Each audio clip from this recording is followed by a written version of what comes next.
bolt on to your butt, Storm Chasers. Here's the man of the hour, the painter extraordinaire, Thunderhead.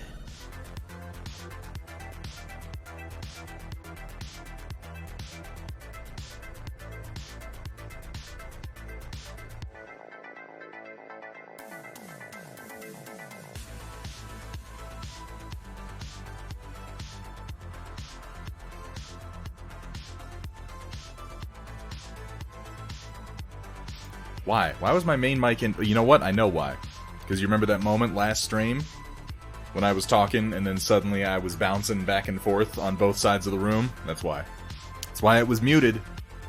I'll get a handle on this one day, you guys. I don't know what day that will be precisely, but in theory, I'll get a handle on it. Vergaderung, thank you so much. Thank you so much, man. 6 months. The big 6. We're really making some headway now.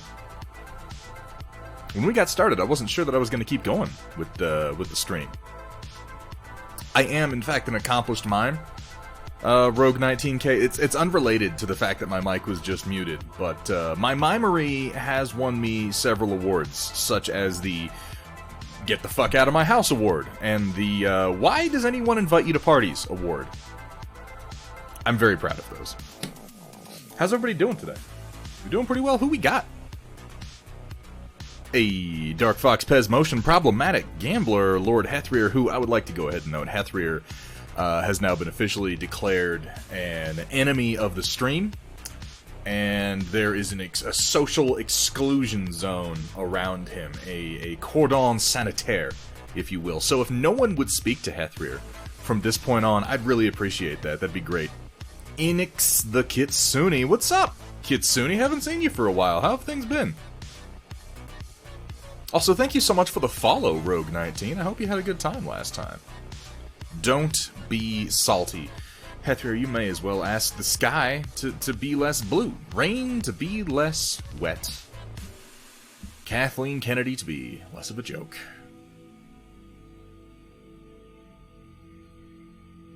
Metal or flesh, one word. I mean, that just gets me kicked out of the party faster. Believe it or not, I've tried both of those solutions. You just, at a certain point, you just kind of have to accept your role in things. I haven't pushed this button in a while. You ready? I'm going to push the button. Welcome, everyone, to Thunderhead Studios, where the only rule is... This is relevant. Please don't show me your genitals. Don't do it. Have fun, be safe, and above all... Don't show them to me. For the love of God. Unless you're a robot and your genitals happen to be a chainsaw. In which case, go right ahead, Sentient Pickle. Good to see ya. Ups and downs, man, I know. I mean, I don't know your particular scenario. I don't know the severity of it, and I know in no way, with casual comments, mean to trivialize your ups or your downs. Today's been rough on me for whatever reason. I've just been feeling like I woke up and my head all feels full of concrete and fuzzy, and every project I've tried to do today has just fallen flat on its face, but hopefully we can change that trend, Let me adjust my camera a little bit. I feel like it's just a little off.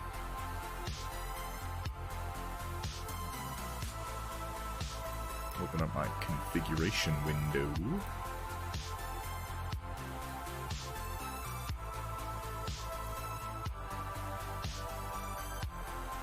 Nope, now I look like I'm dead. Now I look alive, but still slightly yellow, it seems to me. Do I look yellow? I think that's probably good. We're gonna call that good for the face cam for today. Need to get Chaotic to do a Duncan Fisher intro for you. I had asked him about that before, and he said something about he had a deal with the original Duncan Fisher about when he would and would not use his voice, and I think for active promotions for other people, that was one of the times that he didn't want to. So I'd look Hulk Green. Really? Is it that bad? I hope it's not that bad. Maybe I'm actually jaundiced. I don't know. It's possible. DC Comics news, the Dark Multiverse Invasion Part 2 is amazing. Harley Quinn has a new love. And it's a guy. And the Joker is single-mindedly set to kill Batman? That doesn't seem like a revelation. That seems like that's just kind of always been his thing. Do I really look green? God damn this fucking camera? I swear, no matter what I do to it... Let's mess with it.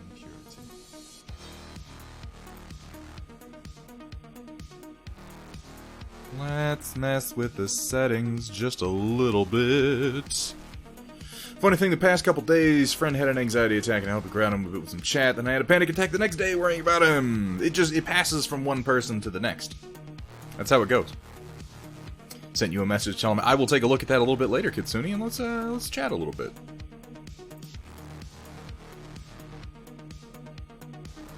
It doesn't make sense. My white balance is set such. Let's try this real quick. Okay, how does it look now? Does that look better?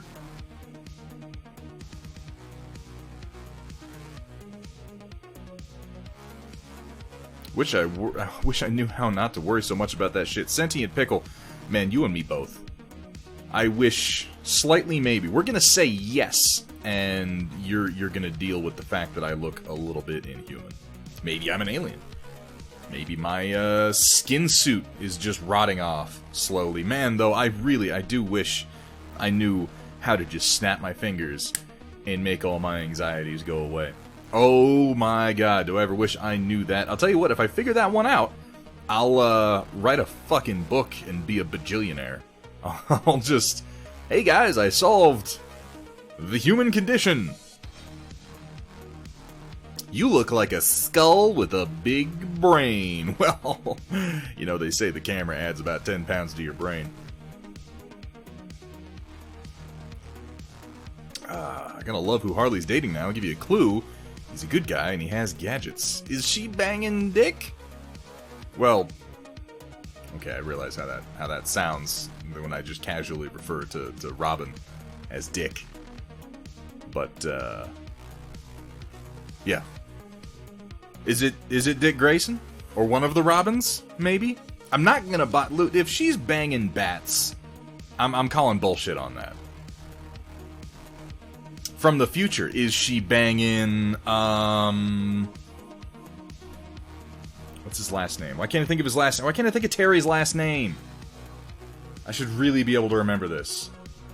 The Bruce Wayne pseudo clone. Ugh. McGinnis. Terry McGinnis, Siestanator Rio, thank you so much. Or is it Booster Gold? Not Terry Crews. No, Terry Crews is not a character in the DC universe, as far as I know. Is it Booster Gold? Okay, see, that doesn't actually seem wrong to me. They're both similar levels of nonsense people. I also would have bought Harley Quinn is in a relationship with, you know, like Elastic Man or Plastic Man. Maybe not Elastic Man, but Plastic Man, yeah. I'd buy that. But the Plastic Man as voiced by Jeremy Piven. Yeah, I guess I remember that. I am not current on DC storylines since Doomsday Clock. I kind of fell out around the time the Doomsday Clock really picked up, and I haven't really gotten on board with it yet. Right now I'm getting my DC fix from Doom Patrol. Which Season 2 of Doom Patrol is coming out now on HBO Max, which is pretty cool. I don't know if you guys have been watching Doom Patrol, but I loved the first season. I'm rewatching it again right now. Hail and well met. How you doing, Pesmotion? How are things? If cats have kittens, the bats have bittens? I don't want to think too much about that. Every time Bruce has a fucking kid, it turns out to be some edgy little asshole. And by every time, I mean the one time that it's happened. I guess twice. Terry McGinnis is sort of Bruce's kid, in a way. And he's also an edgy asshole, though I like him better than the one raised by the League of Shadows. Okay, yes, that's fair. Batman himself is an edgy asshole. That's not really... Yeah, I just have to own that one. That's okay. But he makes it work! He makes it work by being, like, you know, the world's greatest detective and, like, the greatest martial artist on... Oh my god, have you guys heard that they ordered, a Batman series based on the upcoming Matt Reeves Batman, the Robert Pattinson Batman. They've ordered a series set in that universe on, I believe, HBO Max. And there was some statement from Matt Reeves that he is prepared to do a trilogy of films. Which I'm on board for. I gotta say, guys, like, okay. This Batman could just be a complete shit sandwich. If we've learned anything from DC movies over the last few years, it is that it could go so wrong, so fast, so hard. And, I'm still letting myself have some hope right now. I am. Stark greater than Wayne, change my mind. Greater in what way, though? Stark certainly, they're unique. I know that fucking Iron Man and Batman get compared a lot, and I feel like it's unfair. I feel like even the DC Justice League movie, which I have to say, I'm not really all that excited for the Zack Snyder cut that HBO is going to be releasing for Justice League. Like, maybe it's going to be good. I don't know. I hated the Justice League movie that got released, and I don't see how adding more footage to it is going to fix the fundamental flaws with that movie. I know that they got a lot of comparisons right after that movie because they have that stupid fucking line from Bruce Wayne when the Flash is like, "What's your superpower again?" And he goes, "I'm rich." Like, that, what the fuck? That doesn't sound like Bruce Wayne at all. That does sound like Stark.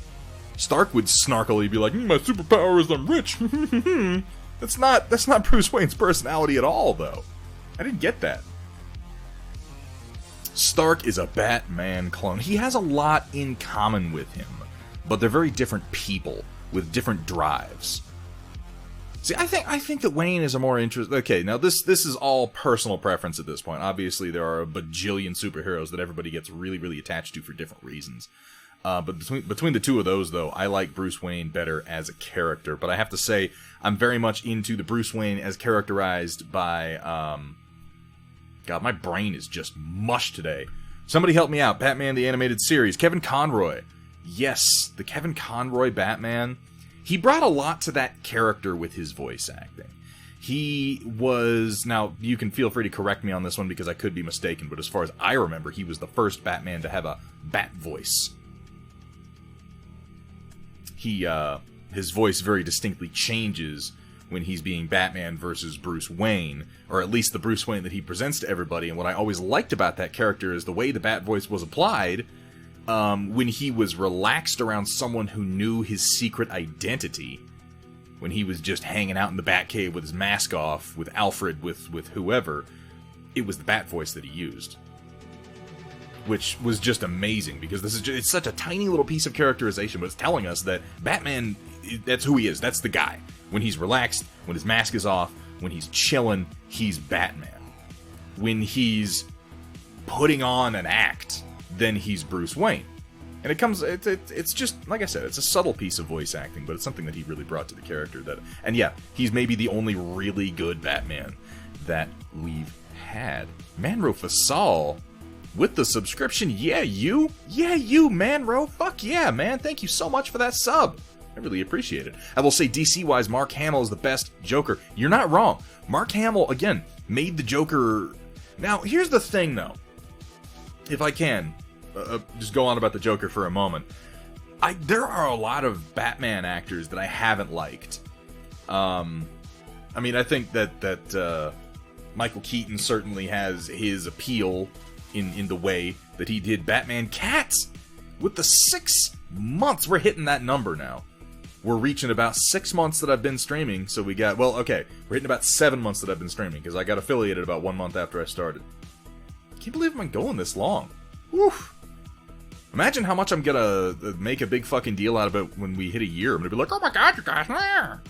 My voice is just gonna change to that. You're never gonna hear this voice again when we hit a year. Out of fucking control. Robert Pattinson, I'm hyped for and see his year 2 Batman, which is a young Batman. That, and Robert Pattinson is a kick-ass actor. Okay, now I don't hate everything about Jared Leto's Joker. I feel like Jared Leto got... Let me put it this way. Nobody benefited from the writing in those movies. nobody benefited from the writing in those movies. What are you doing for your half-year anniversary? Forgot, I hadn't considered it. Should I do something? Should we have a half-year anniversary? Should we have a party? I mean, I'm going to be beating Titanfall 2 this upcoming Thursday. That's sort of celebratory, right? I don't know. Toss me some ideas. Maybe we could do something fun. There were little bits of Leto that I liked. Jack Nicholson was great for the Joker. But here's the thing. All the Joker performances have been very, very different. All of the Joker performances have had something else that they brought to the table. And I take that back as far as, what's his name? Cesar Romero in the Adam West Batman. I liked his Joker. Again, it's very different because the writing and the context and the setting and the tone were all very different. But he was actually really pretty good. I think Jack Nicholson was great. I think that Mark Hamill blew it the fuck out of the water. Mark Hamill came along with a voice in a cartoon that none of us were expecting, and he made the Joker into someone, like, genuinely terrifying. And nobody saw that coming. Oh, I'll take that, Fago. Thank you so much, Roland. I also think it's worth noting that I don't know if you guys watched the 90s Flash series with John Wesley Shipp, but that happened right before Batman the Animated Series, and Mark Hamill played the Trickster in that, which if you haven't seen Mark Hamill in the Trickster costume from The Flash, go look it up. Just look up the picture of it. It is the most nonsense fucking costume. That man is a sport. But that was basically the prototype for his Joker voice. He sort of developed the character while playing the Trickster, and then they put him into Batman the Animated Series, and he just carried it forward and made it a bit more sinister. Yeah, I'm Kitsune, I am so far out of the loop on all, like, I sort of hover around the edges of DC fandom noting these events as they occur, like, oh yeah, that's right, there's a bunch of Jokers now, huh, but I'm not really reading them right now, so I apologize that I can't comment meaningfully on the storylines at the moment. Oh, there's so much to focus on anymore, isn't there? Holy hell. How you doing, Cat Ion? By the way, good to see ya. Hello there. You looked it up, did you, Verg? It's a great costume. And yeah, he did reprise Trickster on Arrow. They brought in that, like, knockoff son of the Trickster, and nobody liked him. So then they brought back the actual Trickster for The Flash. But they've done a lot of really cool stuff on The Flash. As much as I enjoy The Flash... Hey, Coral, good to see you. How are things? As much as I enjoy The Flash on the CW, which I watch CW shows, you guys. I do. Oh, shit, that reminds me. I think I'm like an episode behind on the 100. I gotta fix that. Those are my stories. They're my dirty little secret, my deep, dark, burning shame. I watched the 100, I watched The Flash. I started watching Stargirl. I don't really know how I feel about that one yet. It's got Joel McHale in it, at least briefly. You know, that's something. Doom Patrol has me right now, though. Doom Patrol is really, really good. I'm going to take this moment to show a little bit of work that I've done between streams. Last time you guys saw Black Widow, I had not done her face yet. But I've done her hair and her face, and all I've got left to do is finish up her basing. I don't know if you can see her eyes at that distance. Let me see. Let me adjust my focus a little bit here. Because I actually did do the eyes, and I feel like I did a halfway decent job. Halfway decent. Focus. Focus. Yes. Alright, here we go. Still can't see the eyes particularly well. It's a very fine detail. I'll get some pictures taken later, but you can get the general tone of her face and the little bit of detailing I did on her hair. I'm not great at hair. I'm especially not great at red hair, but I think this is some of the better hair I've done. I maybe put some more shadows in it, but other than that, I think it came out pretty okay. Need to get her base done. I finished up the non-metallic metals. Well, most of them anyway on Baron Zemo. I'm not really happy with the sword blade. I think I'm going to redo the sword blade from scratch, but the belt buckle, the sword hilt, and his goofy little gold crown, I think have all come together pretty decently. So we've got Baron Zemo pretty much finished again. I just need to do his base. What else we got? What else did I do? I finished up Captain America, and I also did his eyes. which you might be able to see those. You can kind of see his eyes there. I got him looking slightly off to the left towards where he's aiming his hand. I got his leather done and his shield done up. I'm pretty pleased with how he came out. There's America's ass. There it is right there. Boom! That is America's ass. All in all, pretty happy with the paint job on this guy, though. I need to do the basing on all these guys. And I am going to have another Marvel stream coming up here before long. We're going to be painting...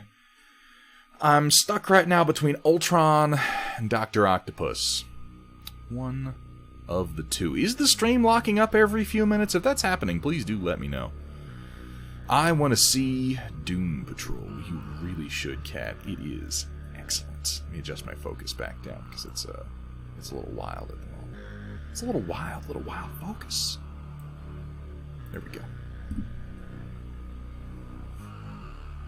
Pond Burn. 6 months. We're right on the cusp. I didn't pay any attention to when the anniversary would be coming up, but we are right on the 6 month. Well, okay. Like I said, we're on the 7 month. The 7 month anniversary, because it took me about a month to get affiliated. 7 months! Out of fucking control. Pond Burn, thank you so much for your support. You guys, you have made this experience just so... I have no words. I have no words to express how incredibly validating and flattering it is.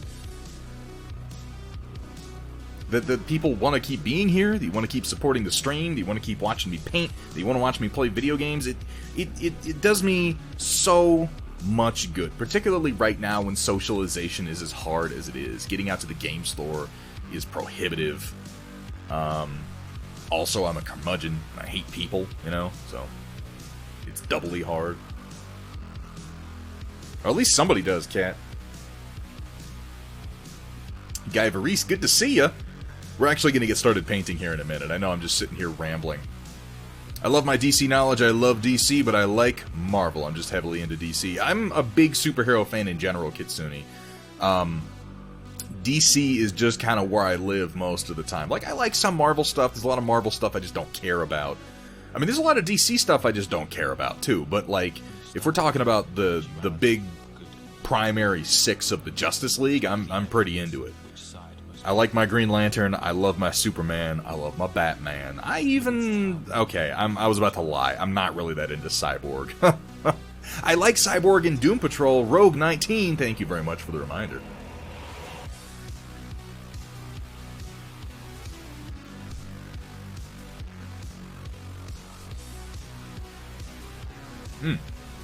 I'll be interested to see what the new Wonder Woman movie does, since we're getting Cheetah. And if we're talking Wonder Woman favorite villains, I generally like Cheetah as a villain. And they cast, what's her name? The largely comedic actress. I can't remember her name now. I really should. I can see her face and I can see her SNL skits that she's been in. Kirsten Wiig? Is that how you pronounce it? Is that even the person? Somebody help me out. Who's playing Cheetah? Weird to think I've only known you for less than a year. It is kind of... Like, I feel so at home in this stream, and I feel like I know some of you so well that it is kind of strange to think we could only have known each other for about 6 months. So that's as long as it's been going on for. But then, 2020 has been roughly the longest 10 years of my life so far. So I guess, you know, we're experiencing a little bit of time dilation. Wondering if she will die at the end. I think it would be I mean, the thing about superhero villains is even when you kill them, you don't really kill them. You can snap your fingers and they come back to life. Necro Bob, speaking of coming back to life. What's up, Necro Bob? I should paint something. Isn't that what we're here for? I think it is. I got something going for Project Dark Fox today, who has been kind enough to provide me with a fairly detailed idea for how they want their mech painted. And I mentioned on chat earlier, I actually, Kat, I wanted to paint your mech today, and I'm really gonna try to get like up to just doing one of these a week. But I wanted to paint your mech today, and I went to print out the arms for it, and I have had like 6 print failures. over the last 24 hours on my Mars. I have been running the same FEP film for long enough that I forgot how long it's been. It's been months. And I think it's finally just started to wear out. So I replaced my FEP. I've got another print going right now. It's not your fault, Hethrir. You're right at the end of it. Like, I've been printing parts for Hethrir. I've got them right here. This is a wing that I'm reprinting because some of the feathers broke off, which was actually my fault. But, it's just that I'm doing some very detailed pieces for you right now, Hethrir, and the film is wearing out. I don't think it's your fault at all. I think it's coincidence, is all it is. The wing is really nice. One of the big feathers broke off here during separation. I had to redo my supports. So I'm redoing this wing. The other wing came out pretty nice. Now, it does have a couple of wingtips that broke off, and you can see them right here. I have the wingtips. They're sitting on here. I'm just gonna re-glue those because none of the big ones came off. It's just a teeny one here and a teeny one here. But really, it printed very nicely. Look at this thing. Woo! It's huge! Right? And the body has actually printed pretty well. You'll see what I mean, Hethrir. Here, I can connect these two pieces. We have the legs and the upper body for this totally not sanguineous figure. And you can see his...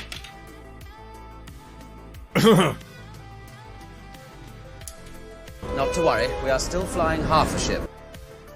That little prong of his crown, the second one in from the left, the very tip of it broke off. And it pissed me off. Because everything else about this print has been absolutely perfect. Everything else about it. The legs came together nice. The cloth all printed real well. The shoulder pads printed nicely. The sword with the flames on it has actually come out pretty well. It has a slight curve to it, but I don't think you're even going to notice. I really don't. You could just green stuff it, that's true. But I've already got the other one printing. White Wolf, 4 months of chaotic doom. I mean, enjoyable streams to watch. Let me share something with you guys. We've been streaming for about 7 months. And the pinnacle of the streams so far, what those 7 months have really led to, is this. Ass Crackling Thunder Spunk! Yeehaw! What am I doing with my life? Welcome back to 50 Shades of Coal Gray. Chapter 5. And Thunderhead smiled as he held 2 brushes aloft, staring down at his workstation and me with an evil light glinting in his eyes. He put both sets of bristles into the Glorby fluids, chuckling to himself as he did so. Looks like it's time for 2 brushes, 1 paint pot. Disturbing. If the next print doesn't come out, I might just green stuff the crown, because the rest of it actually printed very well. I think when this whole mini is assembled, it's going to look really, really gorgeous. Hethrir.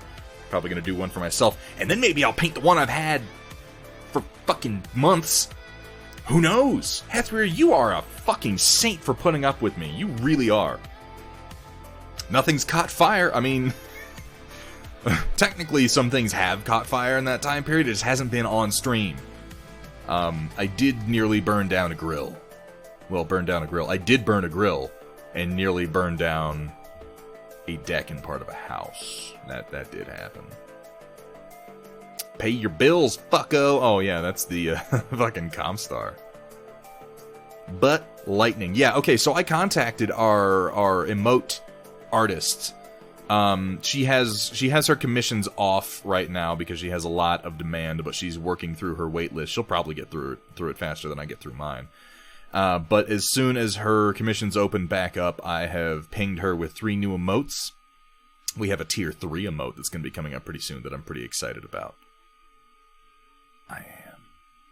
I think I told you I'm going to paint it and put it next to my monitor at the school. Ooh, that'll be nice. Hethrir, okay. So, it's a pellet grill, right? And it has a hopper full of fuel pellets, and then it has this auger that goes over to it pushes the pellets over into the burn box.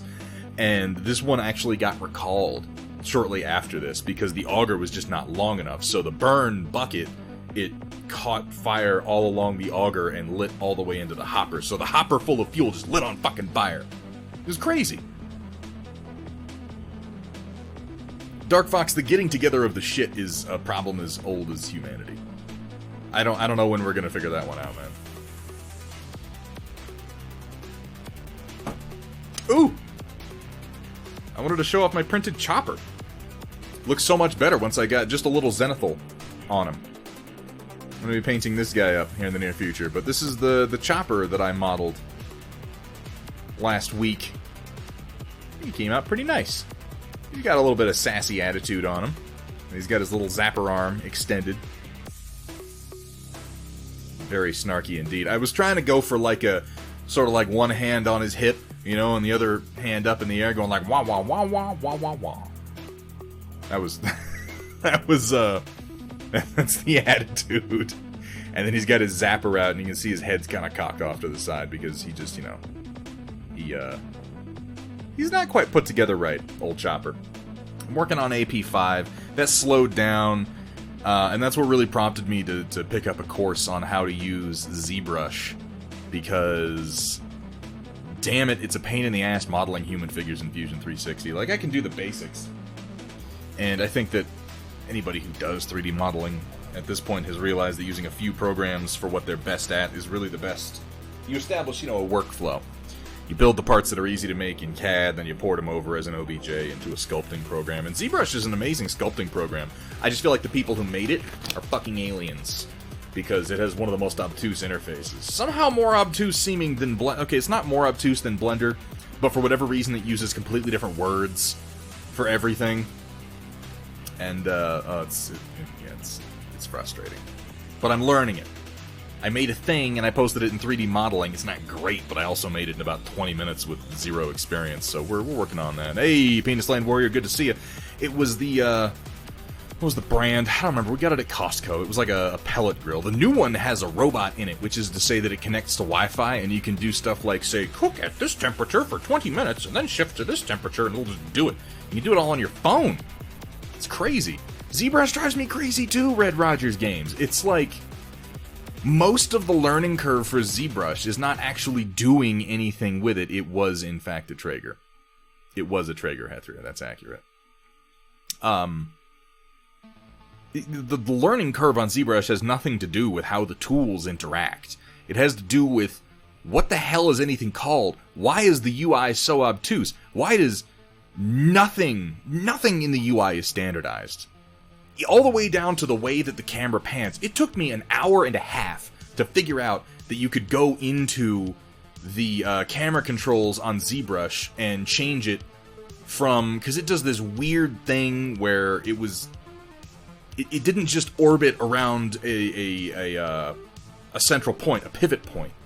It every time you click and move, and it's like you have to use Alt in order to pan, and then to zoom, you have to release Alt while still holding down the right mouse button, and it's like I said, most of the learning curve is just getting past the why did none of these buttons do the same thing they do in every other 3D modeling program? And why do you call everything something? Why is an object called a tool? What? Oh god, did you clip that? Oh, that's unfortunate. It's very unfortunate. But I'm learning, and I'm adjusting the program to suit me. And here soon I should be able to... Well, I'll tell you, once I got over the initial learning curve of figuring out, like, how does a brush and an alpha interact? It's really a fantastically powerful sculpting program. It goes very quickly once you know where to click. So I'm hoping that increases the quality of the files that I've got coming out. Let's get to work on this Centurion. What do you say? The least I can do is start putting down some purple. I was like, I did that, I did the stupid sounds, and I immediately thought, I should turn off clips. Hey, Parable Gaming, good to see ya. How are we all? I'm doing, you know what, guys? I'm doing better since I hit go on the stream. I've been having a rough day today, I really have, as far as just frustration, you know, like, there's just those days when everything you're trying to do, like all the little mistakes and the little failures kind of compound and they line themselves up so they happen one after another, and you're just left kind of beaten at the end of it. That's where I was right before I started streaming. I'm feeling better already, though. It's like magic. Like magic. I think I'm going to make a classic Wolverine head mod. Oh, I want to see that bird. Yes, Necro Bob, we got some giant robots going on here. Mini giant robots, as it were. I think runic purple is going to be exactly the purple we need, Dark Fox. Let me go ahead and mix this up a little bit. Heading in the right direction. That's a good way to put it, Parable Gaming.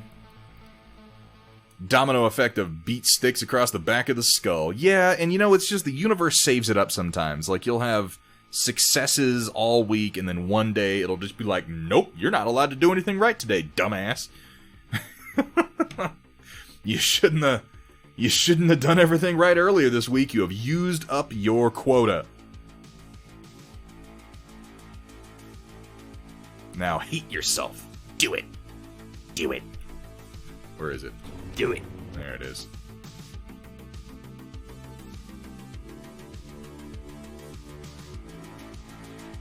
Ooh. I should do some coal black before I do that. LAN party going on in your garage right now. What are they playing? Ooh, and Cat beat Titanfall 2. Which means it is an open fire spoiler zone now. And we're going to be following her up this Thursday with a gaming stream. We're going to get through the last few levels of Titanfall 2 and probably have some time left over. I'm open to... What games... Like, I've got a couple games in mind I wouldn't mind streaming. And I'm not going to say that I will stream whatever you suggest. But guys, please feel free to make some streaming suggestions. I'd love to hear what you guys would like to see played. I've been playing Deep Rock Galactic and The Cycle lately. I don't know if that's really what I want to stream. I was thinking of Shipbreakers. I don't have that one yet, but I've heard good things. I was thinking about... That's not a bad idea, Pez Motion. Doom 2016 is a favorite of mine, and like Titanfall 2, I've played it enough that I can just kind of flow right through it on a high difficulty while still managing chat. The other one I was thinking of was Control on Epic Games Store. It's a great game with an awesome story, really, really involving. Yeah, Doom does have a great story, in my opinion. We can't just stream all the same things all the time. It can't be how it is. I mean, it could. I guess there's nothing really stopping us from doing that. Super hot. Okay, so I do need to check out how to stream VR. Because Super Hot would be an entertaining stream, to say the least. I'm going to pull up my reference here.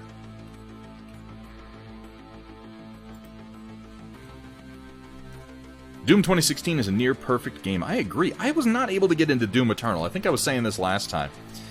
Doom Eternal just kind of did nothing for me. Like, I refunded it within the 2-hour window that they gave me. I was just like, I don't know about this. Don't know about this. It seemed like I wish I had some more well-constructed critique to give it, given that I'm talking shit about it, but it just didn't feel right. The new reload mechanic in particular turned me off almost immediately. But Thunderhead, you don't reload in Doom Eternal. Yeah, but you run out of ammo almost immediately, and then you have to chainsaw someone to get more ammo, which... Let's see, there's a mechanic where you shoot your guns a bunch, and then you're out of ammo, and you can't shoot anymore, and you have to do a thing, and it takes up a little bit of screen time, and then you can shoot again. What is that? What is that? That's a fucking reload mechanic is what that is.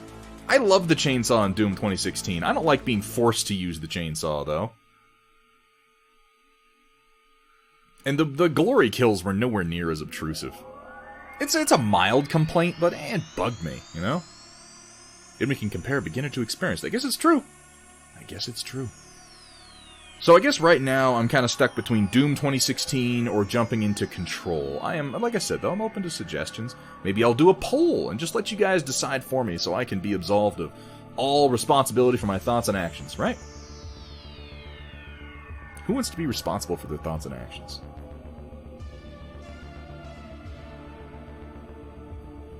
Now, Project Dark Fox, I'm not using every single color that you suggested exactly as you suggested it. I'm inserting a little bit of my own flair to this guy. I hope you don't mind. I don't think you will.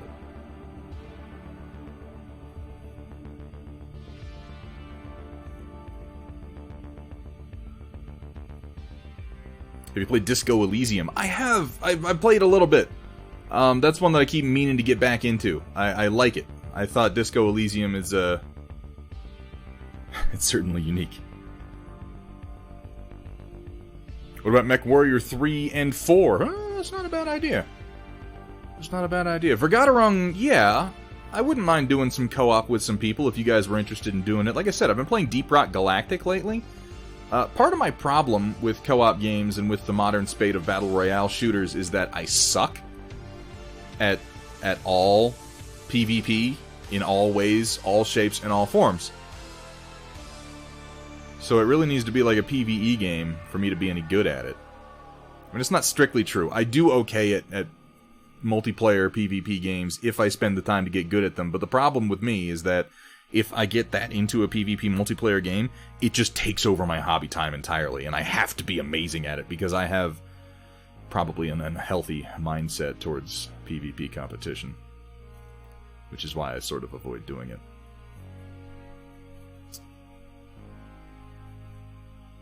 Got Titanfall 2 the other day, haven't played it yet. Ooh, do play it. It's amazing. Could always kill Nazis in Wolfenstein. I haven't been into the Wolfenstein games for a while.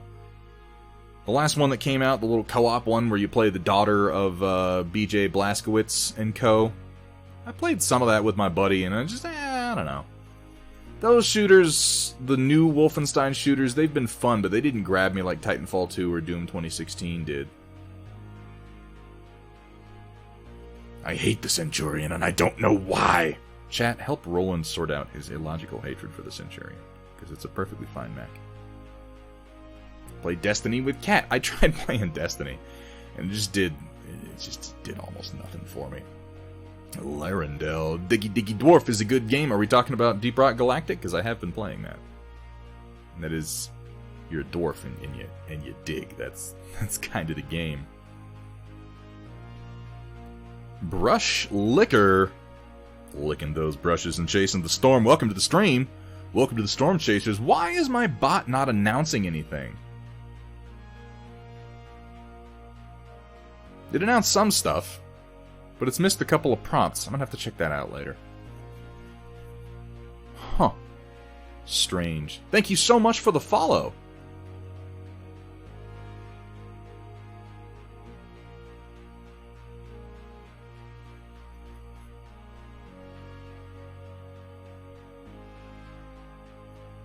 Try to actually get a little bit of paint put down here.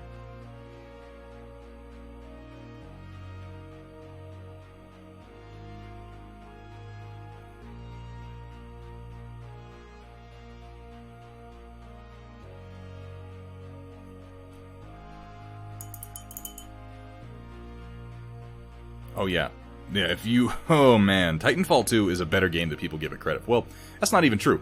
People like Titanfall 2. You ask almost anybody who's played it, and they'll say the same thing, which is, it didn't get as popular as it deserves, and holy crap, is that ever true. It deserved so much more attention than it got. And then they scrapped Titanfall... Okay, that's not technically... I can't really say that that's accurate. I can't say that they definitely scrapped Titanfall 3 for Apex Legends, but they were certainly kind of indicating they were working on Titanfall 3 before they revealed that they were putting their efforts into Apex Legends. And now Apex Legends is making money, and that both makes me think, well, that's awesome. Respawn's getting more money to make games with, and it also makes me think they're going to make more Apex Legends. They're not going to put that money into Titanfall 3, and that makes me want to cry. Just terribly. Oh. Fuck Battle Royales. Okay, so I've been playing The Cycle on the Epic Games Store, and yeah, I know. Epic Games bad. Something, PC Master Race. I get it, you guys, I really do. But I've been using Epic Games because I wanted to play Satisfactory when it was in early access, and then they gave me a bunch of free games, and then they had some exclusives like Control that are really good, so I'm like, what was my information really worth at the end of the day? But The Cycle on there is actually pretty fun. It's sort of a battle royale with mostly PvE and then a little bit of PvP mixed in at the end. Dude, Satisfactory is a great game. Satisfactory is fantastic.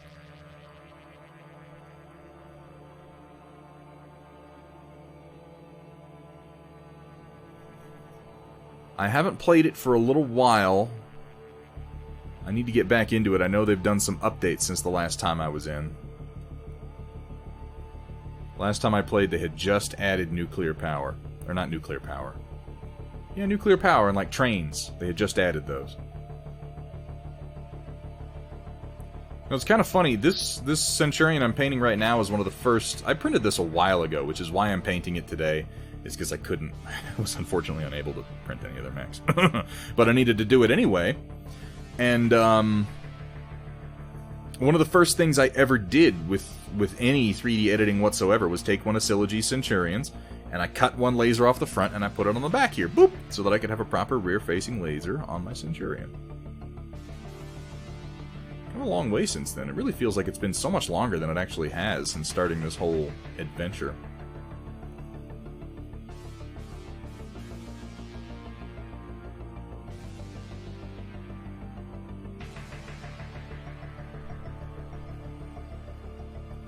There's that. When watching Thunderhead stream, you may feel the urge to do the cha-cha, because he likes to slide it to the left, and then slide it to the right, and then hold it off screen entirely. Lies. Come on, Thunderhead, put it back on camera. Lies. So many lies. See, there's the Thunderbot actually saying some shit. I wonder why it's not noting my, my precious follows. Flavalicious, 6 months of Reeing for 6 months straight. Holy shit. What's up, Flavalicious? Thank you so much for giving that shout out, Cat.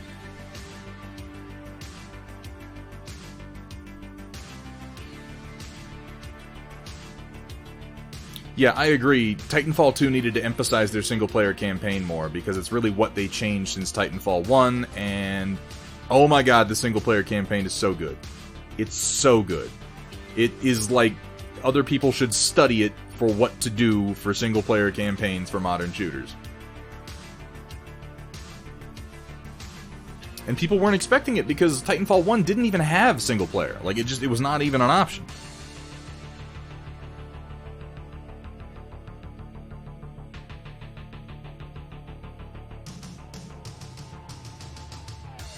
So yeah, they didn't emphasize it, and I think as a result, people didn't really pay any attention to it, but it turned out to be one of the best single-player FPS experiences in the last, like, 10 years. What year did Titanfall 2 come out? Because it was a while ago.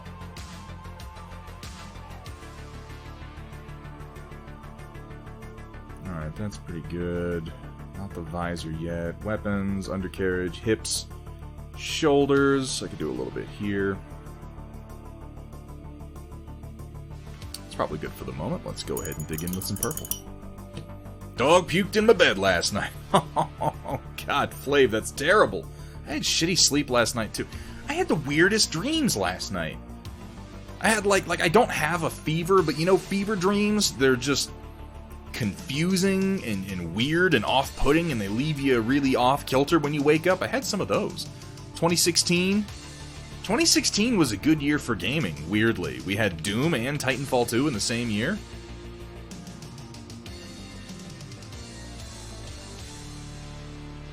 Project Dark Fox, that is simple. I always work on the undercarriage of a mech first because my general philosophy for painting miniatures, the way I organize it in my head, is I work on the deepest parts first and then I work out.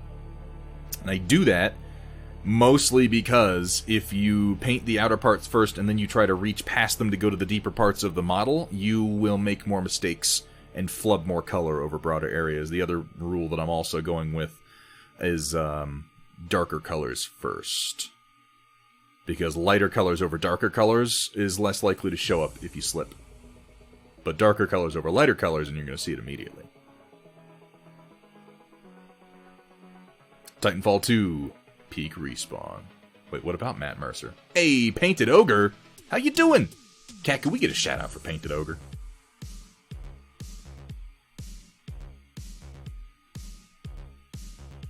What are we talking about Matt Mercer for?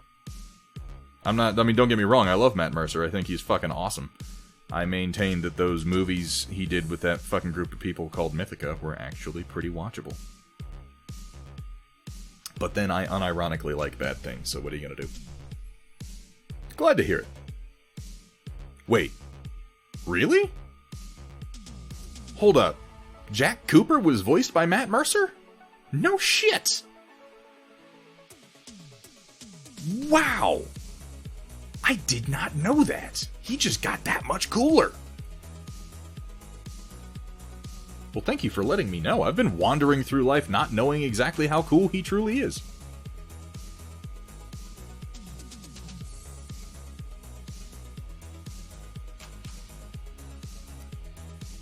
Of course, I wander through life not knowing most things.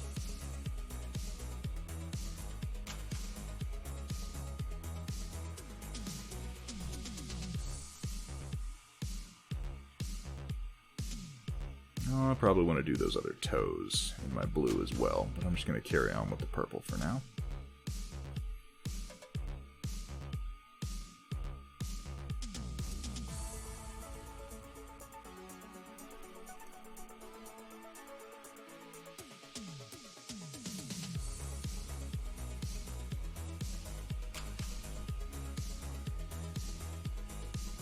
My first haircut since Christmas yesterday. I did not realize you were looking quite so much like a shaggy dog, Roland. How was it? Feel like a weight has been lifted? The question is how much weight? I've been super lazy this year, just buzzing my head with a pair of clippers. And even then I wait way too long between clips.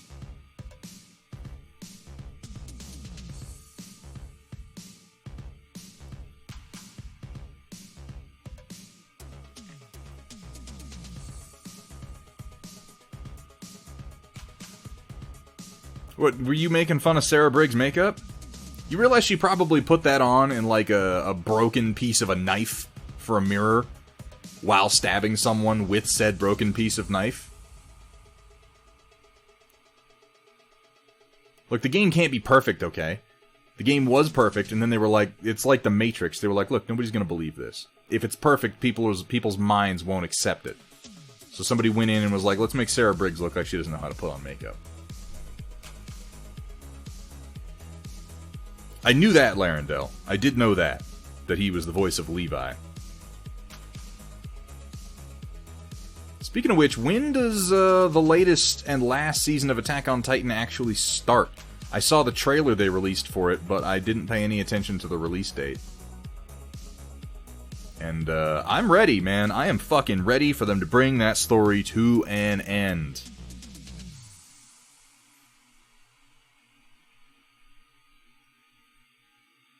Probably Titan oil. Yeah, just smearing that on there. A little SAE 10W30 for you. Makes for a great foundation.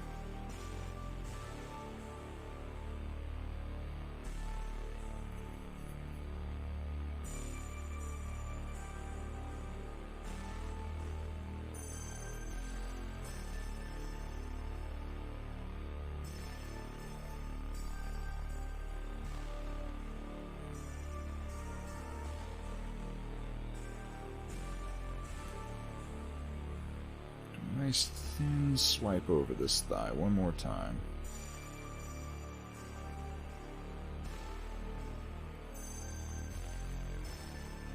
Yeah, it's looking nice.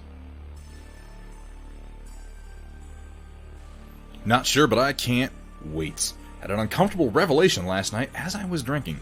Charlie and the Chocolate Factory is just Saw for kids. I mean, yes, Willy Wonka was fucking insane. There is no earthly way of knowing which direction we are going. But the rowers keep on rowing. And they're certainly not showing any signs that they are slowing. Yeah, that shit gave me nightmares as a kid, man. I think with good reason.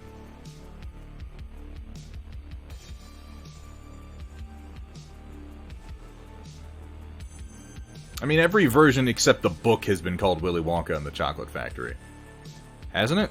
Or wait, was the latest version called Charlie and the Chocolate? I don't know. I have not actually seen the one with Johnny Depp. I know that everybody was all about it when it came out, but I did not watch it. Maybe because I wasn't, you know, a child. Or a Johnny Depp fan.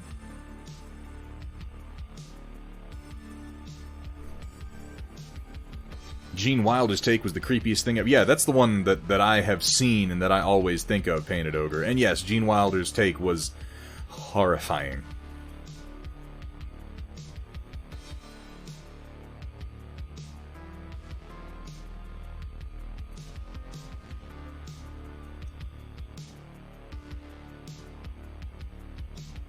It is kind of like Saw for kids, in that it was all just a torturous game that they were given the opportunity to win at the very start and didn't realize.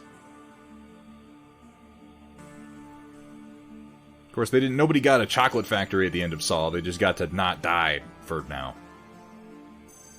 I was not a big fan of the first Saw movie. In fact, that's putting it mildly. I'm much more kind on it now than I was then, but at the time, I was like in turbo hipster mode, and I made disliking Saw a part of my identity. I'm sure you guys can relate with that somewhat. I'm sure you have things you've done like that in your life. You know, when you're young, when you're a teenager, you're looking for ways to define yourself as a person and to separate yourself from the people around you. And that was one of the ways that I chose, was because Saw was so popular, and I was like, no, it's stupid. It's a stupid movie. No one should like it. That wasn't really a fair analysis. It definitely has some very stupid things about it, and I'm still kind of annoyed at the way the narrative went, but it's a good movie. There was no Cogsworth. Christopher Lee was in the new one? Was he really? Again, I have not seen the Depp version at all. The one with Johnny Depp was Charlie and the Child. Okay, that explains. Again, I paid no attention to it, like at all.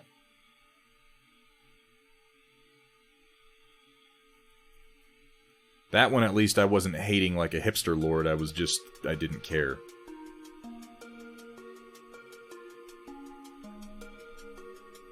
Did not like Blair Witch. I think Blair Witch is actually a good comparison to Saw, because it's not like the story of either was amazing. It was more that style of movie, the twists hadn't really been done before. Or if they'd been done, they hadn't been popularized yet. So just by virtue of novelty, by being new and fresh seeming, it got a lot of praise.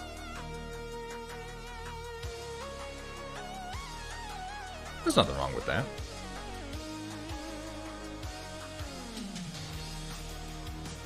But it doesn't necessarily make it a great movie. It just makes it, a freshish movie. Watched The Vast of Night yesterday. Yeah, I liked The Vast of Night. I just watched that one too. I don't know. I saw people saying it was one of the best sci-fi movies they'd ever seen, and I would caution people about that one because I don't feel like it was really sci-fi like at all.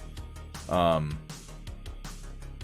on, I'm looking at where this guy's colors end. It looks like we skipped that for the pelvis, and the purple comes up here. I don't feel like The Vast of Night was really a sci-fi movie at all. Like, it involved, alien abduction stories and stuff like that. But it was much more a story about people who don't fit, in my opinion. I really enjoyed it, though. If anyone has not seen The Vast of Night on Amazon, I recommend it. You know what it did really, really well? It captured... I don't really tend to enjoy horror flicks for what they're supposed to make you enjoy them for. I have too much fun dissecting the making of the movie in my head as I watch it. I tend to do the same thing, Samare, which is why I have a hard time enjoying a lot of them. I don't just go with the flow, because I'm a contrarian asshole. Some motherfucker's always trying to ice skate uphill, you know what I mean?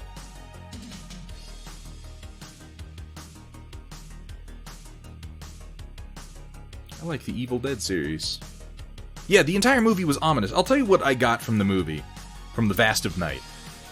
It's hard to express to people what it felt like to be alive in the... And I have to be fair, I was only really conscious of this in the 90s, and I'm sure that there are people in this chat who can say, yeah, man, it's true of the 70s and the 80s, too. And, but it's hard to capture the feeling of the UFO abduction fever, of the first time that you heard a UFO abduction story, or the first time you heard about mysterious lights, and it was genuinely an ominous, scary feeling. That feeling of being not in control of your own environment. That feeling of really not knowing what's out there, what could be watching you. We live in a world now where, okay, that concept has survived, certainly, and we still feel it to a degree, but as a culture, as a worldwide culture, just through technology, we feel much more secure in our environment, and we feel much more like we know what's where. We know what's in orbit because we put most of it there. And we've got all sorts of cameras pointed up there, like, all the time. We have people constantly dedicated to monitoring this stuff, and the news of it goes around the world almost instantaneously. You're not really going to miss that much of it if you're paying attention, but back then, all you really had were stories told around the campfire, and there was a general feeling of, like, oh god, what if there are aliens watching us? What if nothing is the way that I think it is? And those stories used to excite me in a way that as time has gone on, as technology has advanced, as society has changed, it doesn't excite or scare me anymore. And it's hard to tell those stories because you're going like, hey man, in the past people were freaked out about shit they didn't know, and it's not something that kids can relate to as much anymore. But that movie captured it really, really well. It captured that feeling of hearing a UFO story and being like, whoa. What if, man? What if? That feeling that led to the birth of the X-Files. You know? The truth is out there.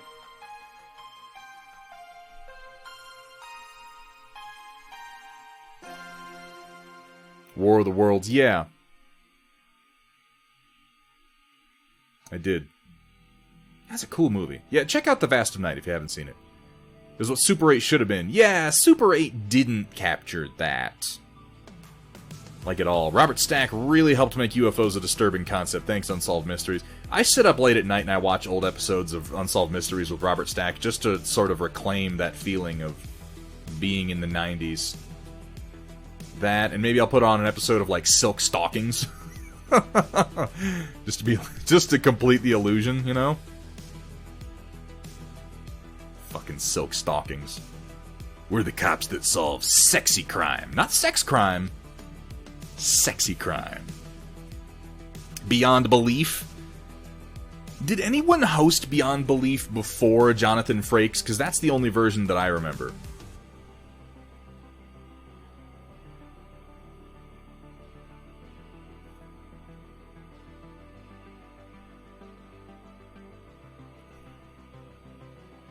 Or like The Outer Limits, you know, the second run of episodes.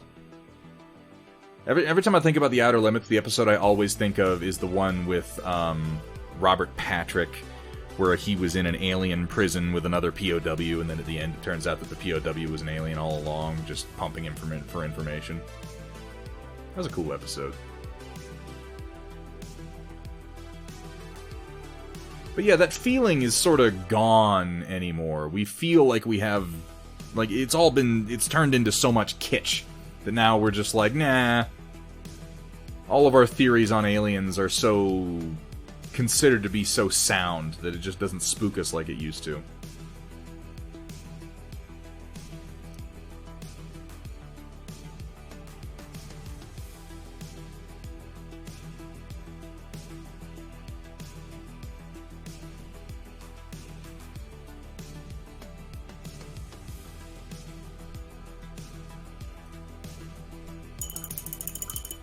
Equipping 90% of the Western population with cameras 100% of the time killed alien/Bigfoot/Loch Ness monster. It didn't totally kill it, nanotanks.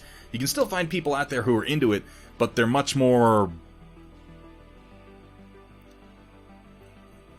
I hesitate to use words like sad or desperate because it's just a hobby that you're into. And I like watching like Bigfoot documentaries and shit like that. I think it's fun. But it's a lot more esoteric now. It's a lot more like, look, we all know that it's bullshit, we're just having fun with it, you know?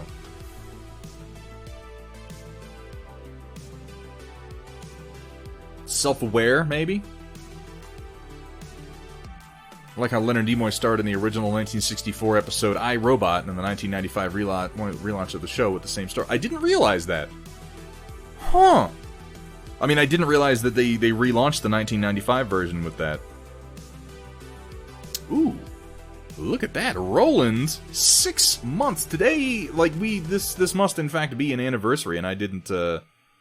It just slipped right by me because everybody's hitting 6 months today. Roland, thank you so much, man, for your support. It means so much, and not just for your support, but thank you for being here. Roland has been one of the most regular contributors of the Storm Report, and it really means a lot. And one of our most regular viewers. By the way, I should probably go ahead and plug the Storm Report if you guys are not aware, because I know we have 1 or 2 new people here today. As a creative stream, I like consuming your creativity. Just sucking it right out of your body and seeing what comes out the other end. No, but really, I really like it when viewers want to share anything creative that they've been working on, and we have a bit towards the end of every stream, towards the end, I mean at the end of every stream, called the Storm Report, where you can share some pictures of stuff you've been working on. It's really anything creative. Like, we're definitely miniature painting focused, and that's cool and all, but really anything creative that you want to share, you're more than welcome to, and all you have to do to participate is join the Thunderhead Studio Discord, go into the channel, mark the Storm Report, and post up to 3 pictures, and at the end of the stream, we'll take a look at them. And we, depending on what you're looking for, if you're looking for feedback or just looking to share, we'll usually give some commentary. It's a really fun time. Everybody seems to enjoy it. I know that I do. It does a lot for my inspiration. It has helped me break through a couple of writer blocks. So if you feel like participating, I would love it if you would.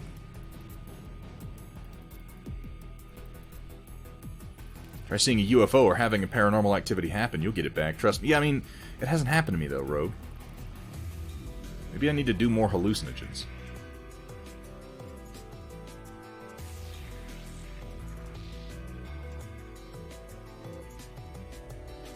Alright, so let's see here. I want the purple to come all the way in this far.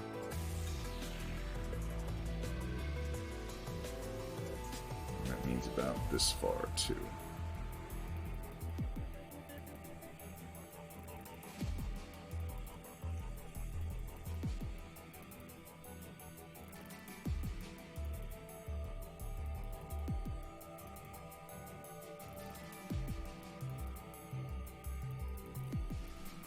Got a white stripe, and then we're going to go teal in the center, which I'm just going to jump right to that, and then highlight the white in between to kind of define the edges.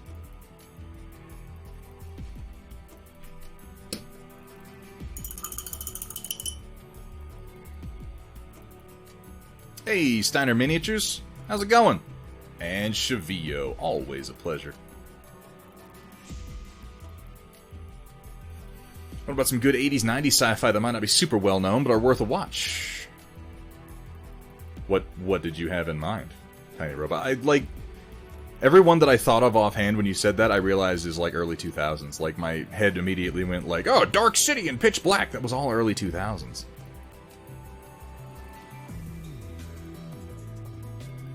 It's funny, looking at this on camera, the purple is much more desaturated on the camera than it is in person. Huh.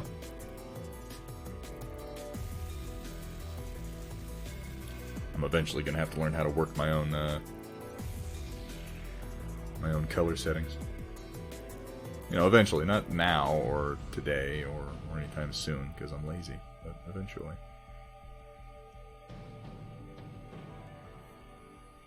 Alright, then we go for the central swipe of teal. And it's a pretty bright blue-green you've gone with.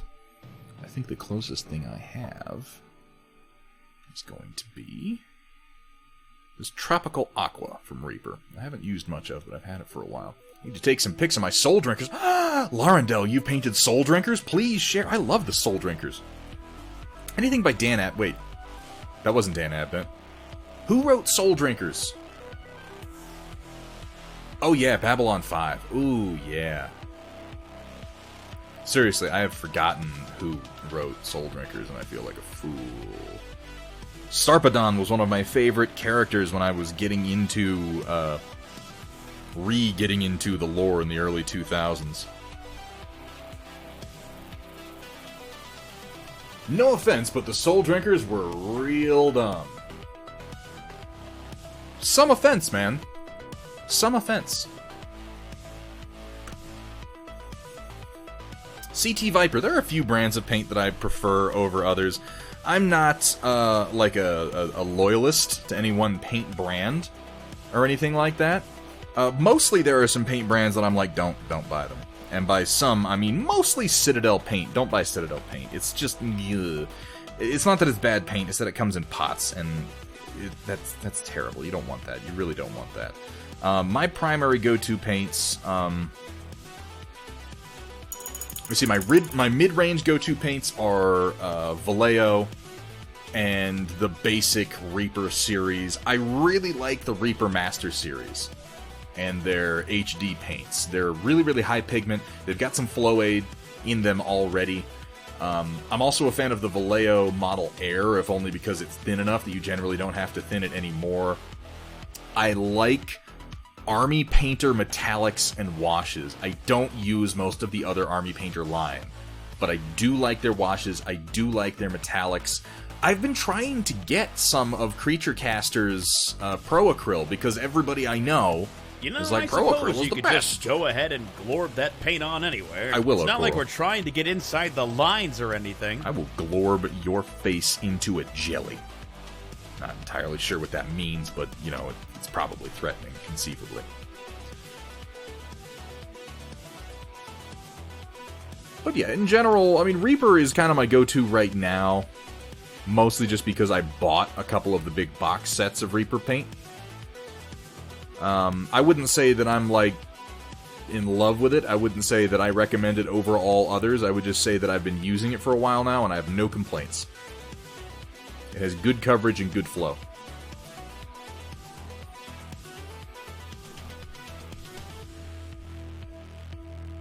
I've heard really good things about the Creature Caster paints. I haven't had a chance to use them yet. They've been sold out every single time I try to buy them. I've heard good things about Scale 75 as well. I know that P3 gets a lot of love. The only P3 paint that I use is Coal Black.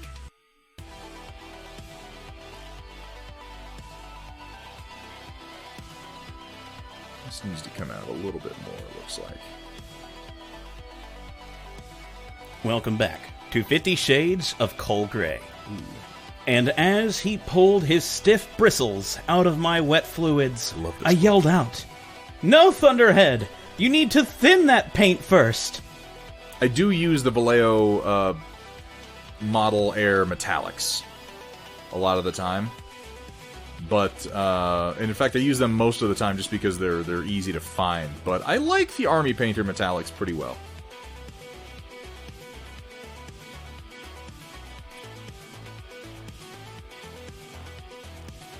I should really get in and do the visor before I put a bunch of work into this faceplate, but, you know, I'm a fool, so we're just going to carry right on ahead.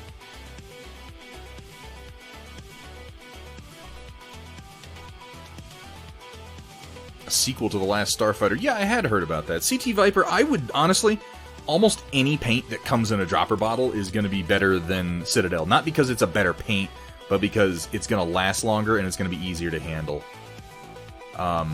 I really, really hate the paint pots that Citadel makes you use. And here's the thing about it, too. It's not a thing where it's like, oh, but they're a small model company and they can't afford to switch to dropper bottles. No, they can afford to do dropper bottles. They could absolutely afford to switch their entire line to dropper bottles for the number of times that they have revamped the design of their fucking paint pots. They don't do dropper bottles because they have no respect for you as a consumer. Because people keep buying the shitty paint pots because they have such a monopoly on newbie painters, because almost everybody gets started playing Warhammer 40k. And if you're playing Warhammer 40k, you're going to a shop that sells Citadel paints, and you can use their paint by number system, which I have no problem with that. I like that they, you know, they've got a good range of colors, and they can say, do you want to paint what we did on this box? Use these specific paints and do it in this order. That's great. That's fantastic. But put them in fucking dropper bottles, you unbelievable assholes. And it makes you waste paint. It absolutely makes you waste paint. Those dropper bottles dry out so fast. I know that there are people out there who buy Citadel paints and then transfer them to dropper bottles using pipettes. And it's like... I mean, I'm not going to fault anybody for what they like to do with their hobby. You do whatever, you know, you do you. That's on you. But why don't you just buy paints that come in dropper bottles already? But yes, Reaper is very nice. Reaper has a fantastic paint line. You really can't go wrong. I like that they sell the big sets they sell, because I'm often like well, I need a bunch of colors, and I'm terrible about keeping up on buying specific bottles. I'll be like, well, I've run out of a whole swathe of my color wheel, so I'll just buy a set from them, usually. I like my washes and pots. Now, okay. It's fair to say there are some Citadel products I do use and that I don't hate. Their washes in pots are perfectly fine. Their contrast paints in pots are perfectly fine. Their dry brush compounds are actually quite nice. And they do belong in pots. I would say if you're using the dry brush compounds, though, get one at a time and use it all up, because they dry out faster than most other paints. But they're just fine in pots.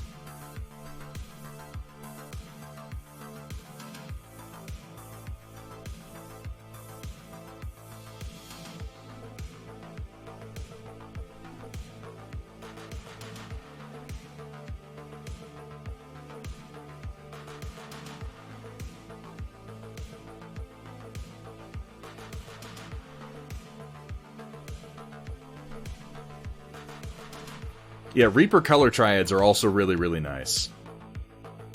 Likes the cotton candy blue you're using, huh? This is Reaper Tropical Aqua, which you can't see because I've actually worn that off the label. But it's it's Reaper's Master Series HD 29851 if you're interested.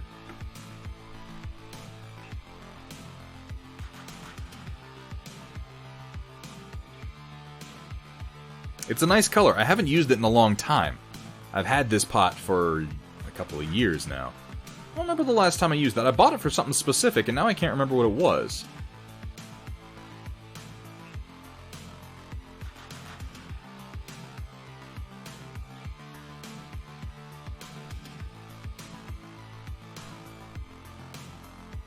I guess I should just embrace the way that you drew this, where the entire head is done in this color.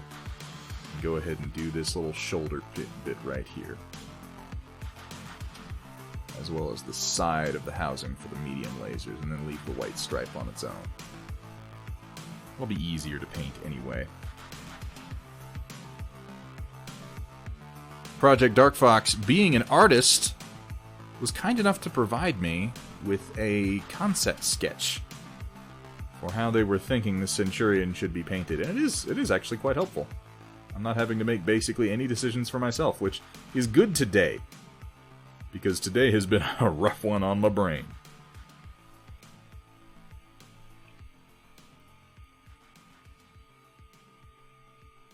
No, it certainly was not this Dark Fox. I don't remember what I was painting this color anymore. You know what it was? No, I remember. I bought this for Rune Wars, because I was using this color and a lot of magentas for my Undead Forces for Rune Wars. So go look up when the Rune Wars box set came out, and that would have been around the time I bought this paint. That was a while ago. It was a good long time ago. Rest in peace, Rune Wars. You were a better game than people gave you credit for.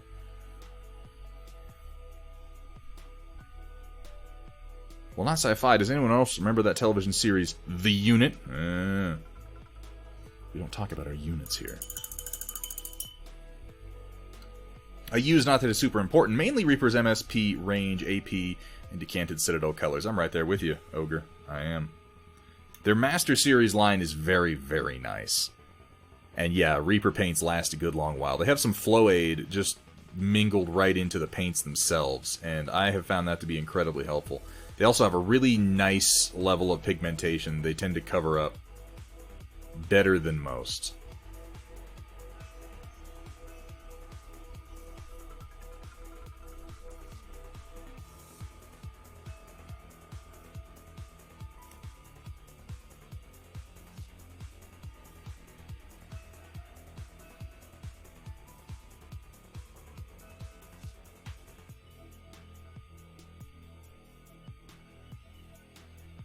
I'm going to go in here and do the visor, even though I've already done the cheek plates, but I haven't highlighted them yet, so I'll be able to fix anything I mess up.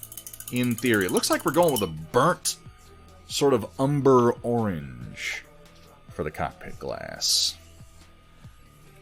I don't think I ever watched the unit. Yeah, same with Battle Lore. God, I wish they'd finished Battle Lore and released the Latari Elves. Battle Lore is still a great game. Like, really good. I'm gonna be laying down a base with rust brown and then working up into kind of an umber.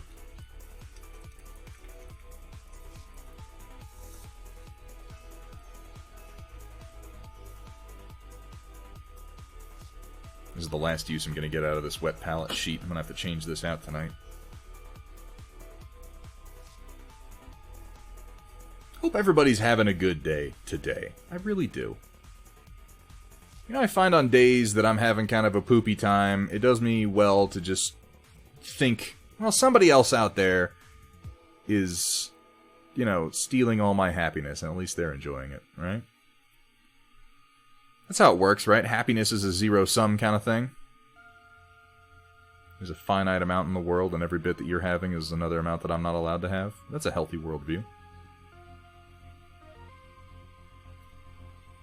Battletoads. Ooh, yeah!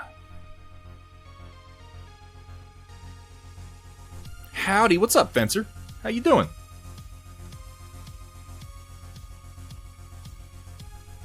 Is anybody painting today? What are you painting? Some people do appear to be happiness black holes. Yes, psychic vampires. By the way, oh my god, you guys, What We Do in the Shadows, the FX series, it's done a lot of really cool things. I really, really enjoyed the original movie, What We Do in the Shadows, by Taika Waititi. The New Zealander movie about the group of vampires living in a flat down in New Zealand. But the show they've done for FX is also really, really funny. And yes, Painted Ogre, Colin Robinson, the psychic vampire. It's so much fun. I'm doing pretty good. Thank you for asking, Fencer. I am doing better now than I was when I started the stream. I've been in a bad mood today. But, you guys always give me a little bit of a pep, you know? A little bit of pep, a little bit of zing. Alright, we're getting there for our basic block of colors on this guy. Now, of course, Dark Fox wants me to literally die at my paint desk, so I'm going to be, after I get most everything else done, I'm going to be trying to freehand some cherry blossoms. Looks like 3 here on the shield, and then some petals, and then another one up here on the central crest of the head, which should be interesting. But I want to get some other work done before I attempt that. I think I'm going to start by... Oop, I need to bring that purple in a little bit more on one side. It's a little uneven. It is a little bit uneven.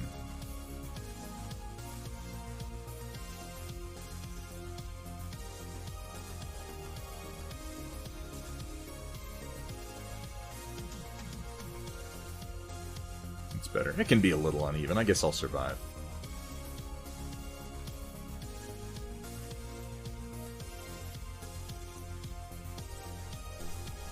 What are you painting? Fencer, we are working on a Centurion for Battletech. Specifically Firestarter. Good to see you, and thank you for the reminder. Specifically a redemption in channel points or volts that my mod Project Dark Fox did to join the Stormchasers Mercenary Company, which is slowly growing. I work slow. It's probably a mistake for me to let people redeem paint jobs with channel points, because, God, I work so much slower than people gather points. But we've done a few of them so far. We've done 2 Stormchasers and most of a Thunderskunk. The 2 Stormchasers have come out real nice, so I'm looking forward to adding this to it. And here soon, we might even have a whole full Lance. Gear Falcon, nothing in like a month. Hey man, sometimes it's what you gotta do is take a break. I think it was Colin in the clip about internet trolls I saw on Facebook. Yeah, he actually encounters a troll. In the Girl Geek, watch it. It's a great show. You'll love it. Hey, Captain Zodabeard. You awful people have given me another fandom to love. Oh, you're so put upon. Well, thanks for being here, man. Alright. What do I want to do now? I want to work on a little bit of this hair white. Let's mix up a little bit of white. Actually, you know what? We're not going to go straight to white. That very rarely works. I'm going to do a fair amount with Wolf Gray first. Now, I have specific colors. You were asking about colors earlier. I have specific colors that I tend to love more than I love the brands that I get them from. And in this particular case, Vallejo Game Air Wolf Grey is one of my favorite cold blue-gray whites that I've used. I need a price for you, utility droid. Didn't I? I thought I pinged you for that flat. I was thinking like $4 for the STL, I think. I thought I sent that when we were talking last night, but I could be mistaken. I'm probably mistaken. I'm usually mistaken.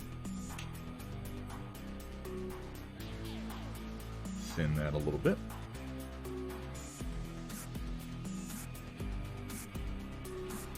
I've painted a lot of white, and you discover pretty quickly that the worst thing you can do when painting white is just use white. Because almost nothing in the world is truly white. Or black, for that matter. Yeah, I think Solaris, the Stormchaser Solaris stables, or Thunderhead, can't remember what we agreed on. But, some Solaris mechs are probably in the near future. At this point, viewer redemptions are about the only battle mechs I'm going to be painting for a while. Because I kind of painted up all the ones that I want to have, and until I get some of the new sculpts, there aren't any I really want to do other than the viewer redemptions, so...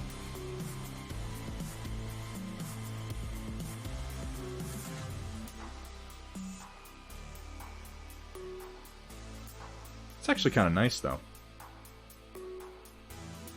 Because I can just be like, I want to paint some Battletech today. Let me look at what other people's ideas are. And I don't have to actually come up with any of my own. Isn't that nice? Ain't it just?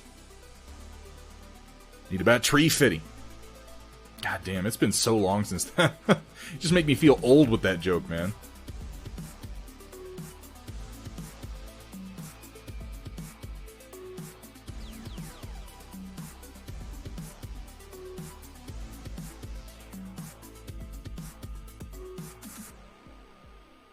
I did get, for those of you who are at all interested in the Star Wars Legion stuff that I've been working on, they should be up for sale as STLs on Steel Warrior Studios' site as of today. They will be going up. I'll be posting some links to that in the near future.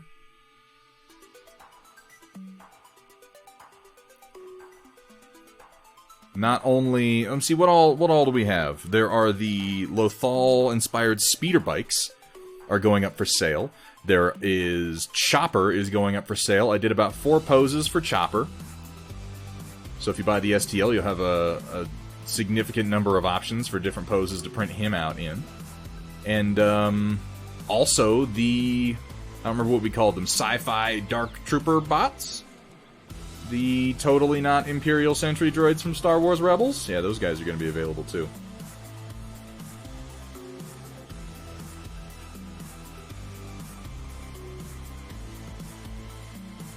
And I'm pretty excited about that. It's the first stuff I've sold that isn't Battletech related. And of course, it's not related to Star Wars in any way. It is entirely independent, and any similarity between my files and anything owned by Disney is purely coincidental. If the mouse is watching right now,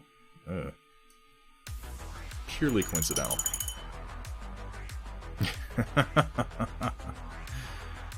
You could use... I would like there to be some Purge Trooper STLs, Fencer. I would. I made some kind of Purge Trooper-esque guys out of pieces of other files.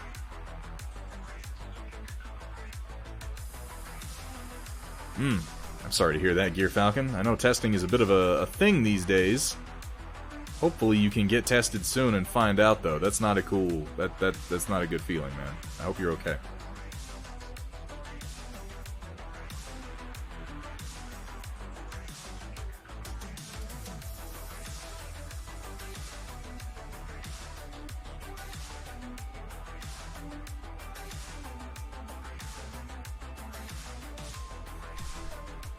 The mouse is always watching. You're not wrong! Disney does not fuck around. That's why I distribute through someone in Canada. Actually, it's not specifically why, but I hope that insulates me a little bit, maybe. That, and I think as long as I stick to making files for things that they don't actually sell, they'll probably ignore me for the most part. Maybe, probably, possibly, who knows.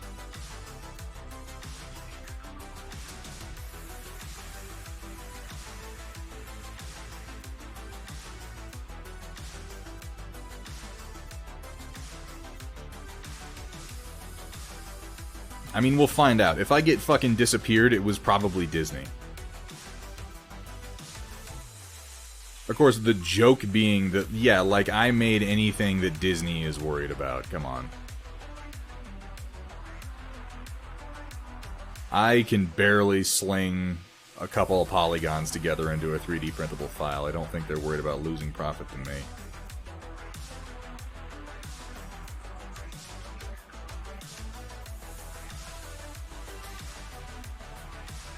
Yo, I heard you liked Battlemechs, so I put a Battlemech in your Battlemech, and now Thunderhead's 3D printer is broken. Battlemech in a Battlemech. That's just crazy enough to work.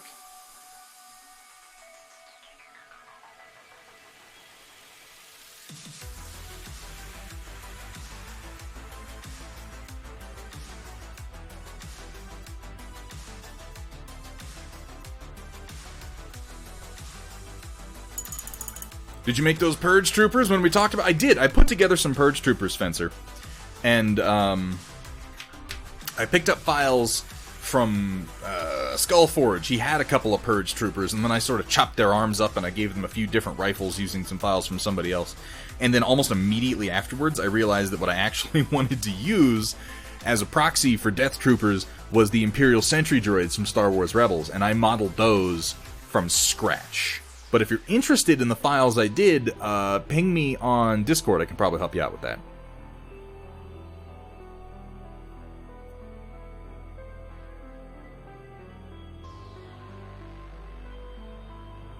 I don't know if you've seen the Imperial Sentry droids that I've printed out, but those have become my counts as Death Troopers. I maintain Death Troopers are pretty silly, even as far as Stormtrooper variants go.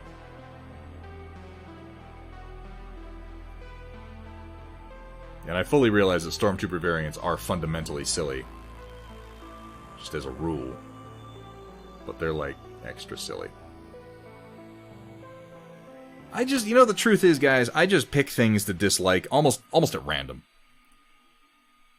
Particularly as far as Star Wars goes. If there's something in Star Wars I dislike, it's probably for reasons that have nothing to do with the actual validity of the thing within the universe. Like, I dislike things from Rogue One because I don't like story elements from the movie. It's not that the things are actually bad, it's just that, like I said, I'm desperate to define myself any way that I can, and then disliking popular things, it's something I can do.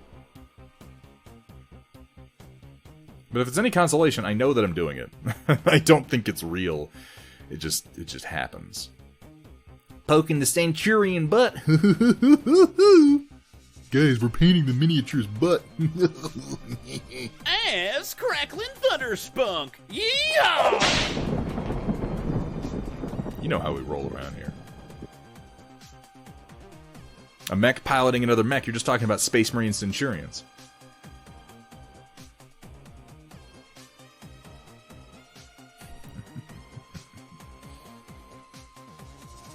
I haven't put up any new commands for a while, Firestarter. I probably should.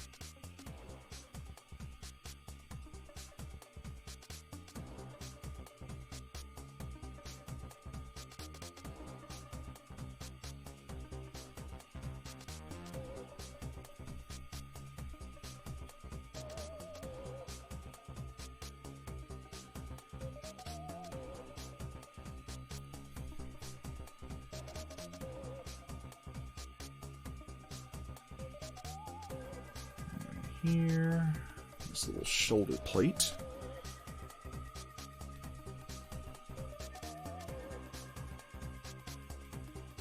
When I start putting down some There's actual something pure about white, Canopian catgirls that give me that warm, fuzzy feeling.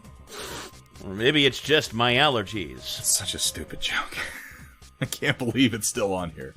Actually, what am I saying? I can absolutely believe it's still on here. We have dumber jokes than that on here all the time. Why do I even pretend like we're a dignified place of erudite humor? That's never been true. Welcome back to 50 Shades of Coal Gray. Yeah, that's a good point. And as he pulled his stiff bristles out of my wet fluids, I yelled out, "No, Thunderhead! You need to thin that paint first!"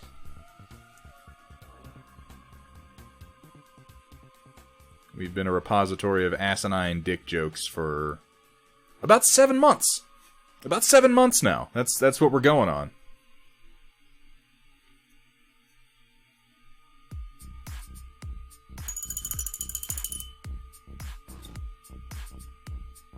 Hey, Ren Momo, good to see you.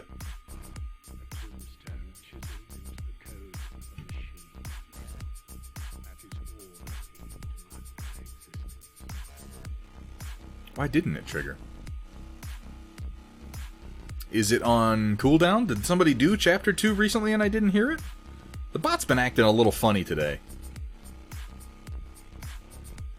Welcome back to 50 go. Shades of Coal Gray. There we go. Chapter 2. And as I lay on the cold, unforgiving table, my liquid spewing out from beneath me across the polished surface, I look up to see Thunderhead shaking his head, eyes alight with disappointment as he cleans his brush. Alight with disappointment. I need to put a bounty on that, because this is the one thing where I'm like, I kind of want to see an artist's rendition of what my eyes look like when they're alight with disappointment. I'm not sure what that would be or entail.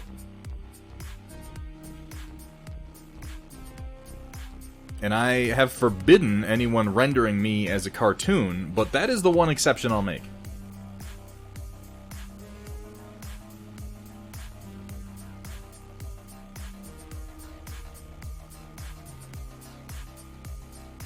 There, let's get some actual white in here now.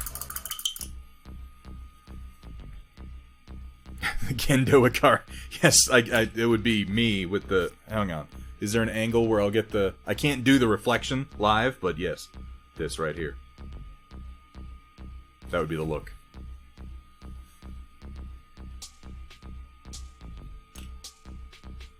Where did my white paint go? There it is.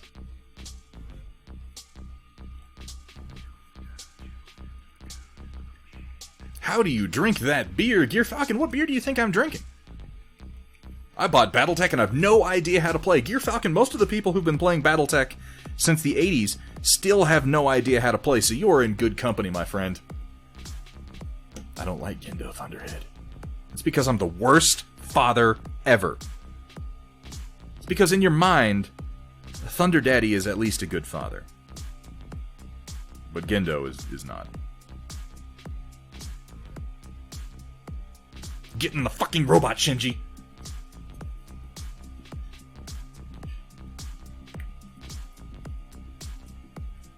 I have Pond Burn. I started to watch it. I kind of petered out when I heard that it got canceled.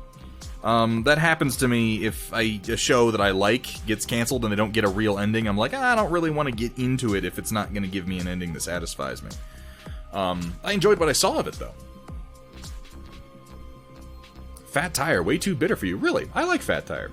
Yeah, taste buds are different, though, you know, Gear Falcon? I mean, everybody... It was like when the whole IPA craze was going on. I am not an IPA fan, like, at all. I won't say that it's bad, but I do not enjoy it.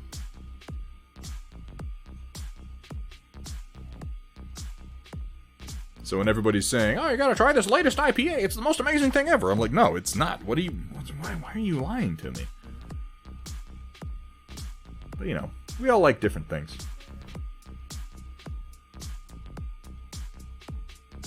I'm a fan of Fat Tire. Plus, for me, it's, you know, somewhat local.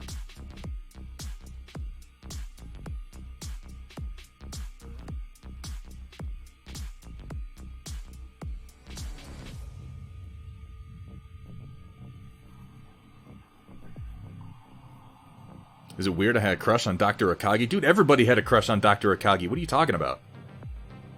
Half the characters wanted to bang Dr. Akagi.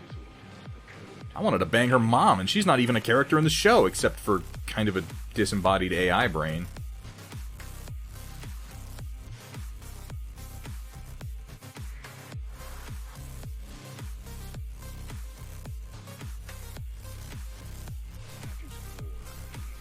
I enjoy an Amber Buck. I was, being down in Texas, I drank a lot of Shinerbach. I enjoy an amber. I do.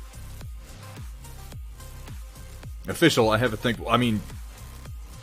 Yeah, I'm not even going to argue with that. I do have a thing for disembodied AI brains.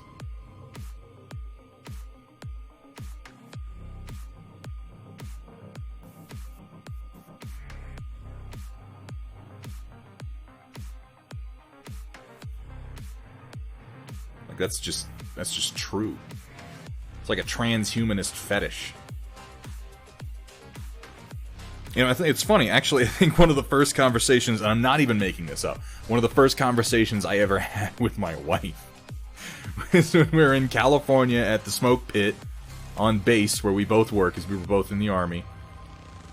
And, I said something to the effect of, I think cyborgs are sexy. And this started a conversation that led to a relationship. Because, let's face it, guys, cyborgs are pretty sexy.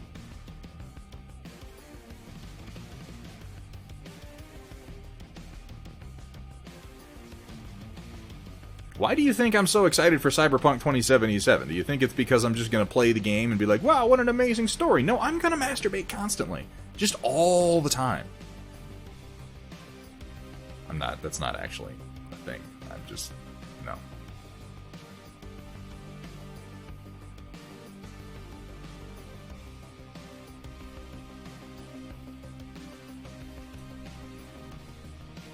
I haven't actually watched Appleseed Rogue 19, and I realize that sounds surprising considering how into mecha I am. I am aware of Appleseed, but I've never actually watched it.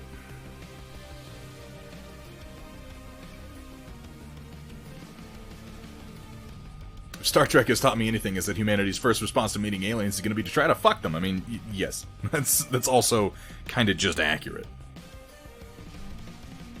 Probably. I hope that's not a TOS violation. We're allowed to admit that we're human beings. If it's not a TOS violation for me to be like, I've got to take a crap, how can it be a violation for me to... You know what, I'm gonna stop talking about it.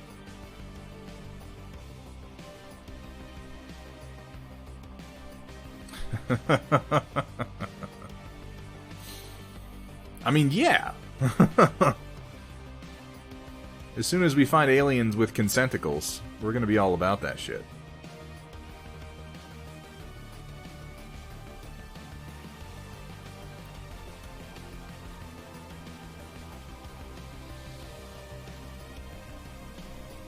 And that's close, Rogue.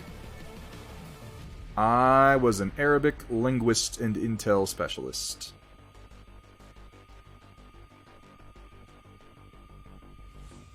I was paid a shocking amount of money to play Mass Effect a good amount of the time. Hey, Crossbow Roof, good to see you.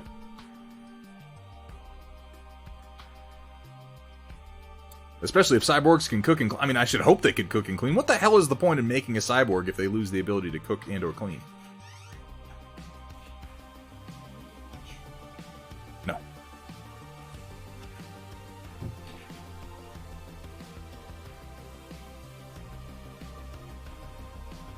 Actually, you know what? We shouldn't use cyborgs for cooking or cleaning. We should just make robots to do that. And keep the cyborgs for being hot.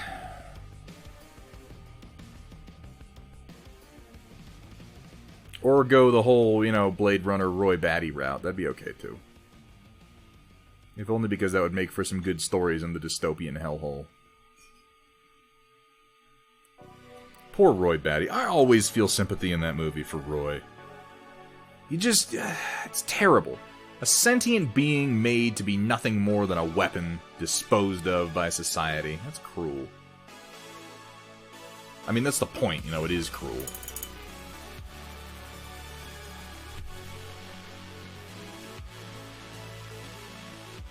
But there at the end, I'm always cheering for him to kill Rick, even though I know he doesn't.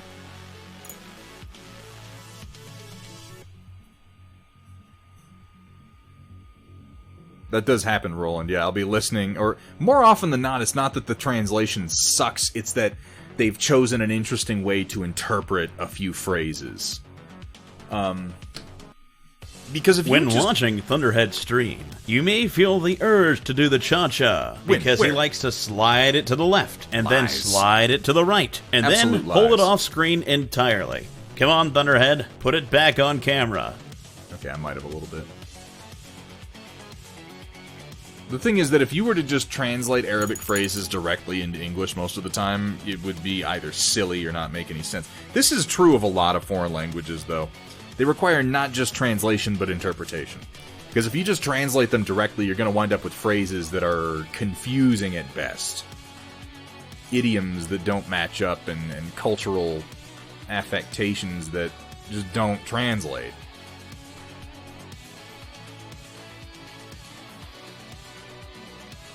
But it is interesting to me always to listen to whenever there's Arabic in a show or in a movie, and just be like, huh, that's an interesting way that they chose to translate that. You could translate it another way, usually.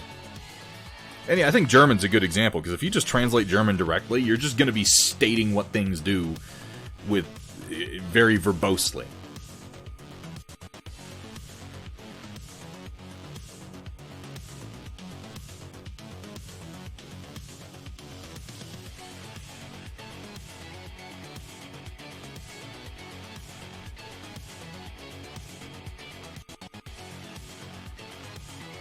Speaking of German and translations, I haven't started Dark Season 3 yet. Has anybody started watching it? No spoilers, please, but I wouldn't mind knowing if it sucks or not. I admit that I was concerned about Dark at the end of Season 2. There were some twists there at the end that were like, okay, that's cool, but this had better be going somewhere or I'm gonna be pissed.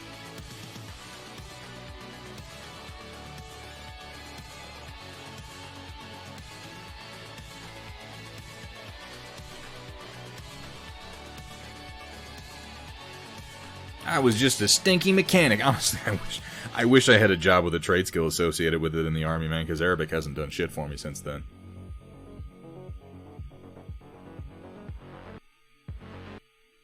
Berlin, Babylon. I've never heard of that.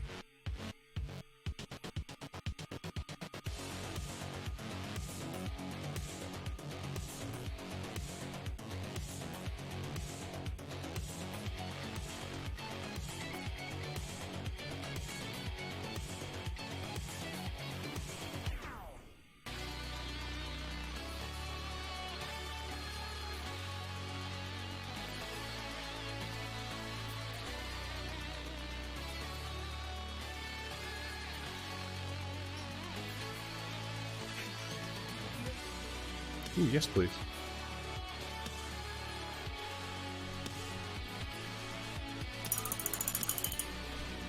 What is Dark? What is Dark? Dark is a German language, I believe, distributed by Netflix, thus available on Netflix in the States. Show. I don't have, like, it seems like saying almost anything about Dark kind of spoils it. Well, it's dark. It's real fucking dark. It's some wibbly-wobbly sci-fi, and I'm trying to think of things to say about Dark that don't spoil one of the biggest... I mean, I guess it gets revealed, like, a few episodes in, but it's still more fun to go into Dark with no idea what it's about, like, at all, and sort of put it together, because they're not going to string you along for very long. They give you answers to mysteries fairly regularly. The problem is that the mystery keeps getting bigger and more recursive. It's really, really good, though, at least through to the end of Season 2. They say that Season 3 is the final season, and I would say that's good. Because by the end of Season 2, you reach a point, and like I said, there's a revelation that's like, okay, like, this can work as long as you know where you're going. Because if this is like a getting ready for another 4 seasons kind of a thing, then fuck you. No, I'm not watching it. Punburn, are they still doing that, or did that end? Because I watched 12 Monkeys. I think I watched about 2 seasons of 12 Monkeys, and then I kind of got out of it. But if it's come to a satisfactory end, I should pick it back up. 12 Monkeys the movie is one of my favorite time travel movies. I really like 12 Monkeys. And I enjoyed the show. The parts of the show that I've seen, I've enjoyed quite a lot.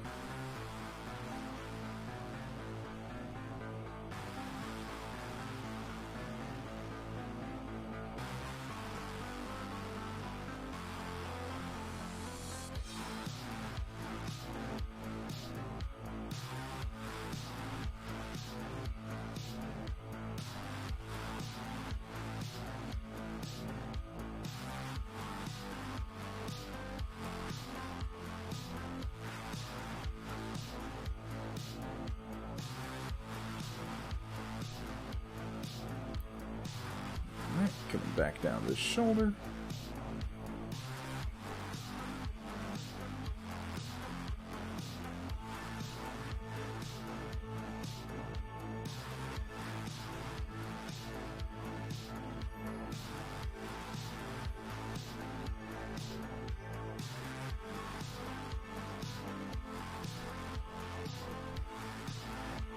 I should probably pick the show back up. I feel like I saw it had ended, and I'm just hoping it got an actual ending and not a cancellation ending, because that always...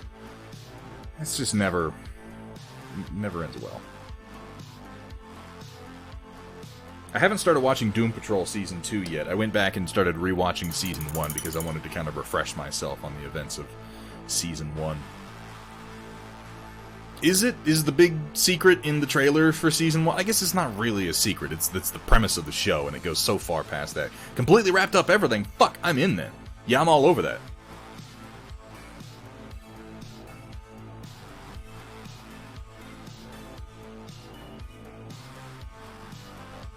I have not seen Predestination. I'm not familiar with it. What is that? Tell me.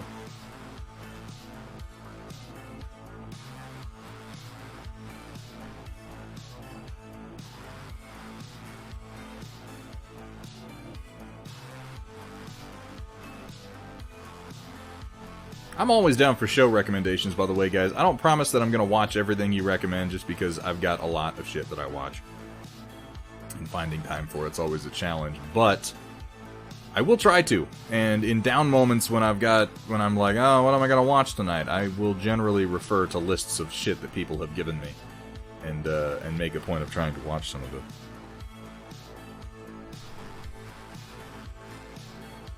You can ask Samare. Trying to get me to actually watch something specific can be like pulling teeth.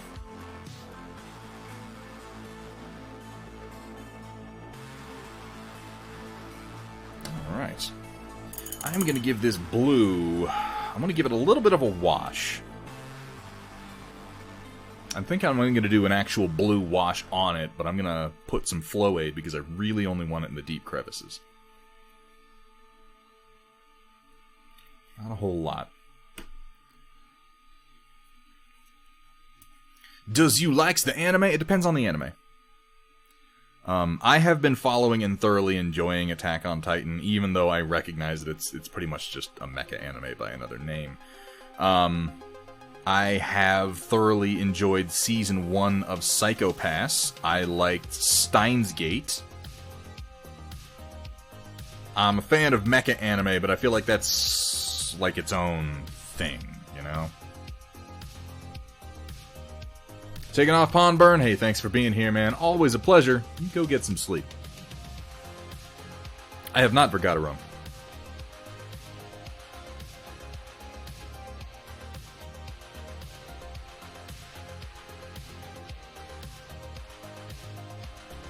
Whoopsies.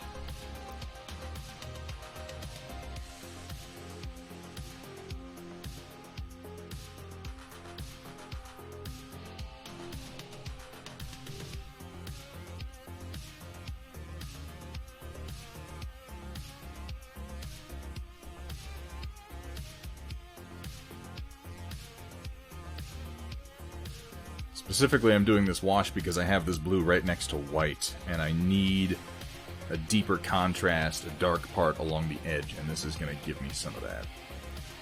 This way, I won't have to take the highlight too much higher. I'd rather deepen the crevices and then work back out to the same blue as a highlight, and then just touch a few more spots with a brighter blue. Otherwise, it's going to wind up being like real bright blue by the time I get done highlighting. You know, I suppose you could just go ahead and glorb that paint on anywhere. It's not like we're trying to get inside the lines or anything. That is one of the strangest synopses I've ever read in my life, Tiny Robots in a Box, and I've read some weird shit.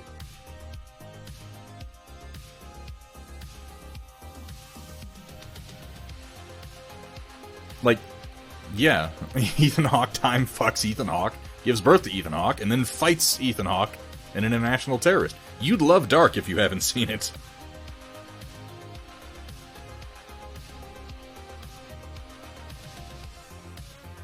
Well, Coral, mecha anime, I mean, that's not entirely surprising, because mecha anime, it follows the same tropes as a lot of other anime.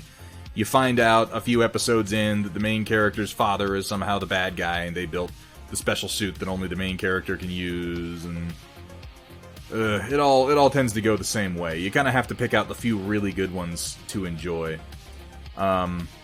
It helps me that I genuinely enjoy that cheesy shit.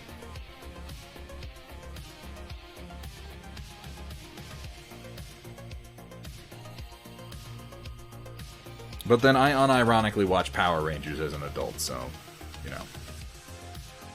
Take my suggestions with a grain of salt.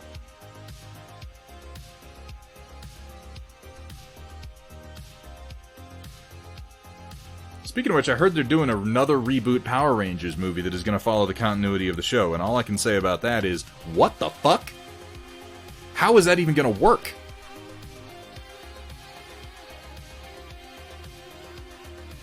The timeline of the Power Rangers shows are so weirdly dense for how puerile they are. I don't know how you could release a movie set in that continuity and not have most of your audience go, what the fuck am I watching? Rewatched Mortal Kombat the other day, as well as Spawn. They're doing a new Spawn, aren't they? That's a movie that needs to be remade. Because as much as I had fun with the one that came out, it was not the best film. And it certainly wasn't...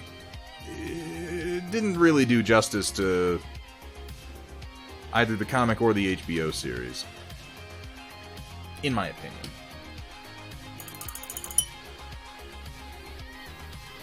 And you know what I'm going to do is I'm going to throw down the same treatment over my purple, just to save myself a little bit of time. And then highlight up and probably give it another light wash.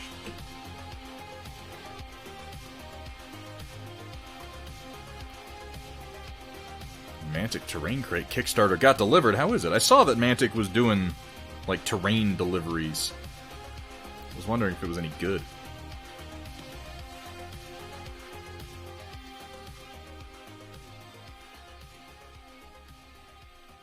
Kickstarters are amazing when they actually arrive. Tank, go, boom. Spawn did have a great soundtrack, you're not wrong. Rewatch Titan AE. I like Titan AE. Oh, Titan AE.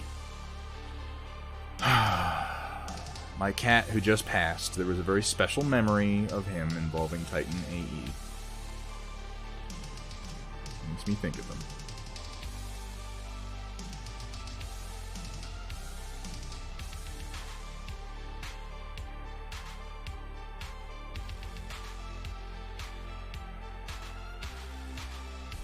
I finished my nap. Oh, yeah. It's been a long time since I've watched that one.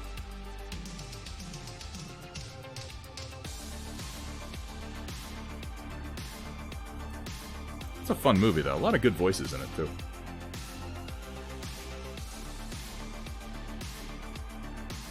And I liked the all-energy-based bad guys.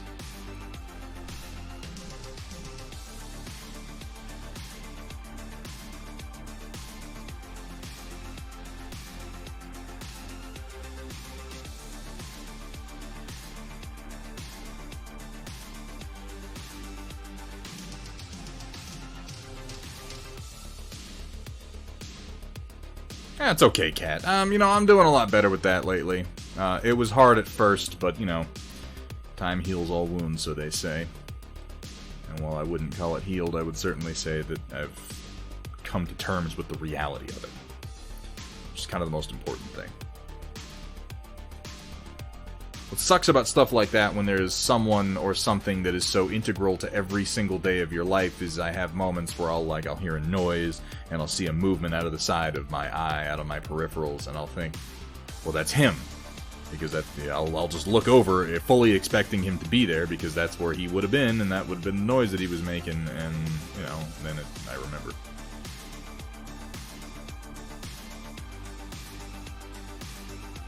That does suck. But that'll change with time, too.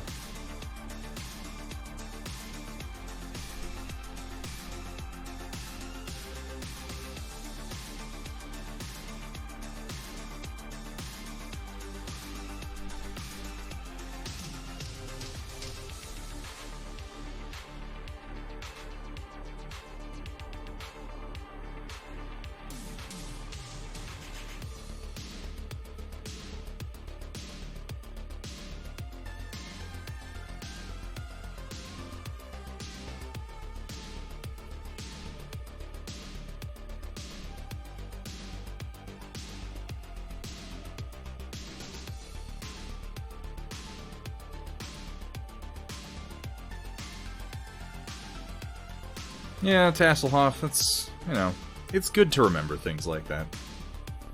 Might not always be fun, but I think it's good.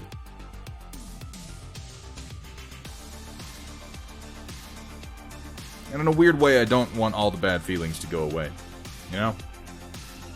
I don't want to forget. I don't really want to get that used to it. I don't want to talk about it, though. That's life. Life is a bitch. And the world is an asshole. And we all have to live in it.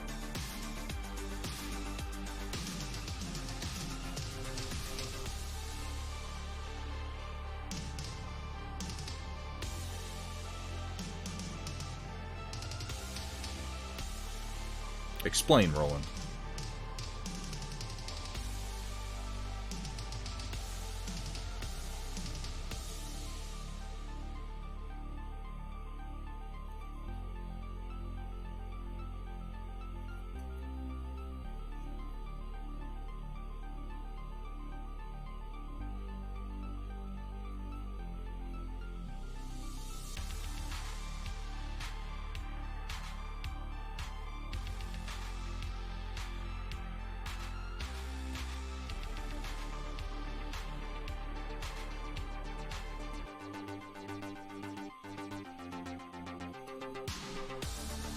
This, then I'm going to do some highlighting on the undercarriage and weapon portions.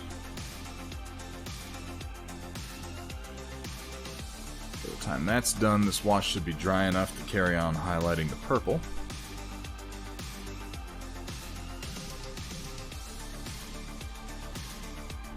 And the blue, for that matter. Oop, that was too much. Pull that off.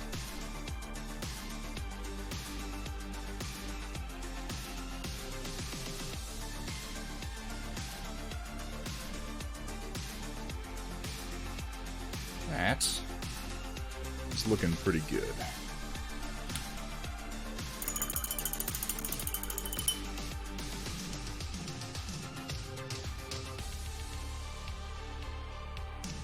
I'm glad you like it, Dark Fox. Yeah, I think the colors work well together.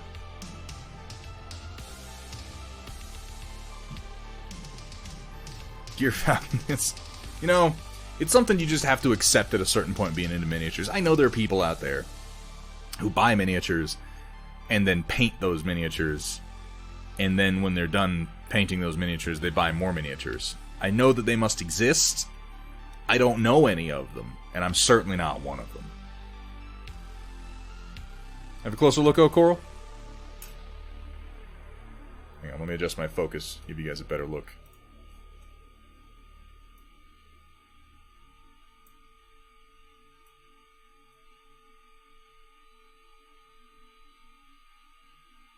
Damn it, I was right there. Right about in there. There's a purple wash settling in, and then I'm going to come back over with the original purple.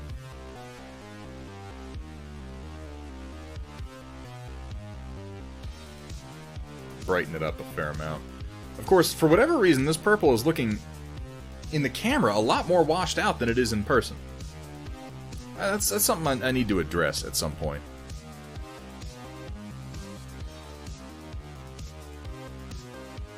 Focus back in the range I want it. There we go. Yeah, I think the orange cockpit is going to pop. Speaking of which, I should go ahead and put a little bit more color in there. I don't know how the hell I'm going to lens this cockpit, given the shape of it. Need to contemplate that. Let me try putting down a little bit of the original blue just to see where we're at with that wash.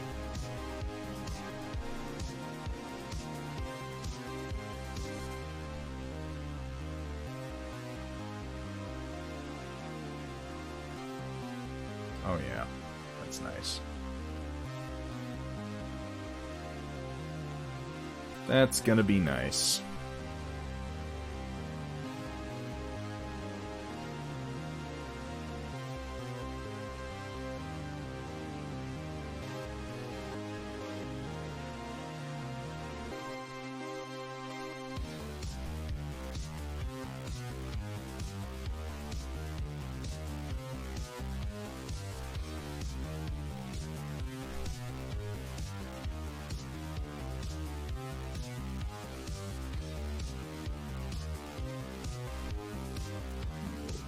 here? Yeah. Might be your white balance and contrast. It's entirely possible. In fact, very, very likely. The C920 camera that I use for the overhead shots constantly resets itself instead of saving the settings. And sometimes I forget to make adjustments.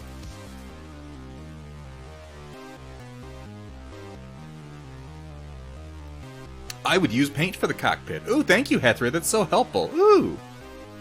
Oh, thank you, White Wolf.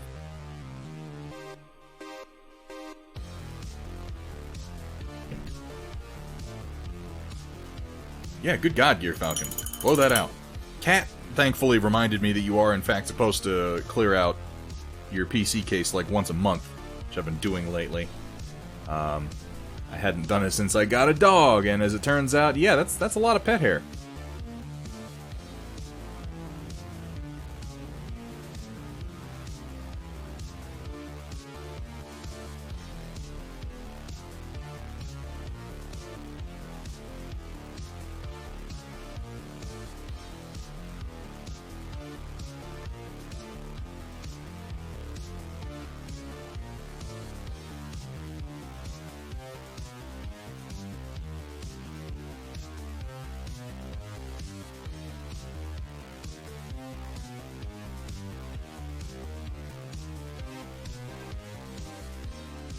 A little bit here on the side, but not too much. I kind of want to leave the sides dark.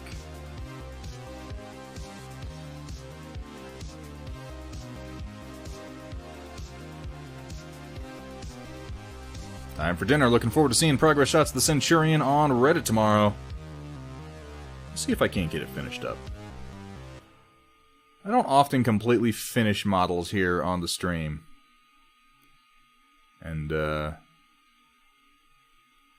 I'll admit that being able to take some extracurricular time to work on freehand stuff, particularly like the cherry blossoms that I'm going to want to put on here, that's going to be helpful to have some time when I'm not also trying to stay on camera.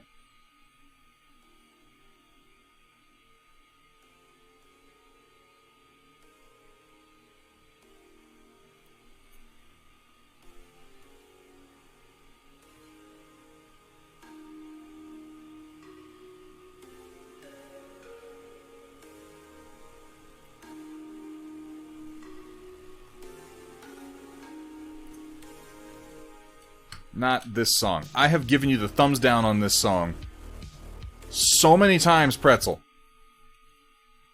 You filthy bastard.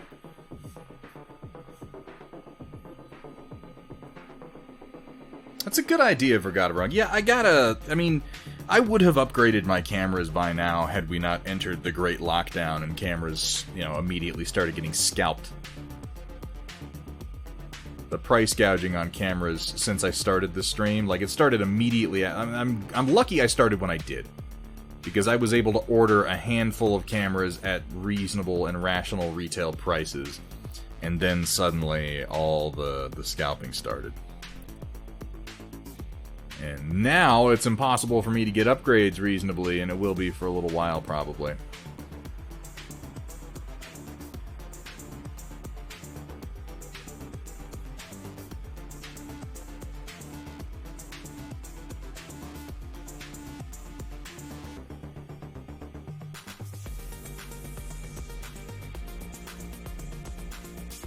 It will be nice when some things go back to normal. Of course, we've all been saying that for months, haven't we? So maybe I should just shut my stupid mouth.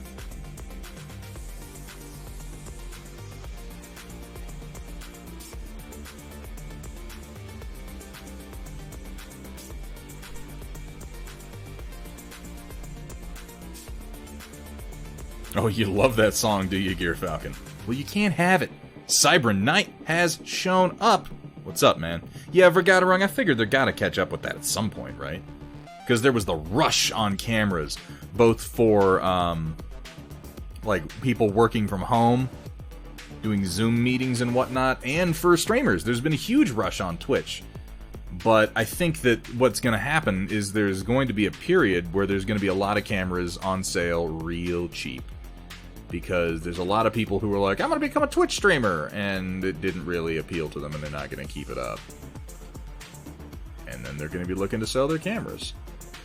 I think a lot of them are already selling them at increased prices, but eventually we're going to have the batch who gets out of it a little bit too late, and they enter the camera market that is a bit less forgiving, and they're going to have to sell them at a discount. And I'm looking forward to that.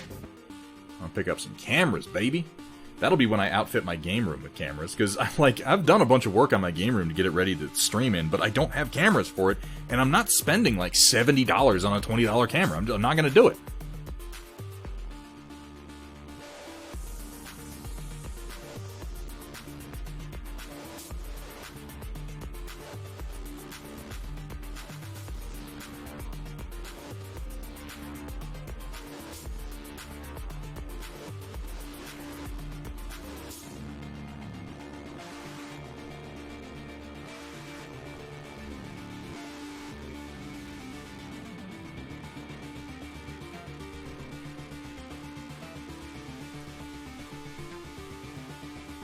Of course, I was thinking that when I got started, too, was I'm going to start Twitch streaming, and we're going to do it for a little bit, and then I'm probably going to get tired of it, and we're going to quit. That was my thinking. That's a good way to start any endeavor, right, is quit before you've even started doing it.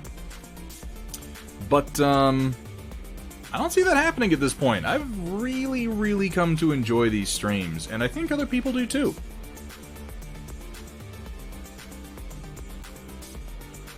I continue to do them mostly to get myself sitting here and painting for periods of at least 4 hours 3 times a week. That continues to be my goal, and it's one of the goals that I meet every week.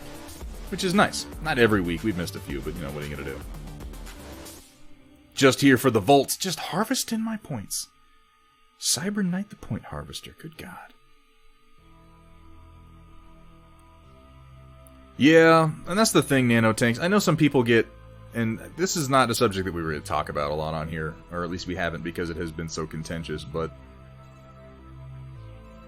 this is just true of all world events, though. This has nothing... I mean, it has something to do with the virus, obviously, but it's true of everything. Always. The only constant in life is change. I mean, shit, those of you who are, 30 years old or older, you remember the 90s. You remember what the 90s were like. And then you remember September 11th, 2001. And I'm sure you have moments where you bemoan the loss of that world, because it is a world that is gone. It's gone. No one is ever going to board a plane again the same way that we were in the late 90s. Nobody's ever going to breeze through security like we used to back then. It's just not realistic anymore. The world changed. It changes every time something big happens. It's changing now. I don't know what the future really is going to hold or what it's going to look like. All I know is it's going to be different, and it's probably going to be dumber. And I only say that because it always is. Everything gets dumber. Every single time. But Hey, Sindari, thank you so much for the follow. Welcome to the stream. Welcome to the Stormchasers. I hope I'm not being too depressing for you.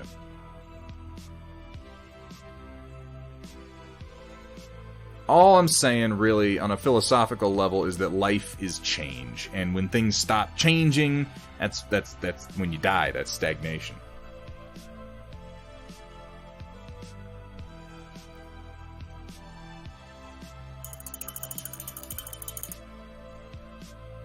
Yeah, it's gonna be dumber. Well, that's the only thing I can really promise you guys, and that's my major cynicism speaking, but whatever the future holds, it's gonna be dumber than what we're doing right now. And I know that might seem hard to believe, but,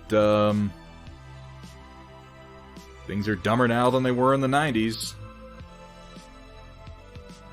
And those were dumber than they were... Actually, things might not have been dumber in the 90s than they were in the 80s. I can only speak to the 90s. I was here and conscious for those. But I've got friends who were born in, 2000, 2001, and I always think to myself, and it's no knock against them. I don't want to, gatekeep on time or trauma or world events. It's just, I can't explain what the 90s were like to you. I can't. It's an alien world. Things certainly felt different.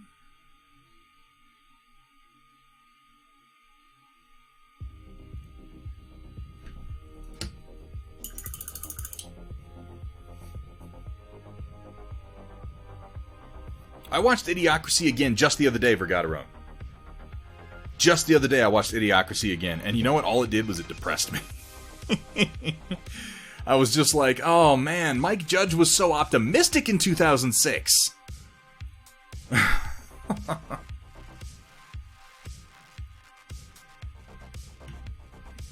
Isn't Mike Judge is working on something new right now, isn't he? I thought I saw the other day that he's working on a new season of Beavis and Butthead and some other new project. And given how cynical he was in 2006 and the way that the world has gone, I cannot even comprehend what maniac, what maniacism, that's not a word. It's not a word. He is going to unleash on us this time, because he can only have grown more cynical in that time. Gotta go to work, I'll be on audio, and maybe when I get through... Okay. Well, Vergaderung, you take it easy. As always, I appreciate you being here. Kat, would you do me a favor and give me a shout-out for Vergaderung? I don't know if we've done one today. And for anyone who doesn't know, Vergaderung has his own painting stream he does, and I highly recommend you check it out. Particularly if you enjoy Battletech paint jobs, he does some absolutely incredible work.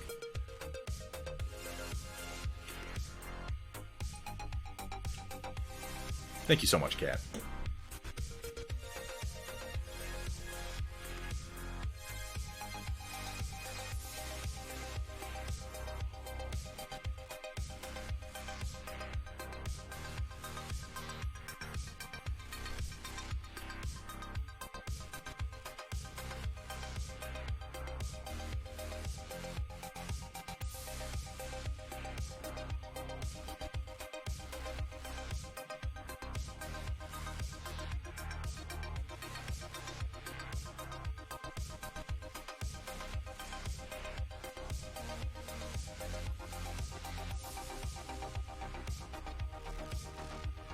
There we go.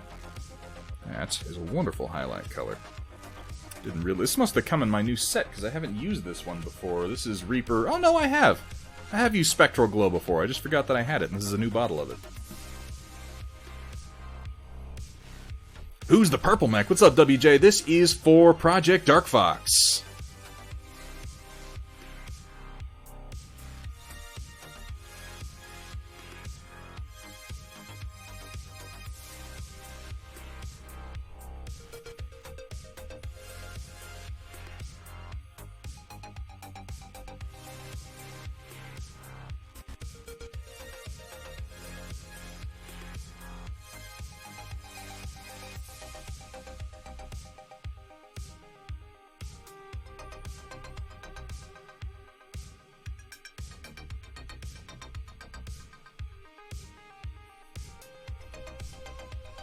Well, thank you for saying so, Samir.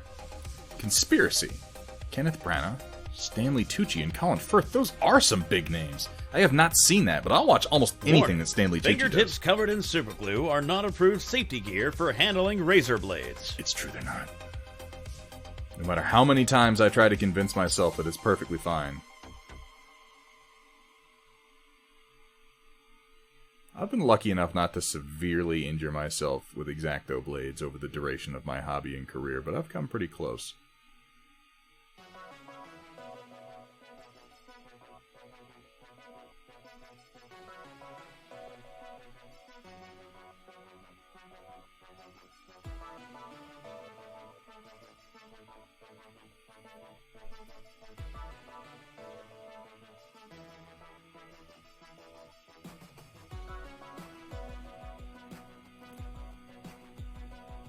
Yeah, that blue's really bringing it together.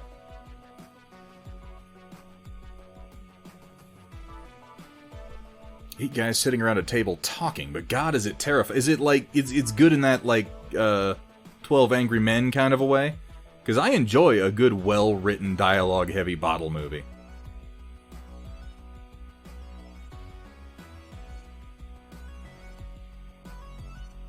Yeah, I'll check that out. Teenage Tom Hiddleston. Ooh. Words. I may need to see about redeeming to have you do up a Samara Salt Mech when the time comes. I'm interested. I'm interested in doing some Project Lancaster work. I've really enjoyed the little amount that I've had the time to read so far. The original 12 Angry Men was so good, but I would watch Paul Giamatti read a fucking phone book. I really would. That dude chews up the scenery and spits out just quality cinema.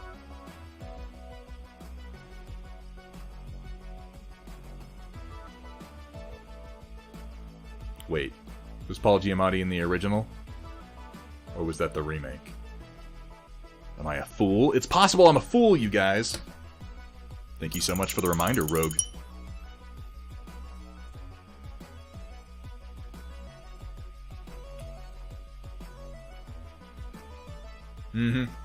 Had that moment right there where I was like, wait. Paul Giamatti was in the remake. There was one before that.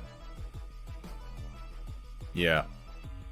It was a good remake! It was a good remake. Come on! I'll watch fucking Sideways for Paul Giamatti, and that movie is nonsense.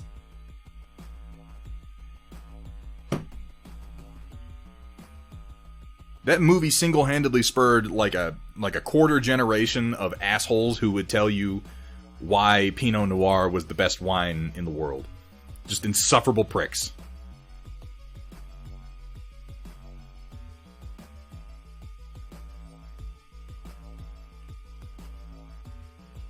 Particularly living out in California for a while, I can't tell you how many times I had somebody try to go off on me with explaining why the Pinot grape is better than all the others. Like, dude, I saw Sideways. I was there. Stop it. Hey, Iberben, good to see you. Now that I know who you are, imagine how many times I said your name and I was like, I don't know who this person is, but it's really nice that they're here. Now I know. Now you can't escape.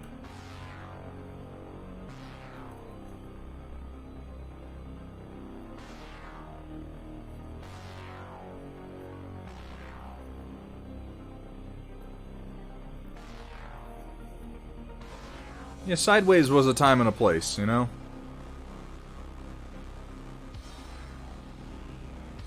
It's not that it was even a bad movie, it's actually very watchable.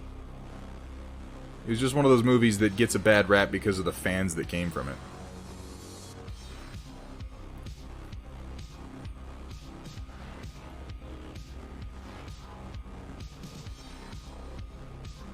It's like that movie Ironclad, which I want to say mid-2000s, maybe early 2010s.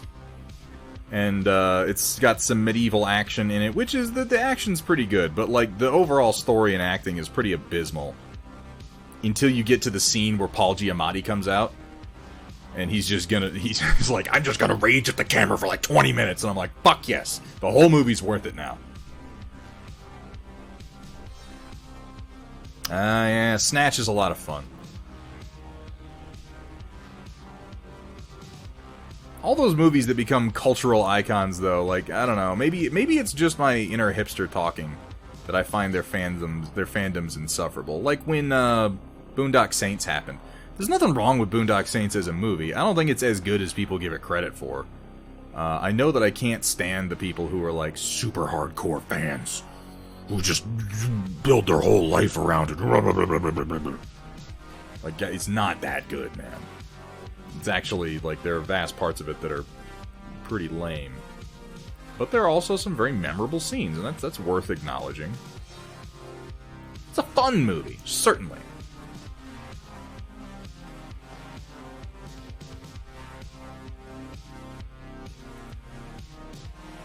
When watching Thunderhead stream, you may feel the urge to do the cha-cha, because he likes to slide it to the left, and then slide it to the right, and then hold it off screen entirely. Come on, Thunderhead, put it back on camera. Have I been going off camera, or are you a bunch of liars? I can't decide which is true.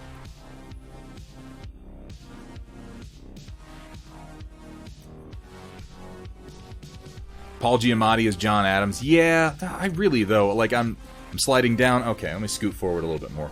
I mean, I'm not even exaggerating when I say that I would watch Paul Giamatti just read out of a phone book. I just enjoy his performances so much.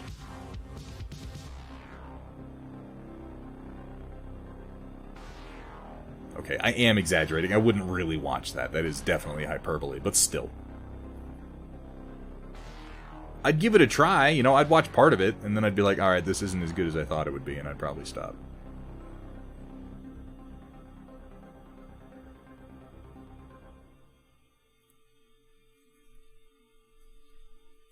Why not both? What's up, Kursala?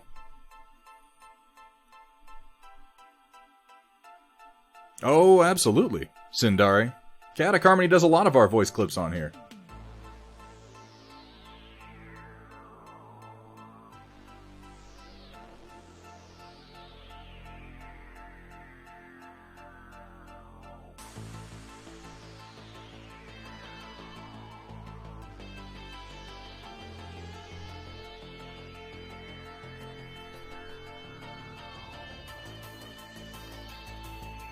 Chaotic has always been a pretty good sport about recording voice clips for me fucking completely free of charge.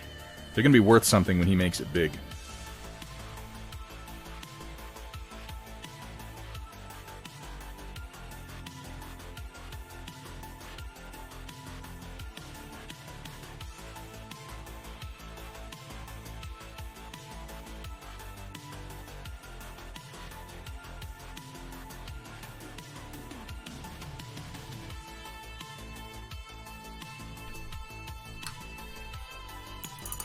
Yes, moon runes to you as well, sir. Can you fangirl later? No, I'm gonna bust out my effigy of Chaotic, and I'm just gonna start rubbing all over it. Right here on stream. And you're gonna have to watch, Steiner.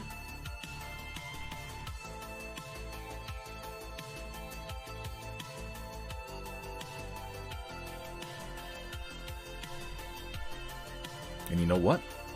You're gonna like it.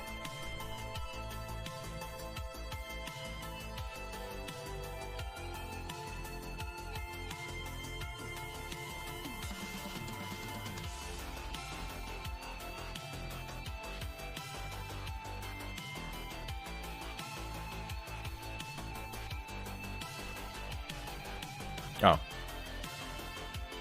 You know what? Yeah. A mashup of Chaotic Harmony and Paul Giamatti. There we go. It's true. I'm afraid, sir, I do not speak nor read Korean alphabet, but I'm glad that you're here, and I hope you're having fun. I also hope you're not a bot. I hope you don't take any offense to that. It's just that there are many bots who, you know, speak in foreign languages.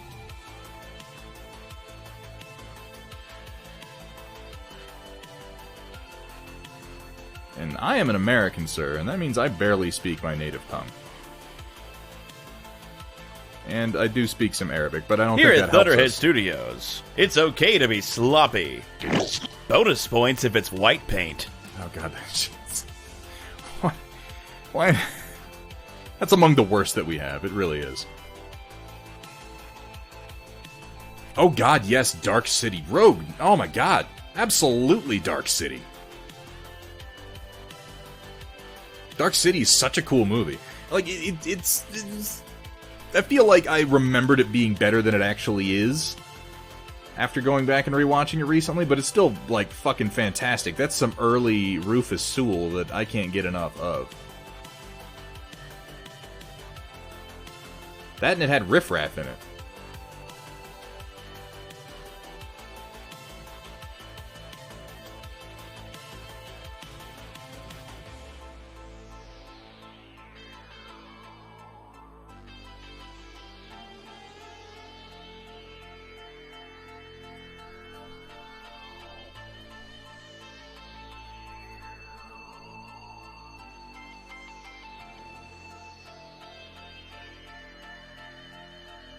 Yeah, Dark City's a lot of fun. I really enjoyed that one.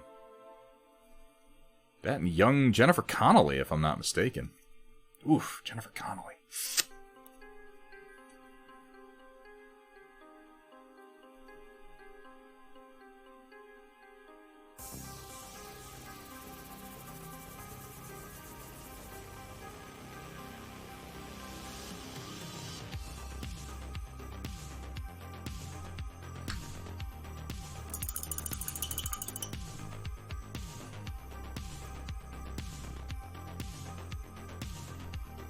I've enjoyed Billions. Hey, Papa Bear, good to see you. By the way, I saw a suggestion earlier regarding the Annihilator that I've been painting that maybe I should swap it out for Papa Bear's version. I don't hate that idea, because I'm like ashamed to admit how defeated I am by that Annihilator, by O'Coral's Annihilator. Like, I feel bad because O'Coral is such an awesome viewer, and he was like one of the first to pony up the points for Redemption, and it's just like that mech has slapped me around like a something that gets slapped around a lot. Of course I don't hate it, it's your idea. I mean, I hate some of your ideas, Kursala, just not that one. I couldn't get into Billions, Papa Bear. I tried watching Billions, I made it to the end of the first season, and then there's that scene right at the end of season 1 when Paul Giamatti and Damian Lewis face off, and they just, like, shout character... Like, they basically shout character synopses at one another, and I'm like... Well, that was awkward and weird. Oh, hey, my print's done. Hang on a second. One moment.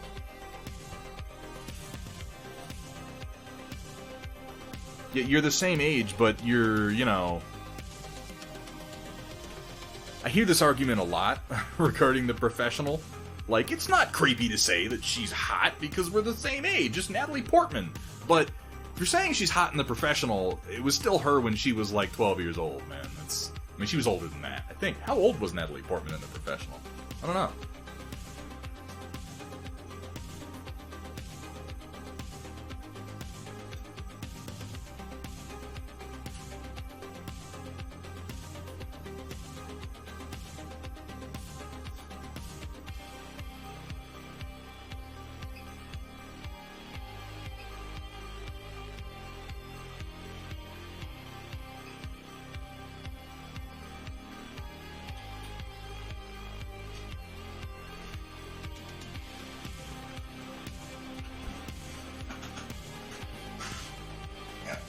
Oh, God.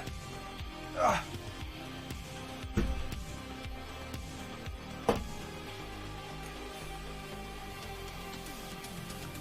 I have so many of these wall pieces printed now. But they come out real nice. I like doing the modular like this because even though these are designed to fulfill a very specific board build, I'll be able to make anything I want out of them later. Miss of the Rockstar, what's up? Hello to you too. Yeah! Oh, that's the wrong button. I don't push my buttons enough. I used to push the buttons more. Where is it?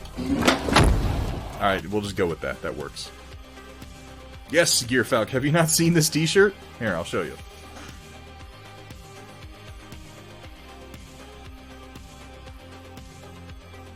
Call me Snake.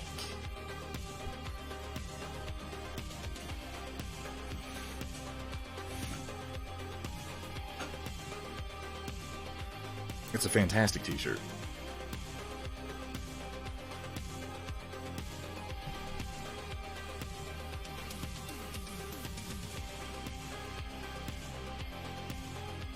Ah, really? Audio only? How do you watch this stream on audio only? I feel like I have long gaps where I don't say anything. And then long gaps where I say a series of very stupid things.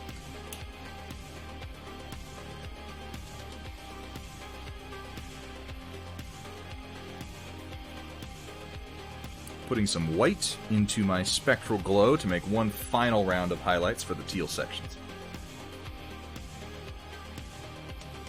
This is exactly the last... This is the section that I should have highlighted last for several reasons, and I've just completely ignored my own good sense and advice. But whatever, I'm leaning into it.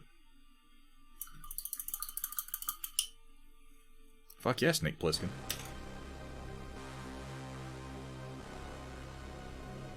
I heard he was dead.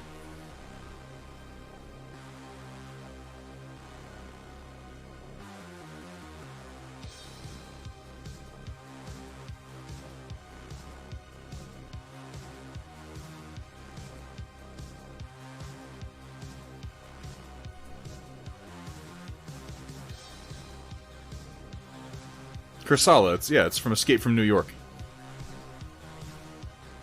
Which, if you haven't seen Escape from New York, you really should. Some classic John Carpenter.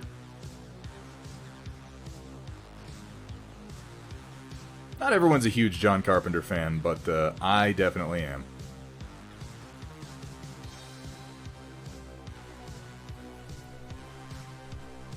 You heard wrong. I get that a lot.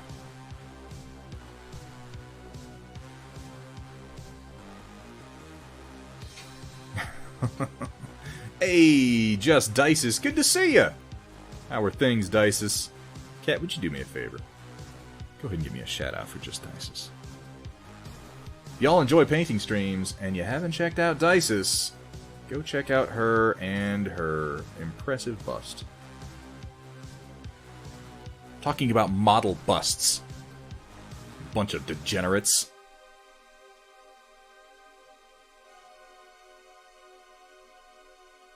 What you up to, Dices?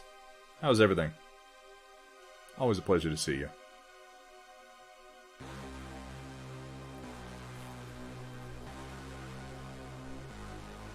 Things are good. Glad I could catch your stream. Yeah, you know, it's a funny sort of thing.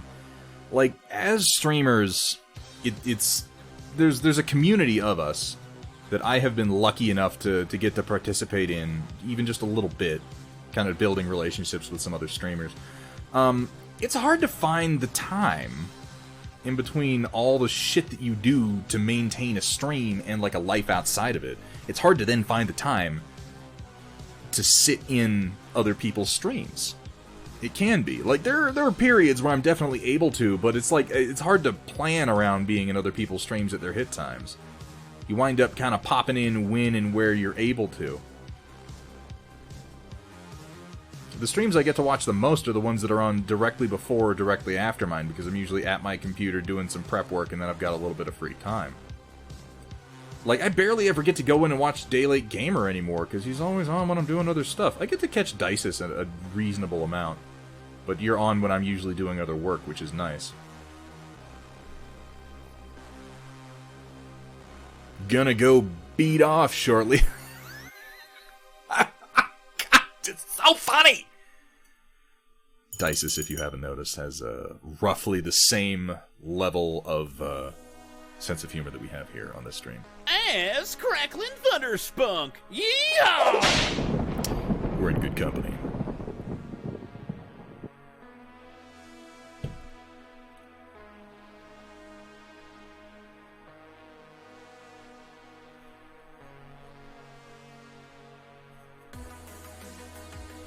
But most notably, I would say that Dices is another 3D printer. And those are fewer and further between than just painting streams.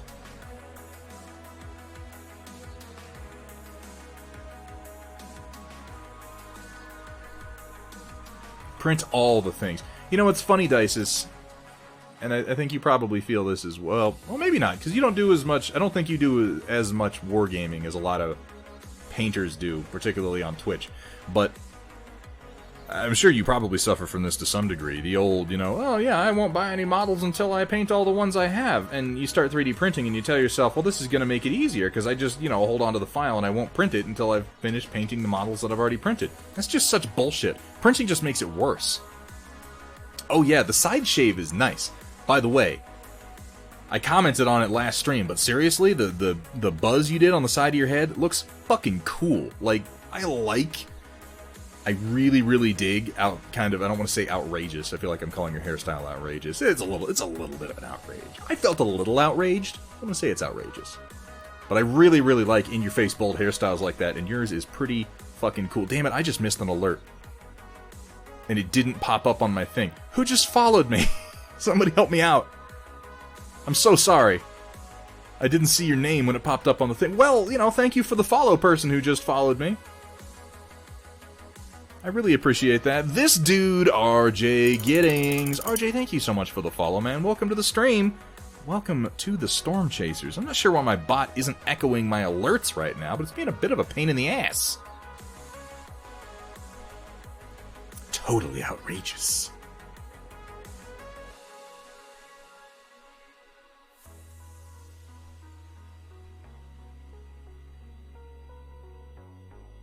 Wait, that's a lyric from something.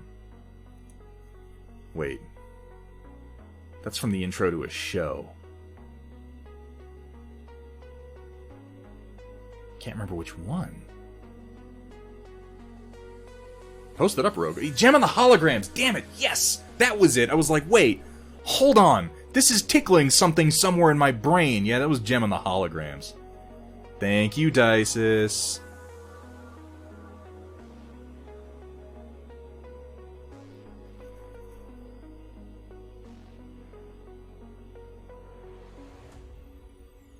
Do you like sexy battle mechs, sexy streamers, and sexy Solaris cheerleaders? Oh, you know it. Well, Thunderhead Stream has some of those things, and more. Hey.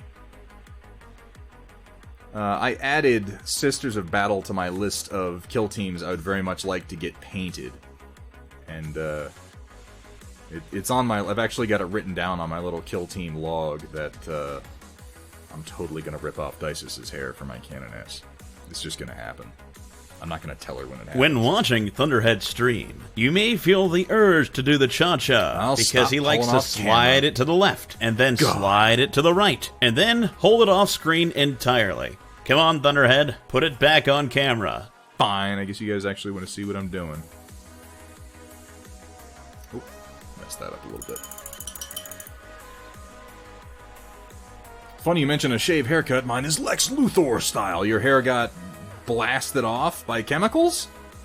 Isn't that what happened in the original run of Superman? You got poisoned by kryptonite to the point that you can't grow hair anymore, RJ?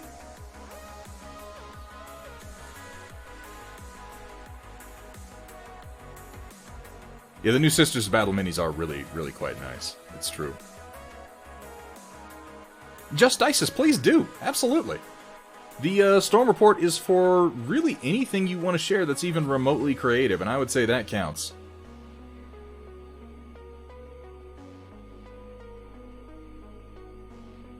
Plus, I don't think I really got that good a look at it before, and I'd love to see more.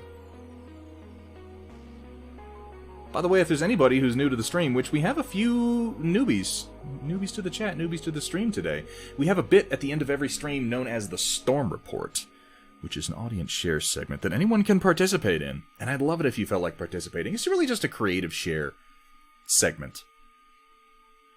And, oh, hang on. Let me show you here.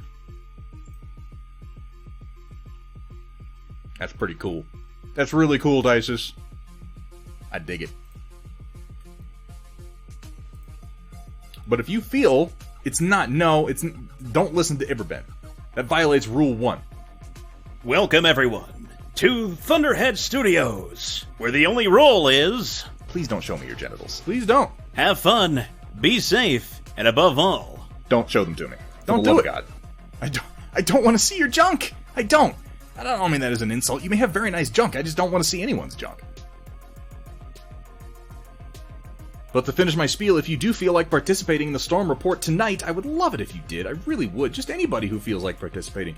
It's easy to do. All you gotta do is go over into the Thunderhead Studio Discord, jump into the channel called the Storm Report, and post up to 3 pictures. And we'll take a look at them here at the end of the stream. I believe the close-off for pictures is gonna be... And how long have we been going? Oh, about 40 minutes? AFK for Beat Saber. You beat those sabers, Dices. Dude, also, seriously though, Beat Saber is fun as hell. You have a good time. Go get sweaty.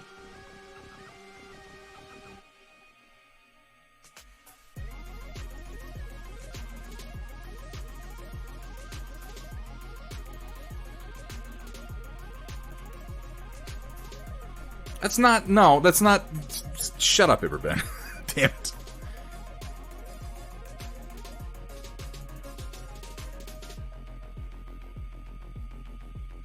First, he pollutes my life with his Albanese gummies, and now he comes in here and intentionally misinterprets what I'm saying.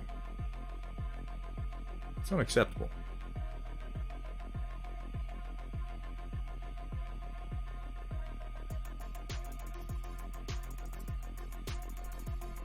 No, Samir, don't encourage him. No!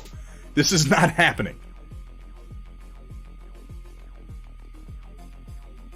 The fucking Candy War was one of the darkest parts of the history of Thunderhead Studio stream, okay? We don't want to dredge up old rivalries.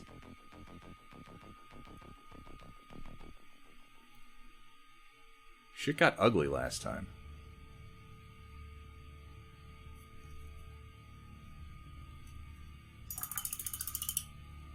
Alright, I'm feeling pretty good about the teal and the white at this point. We need to lay into the purple.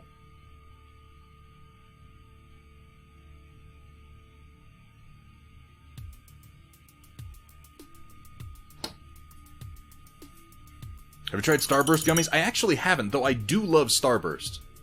Just plain old Starburst. The original flavors, too. None of this crazy shit they've been doing lately. Goddamn kids and their goddamn Starbursts. Add a little bit of medium to my purple here. Needs it. I'm gonna have to change out this sponge and paper today. By today, I mean a little bit later tonight. And actually, I'm gonna go ahead and lighten this. I don't want to use just my base purple. Direction do I want to go? I know. I'm gonna mix in a little bit of this here. Icy Violet. Got any King Crab minis? What's up, Scud24? I do! I don't have any that I can just grab and show you, unfortunately, but I do have a Actually, interesting you should ask. Of the Comstar minis I've done, my King Crab was my favorite. If you're interested in seeing it, you can pop over to my Instagram. I know there's a picture of it up there.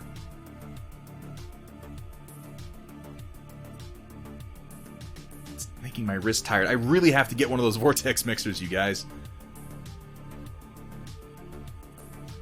Yellow or best fucking... Oh! Yellow? Don't get me wrong, I like yellow. But red's the best. Cat, like, I'm sorry, you're just wrong on that one.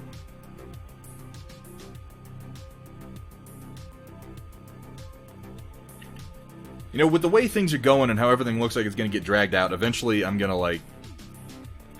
Do you think it would be gauche to open up donations again for some stream enhancements? Because I closed them down when lockdown looked like it wasn't going to be ending anytime soon, and things haven't improved that much since then, at least not in the States. But I don't want to open them back up if it's going to be, because I feel like everybody kind of needs their money right now. But at the same time, I didn't think it was going to be this long. And there are definitely some things I'd like to get to enhance the stream that I'd rather, reinvest donations than pull out of my pocket. I know, Cat, but I'm like, it still feels weird for me accepting money for this.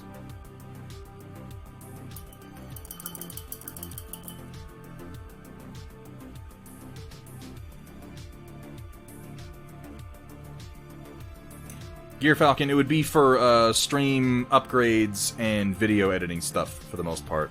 Not for cameras immediately, obviously, because cameras can't be... I'm not gonna spend money on cameras until the prices come back down. I'm just not gonna do it.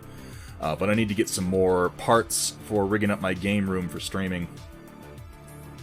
And pay for some new emotes and some other stuff like that.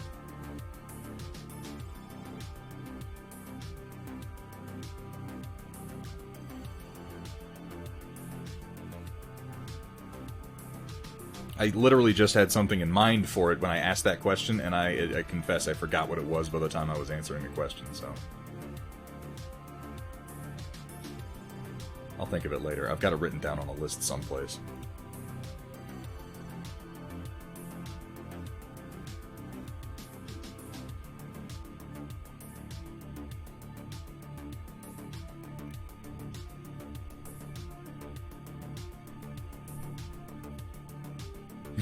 Everybody needs their money, but I want some of it. Yeah, that's a good way to put it.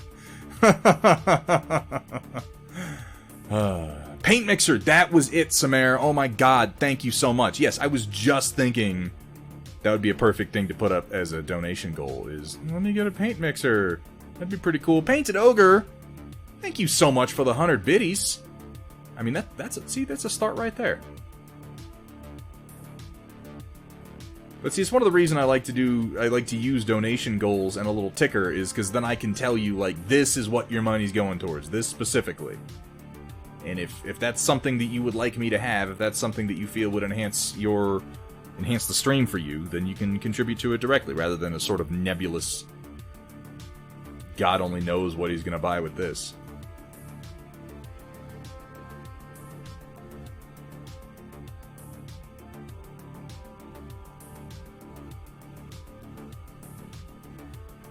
Just found out you're related to some serious royalty.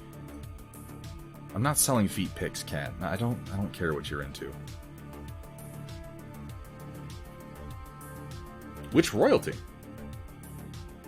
Painted Ogre, that's so kind of you to say, man. I appreciate that.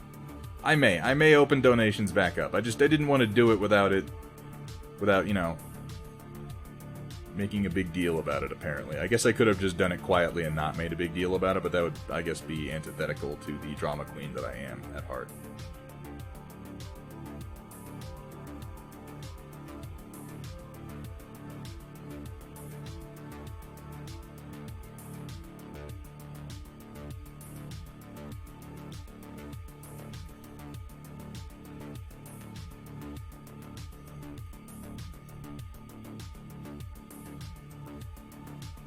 That, and I realized a lot of my viewers aren't necessarily in the States or having quite the same issues that we're having over here, so...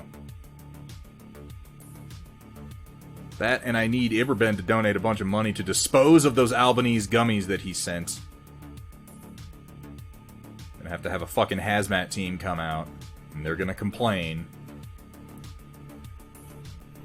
Hope you buy some hookers and blow with my time. I'll have the separate tick-up bar.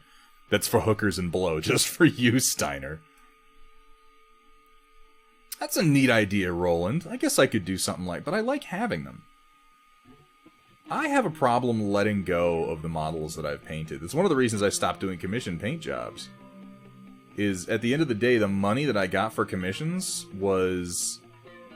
It didn't take away the pain of having to send the models away, you know?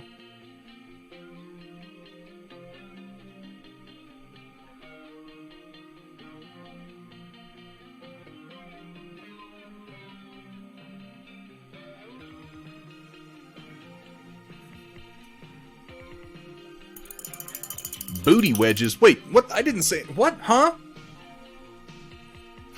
What did I say? What even is that? Related to Alexander the Great, Julius Caesar, Ptolemy, Cleopatra, Alfred the Great, and... Uhtred. Oh, no shit. As well as Mark Antony and St. Arnold. Now, okay, Rogue, I don't wanna piss on your bonfire here, okay? I don't want to. But I'm gonna say something to keep in mind. Okay? Because some of those are like when people say, I'm related to Attila the Hun. Here's the thing. Attila the Hun? That man fucked. Okay? That's what I'm saying. Alexander the Great? That man fucked. Ptolemy? He fucked. Julius Caesar? He fucked. Alfred the Great? Oh, you better believe he... Okay, he maybe didn't fuck as much. He fucked less, admittedly. Uhtred? He fucked. Mark Antony? He fucked. So a lot of people are related to him, is what I'm trying to say. I don't mean that to in any way take away from how cool that is. I'm just saying keep that in mind. That's all.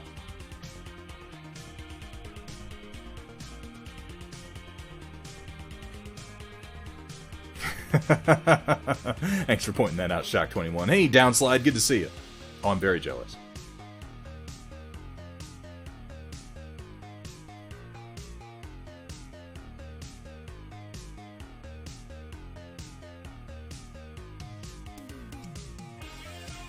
Alfred the Great, I think, is a good get, because I don't think Alfred the Great fucked. That was kind of like his whole thing.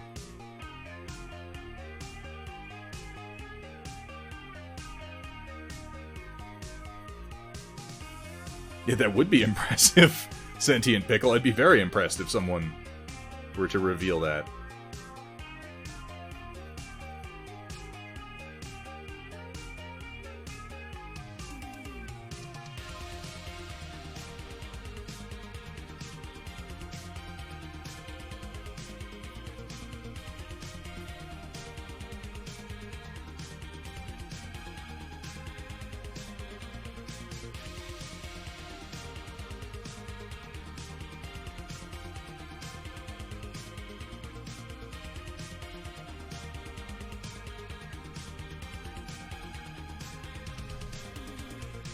My ancestor was a dirt farmer from Mexico.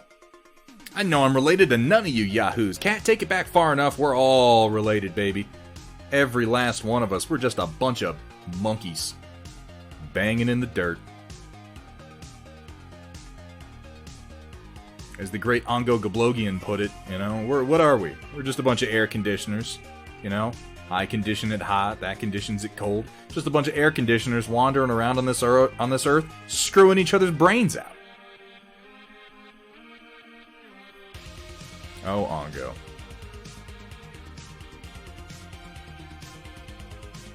Ongo and the saga of the sex monkey. This conversation took a weird turn. Is that my fault that I do that? I mean, it would kind of have to be since I'm the only one speaking out loud, I guess.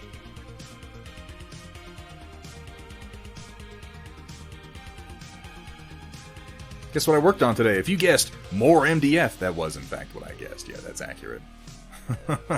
Gluing in magnets, well, that's something. I think it's ironic one of my ancestors is the patron saint of brewers, though. Yeah. Is that... Well, here's a question for you, though. Is it ironic, or is it more apropos? Rogue, do you brew, or are you a teetotaler?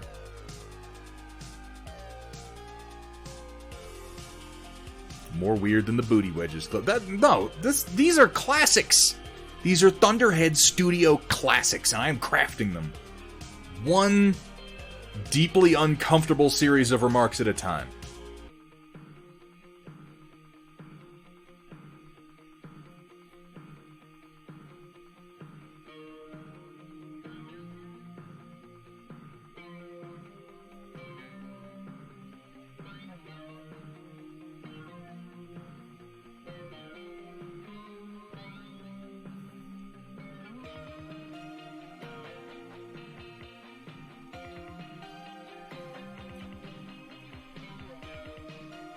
Just a bunch of smelly monkeys. Hey, I'm not that smelly, alright?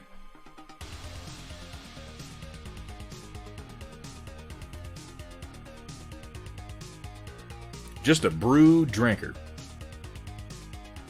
Again, that would just seem to be apropos. Less ironic. It would be ironic, I think, if you were like a chairperson of an anti-drinking league or a prohibition group or something like that. Then that would be irony. And I'm just being pedantic. I just think that, you know, irony is... It's a somewhat misused phrase these days. I'm a clean monkey. I don't believe that for a second, Gear Falcon. Gear Falcon is, in fact, a smelly monkey. My more recent family history is absurdly stupid. To be fair, looking around at the world, I think a lot of our more recent family history is pretty stupid, Roland.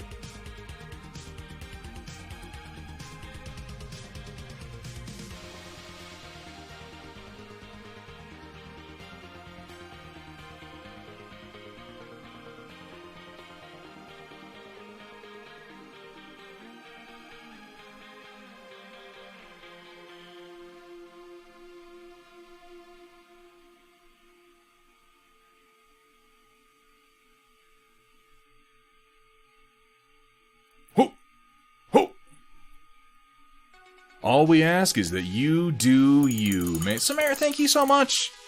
Thank you so much. And thank you for the reminder to posture check there.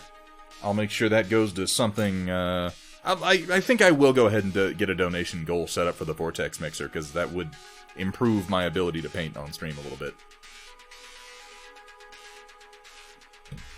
Does it kind of think White Claw is overrated in the Starbucks of alcohol? White Claw? Rogue?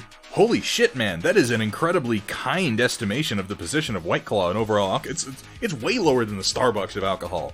It's the fucking instant coffee at the cheap hotel of alcohol, man. That's awful. I'm not saying anyone is wrong about their ancestry. It's just an interesting related aside. There's a really interesting new episode of the Code Switch podcast about a game of telephone that sometimes gets played with family history. It's also true, Averben. There's you take it back far enough and eventually our records become pretty unreliable and suspect. That's not to say I don't think it's cool. But it is interesting to dig into.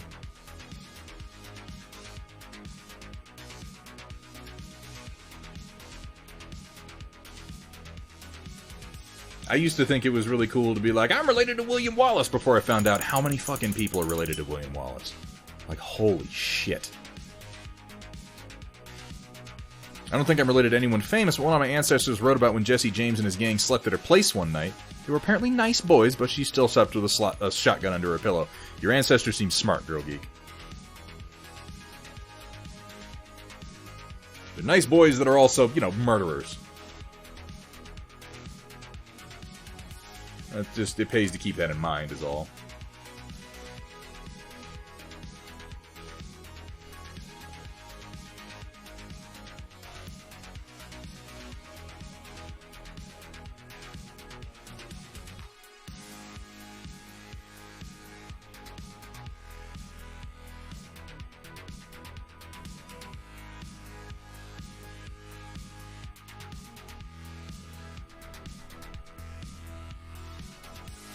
Taking your daddy's army from Greece to India only to die from partying too hard before you're 30 makes any more. Eh.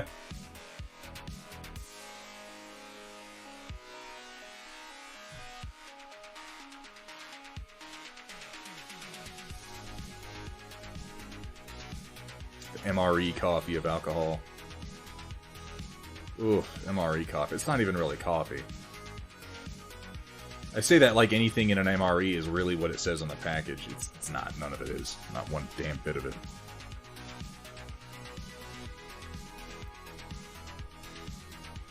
Okay, so maybe I was mistaken, Rogue, in my correction of you. I didn't realize what a low opinion you had of Starbucks coffee. And with that in mind, I think that your description was actually probably quite apt.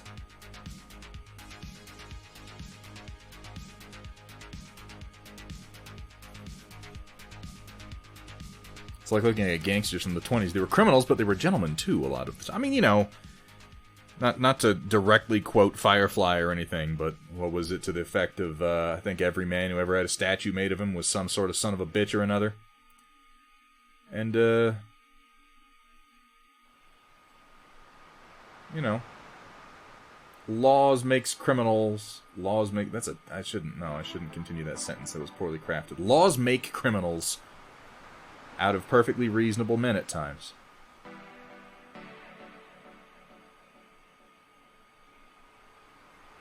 If you laid out every law that I've broken over the course of my life, end to end with no context, and that was the only way that you could judge me as a person, you might look at me and go, he sounds dangerous.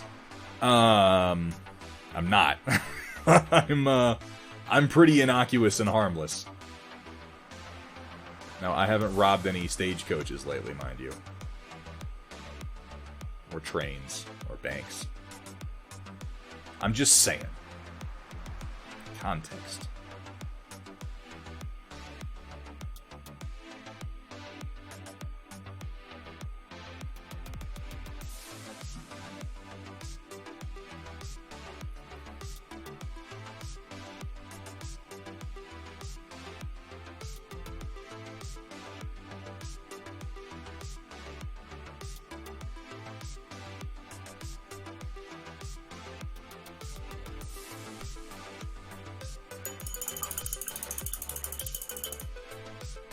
Ooh, that's rough, Gear Falcon.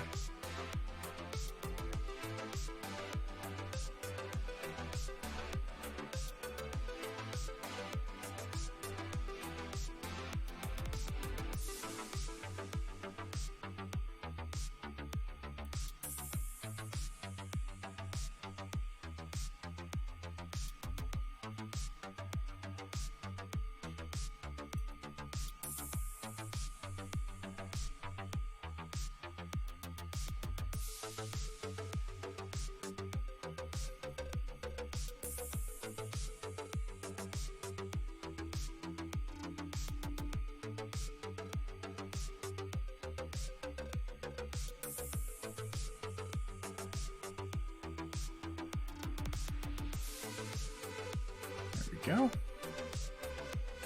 Getting there, a little bit at a time.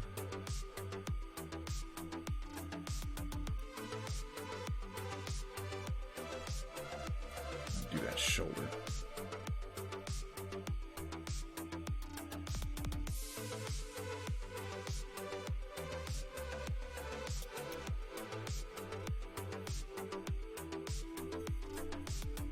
This is a layer of highlighting that just doesn't look like that much when you're putting it on, but man, does it pay off once you get a couple more layers put down.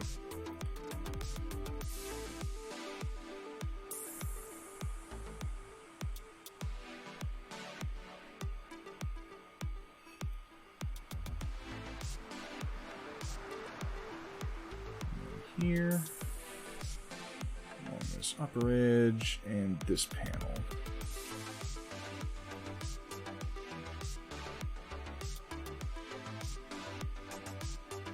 Part of my problem I have sometimes when I'm streaming and painting and I'm going through something where I need to be very methodical is I lose track of what I've done on the softer highlights. But it doesn't hurt to go over them again.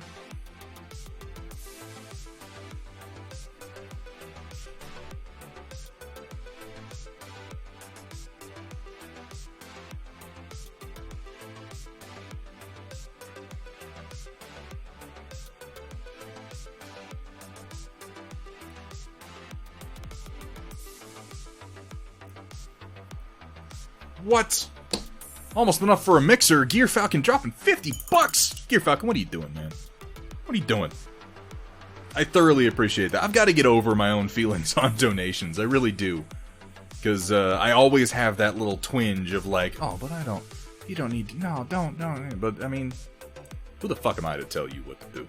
Thank you so much, Gear Falcon. I really appreciate it. It's going to go right into a mixer, man.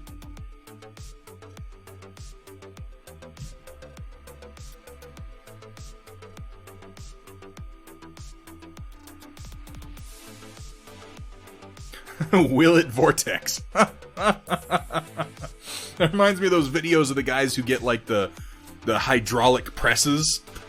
And it's like they use them for their work, but then they're sitting around one day and they're like, we should start a YouTube channel in which we crush shit in this just to see what it looks like when you crush it. I will. You know what? I'll shut up and take your money, Gear Falcon. Thank you so much. I know, Samare. It's just my own head I've got to get out of, you know? I shouldn't have done that. I should not have done what I just did. That's not going to yield the result that I want. I just wasted a bit of paint. That's okay. What I should do is take that Icy Violet and then just pick up a little bit of my Runic Purple and then mix them. That's going to give me the highlight I'm looking for.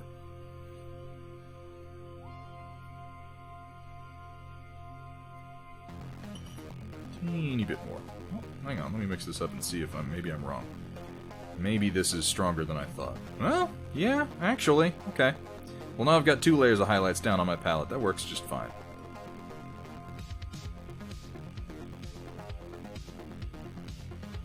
A little bit more water.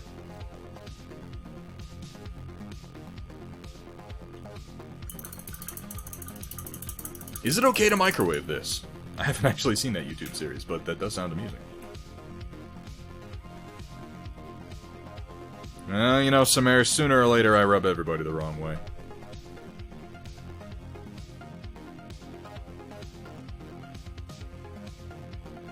Wait, where's my other button I like? Like I told my last wife, I says, honey, I never drive faster than I can see. Besides that, it's all in the reflexes.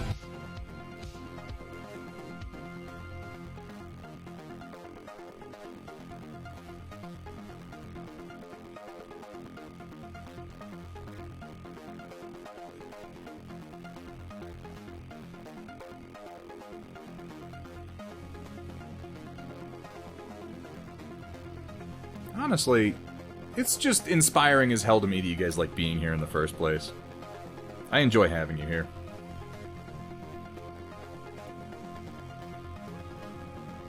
I mean, I guess that kind of goes without saying. If I didn't, I probably wouldn't be here.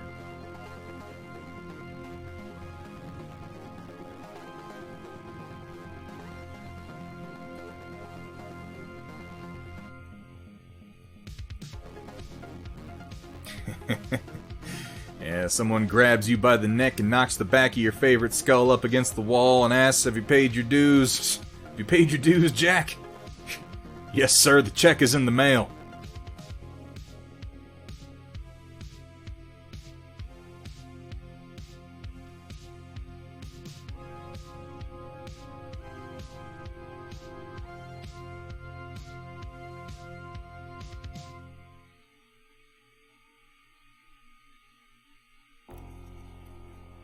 I have nothing to share this week. That's okay, Gear Falcon. You don't have to share. You've shared quite a lot. I'm just happy anytime you do, man.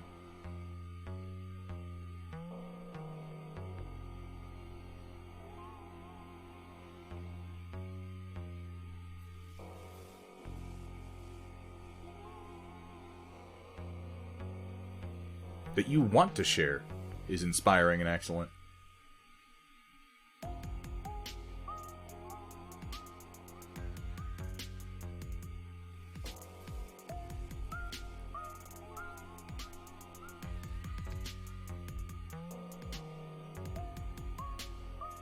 On the volts? Is it really? The option for the moment is gone downslide just because I have a backlog, but as soon as I get worked through that, it's going to open right back up again, so storing the volts is not a bad idea. I was also thinking of working in, if I'm going to be doing gaming on a semi-regular basis, we can have some redemption specifically to do with gaming. And for that, I might just rip off my boy DLG's redemptions. He's got a lot of good ones. Some silly ones, some where it's like you pay a bunch of volts and he'll, you know, keep streaming for an hour or something like that. And that's not stuff that I could always do, but we might have some more redemption options soon, is the point. I'm always trying to come up with new ideas and fun stuff to do on the stream. Usually failing, but I'm always trying, you know.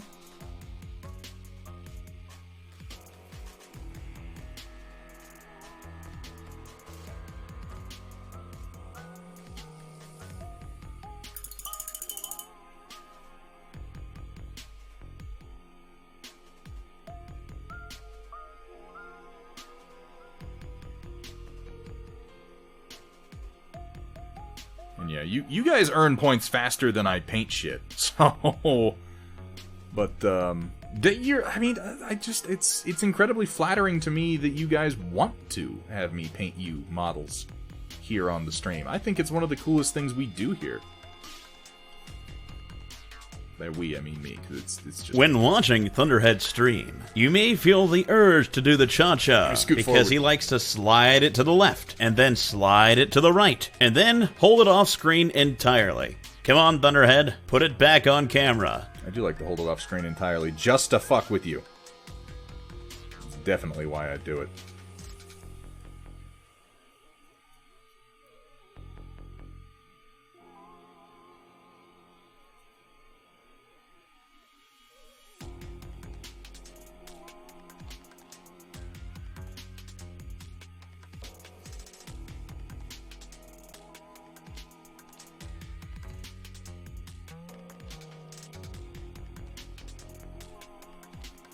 Looks like we've got just about 10 minutes left.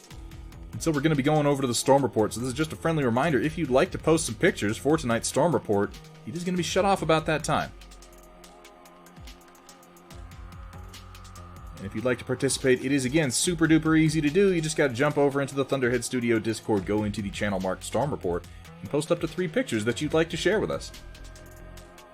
And we'll be taking a look at that here in just about 10 minutes.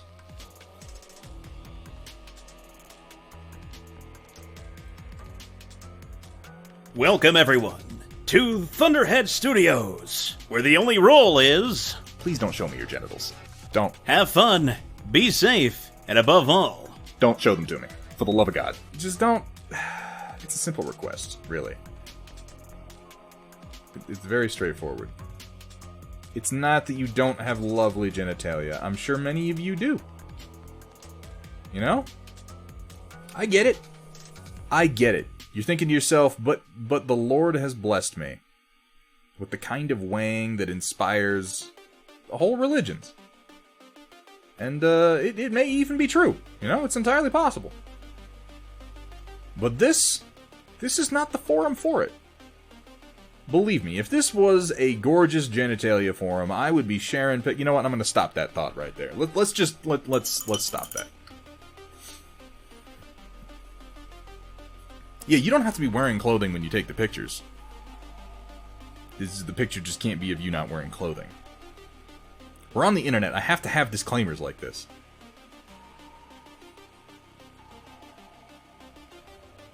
We saved that stuff for my OnlyFans account. Add me on Snap, everybody! Toodles!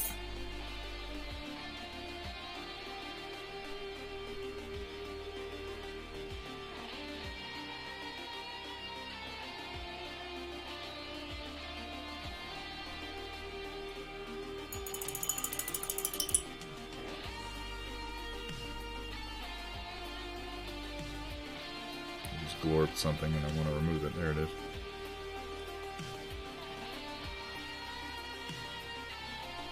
Anybody else notice that photo tent behind him kind of looks like a smiley face on occasion?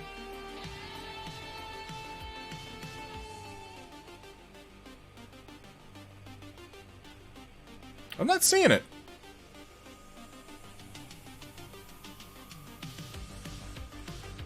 I wonder if I bumped my camera a little bit. Why I'm pulling towards the screen so much today.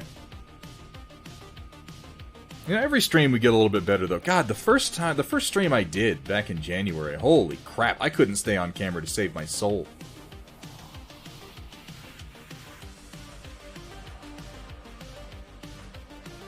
Of course, for those of you who were here, you might remember the camera was literally, it was right where my hand is. I had a camera on an arm and I was trying to paint like this, like around it, like with one arm, like it was horrible. I don't know what the hell I was thinking. Damn it, Everben! What the fuck?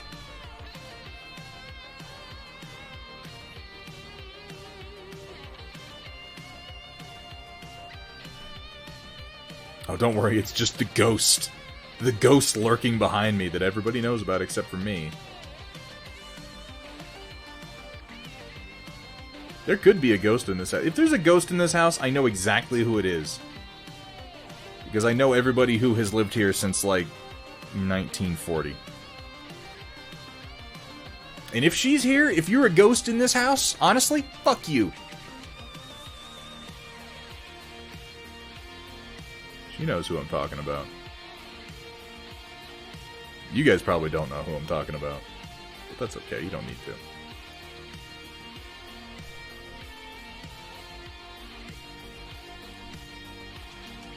It's from the family. The only person who would be a ghost here was... I'll just say it, she's kind of a giant bitch.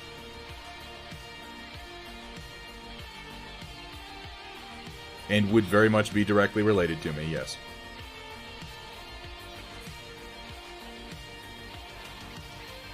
I hope that there is a ghost here, and I hope I do know who it is, because I'm going to go all Sam and Dean Winchester on their ass.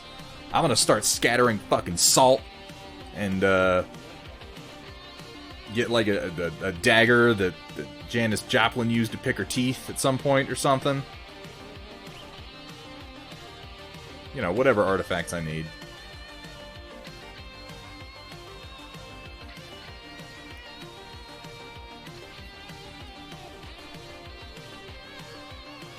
Oh my god, really? Oh no. I haven't looked at the clip. I don't remember what I said. I don't remember what I say most of the time on this. I'm not like considering what I'm doing here, you guys. I'm just saying words.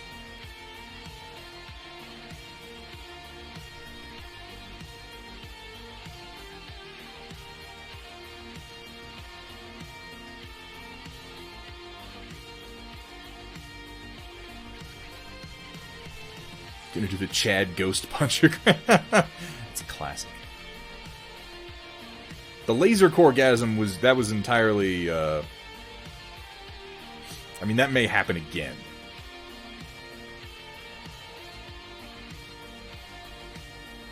I did get a chance to watch it afterwards. And, yeah, I did get a little bit excited there.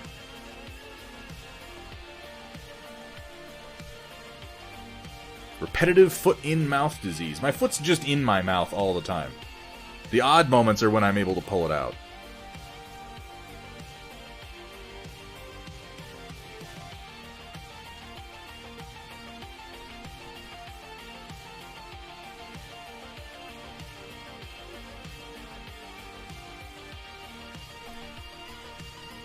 Five-minute warning. Thank you so much for that, Dark Fox. if you're curious, SP Firestarter, specifically what I'm printing is another one of these. I need 7 of these to complete my Morad Sumar's farm layout for Star Wars Legion. And then I'm going to be painting them. That's going to take really not that long, because I'm just going to paint them with an airbrush.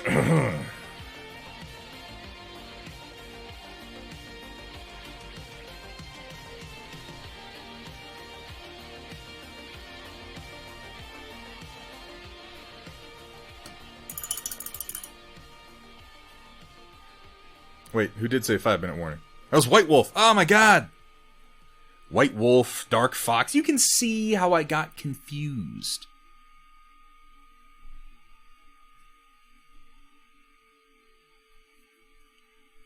Branding is a bitch, though.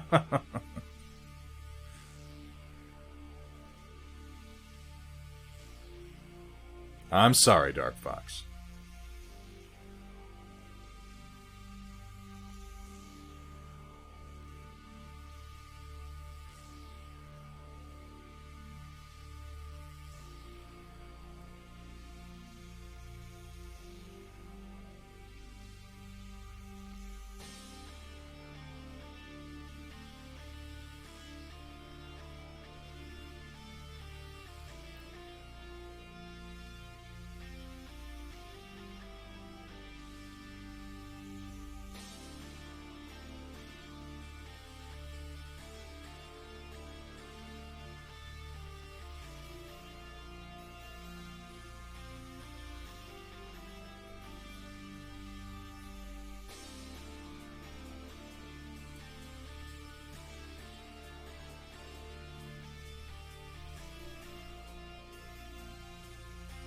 I'm lost too, Gear Falcon. Don't feel bad.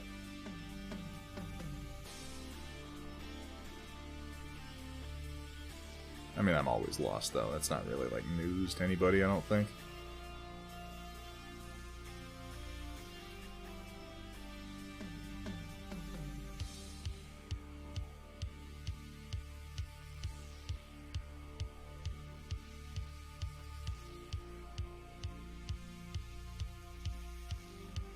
I just want to finish the shoulder. By finish, I mean get to the point where it only needs one more quick highlight.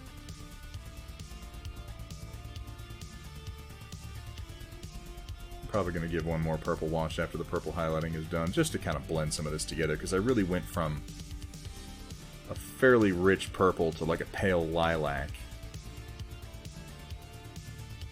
And I could afford to go heavier on that. Real quick, I want to put down one blot of orange. Carla J. Reynolds with the subscription. 4 months, Carla! 4 months. Could somebody give me a shout out for Carla? She's been streaming a whole lot lately. And I haven't made it in a whole bunch, and I'm sorry about that.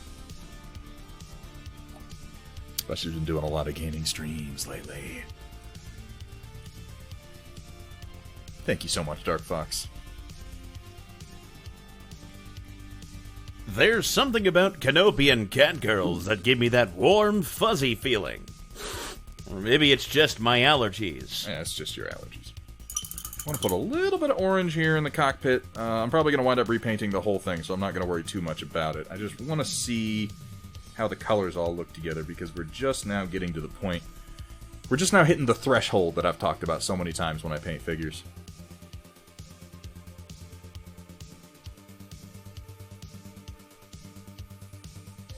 God, I really should have done this first. It's dumb that I didn't. I'm gonna go brighter. I'm gonna go brighter because I want it to pop. Got a VR headset and I've lost myself. Yeah, which headset did you get, out of curiosity?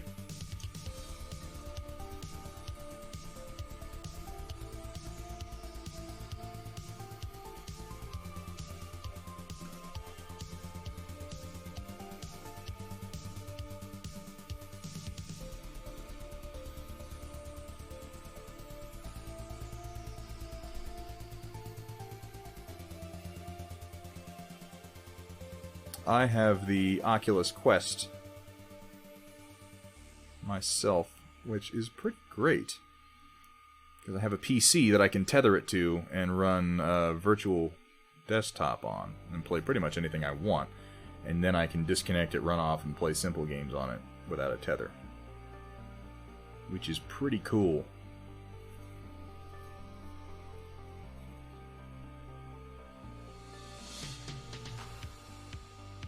No.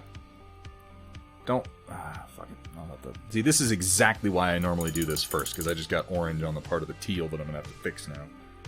But I didn't do it first, because I'm a fool. This is the same reason, by the way, that I say paint the eyes of your models before you paint the face. It seems backwards, but it will save you time and effort.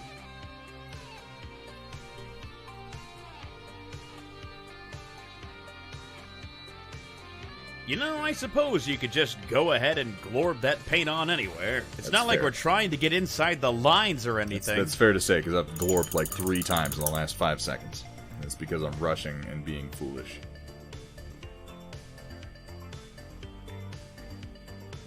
Just pull that off there. It's still pretty wet.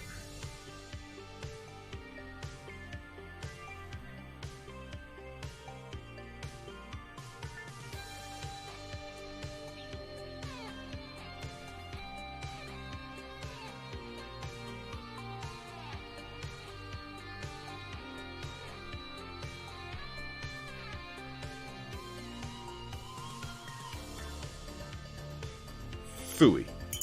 Oh well. And it's time. Yes, crossbow roof, always, always from the inside out. Where's my cap? There it is. I have to wash this guy out tonight. Try to do a little bit more work. Use up the colors that I've already mixed. Let's take a look, though, because I'm pretty pleased with where we've landed on this. I think that we just hit the threshold on this guy. Let me adjust my focus. And I'm going to fool a couple other settings really quick, because I think we can get a better view. Alright, we are in focus.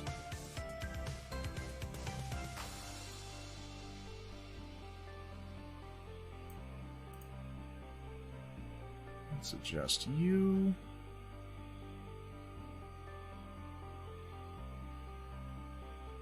Okay, see, that helps. I'm just fooling a little teeny bit with my color settings. Boost the contrast a little bit, boost the saturation, and adjust the white balance. And this looks much more like what it looks like to me.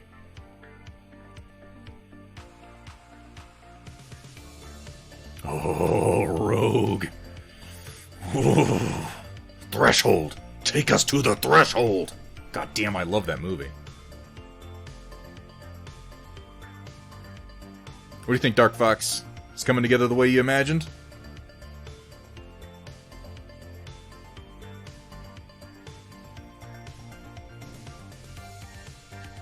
We still obviously have to do the whole cherry blossom thing. And that will certainly be interesting.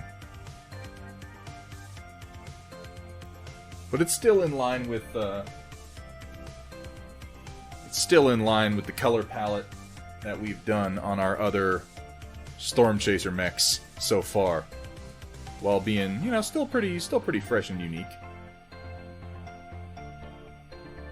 They're a good-looking group, these mechs, complete with this chatter camo that I should really do again, because it wasn't as bad as I thought it was going to be.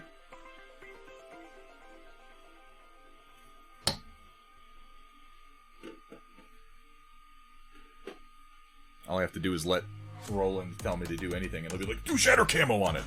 Do some shatter camo! Yeah, White Wolf, that is from the Chronicles of Riddick.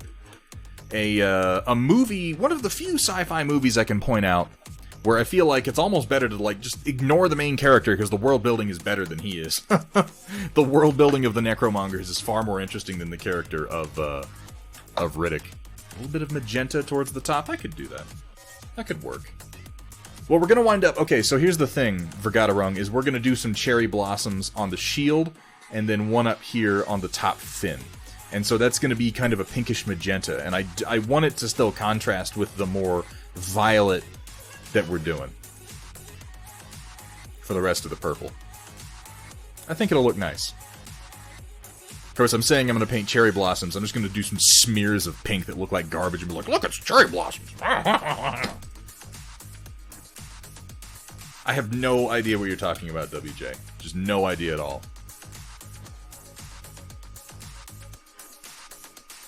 Well, thank you very much for saying so, Samir. I'm glad you guys, like what I'm doing. This is actually, like, I was a little concerned about the purple and how that was going to look next to the white and the teal, and how I was going to be able to differentiate them, but I think it actually came together pretty well. I might do a little bit more work on the white. I might darken it and re-highlight it. And I still have to do the fingers and the guns. And the toes and whatnot. But we got the majority of the work done on it tonight, I think. Oh, lordy, lordy, lordy. Heard they're working on the next installment. Next installment of what? Chronicles of Riddick? Looks very Merrick. That's fantastic, because Merrick is the best of all factions. Ladies and gents, give me one moment. I'll be right back, and we'll roll right into the Storm Report.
Okay. I might, you know, Dark Fox, what I might do is get the rest of this mech done and then save the cherry blossoms for another bit on stream, because I feel bad that a lot of the time what I'll do is I'll paint a mini... Wait, what was happening?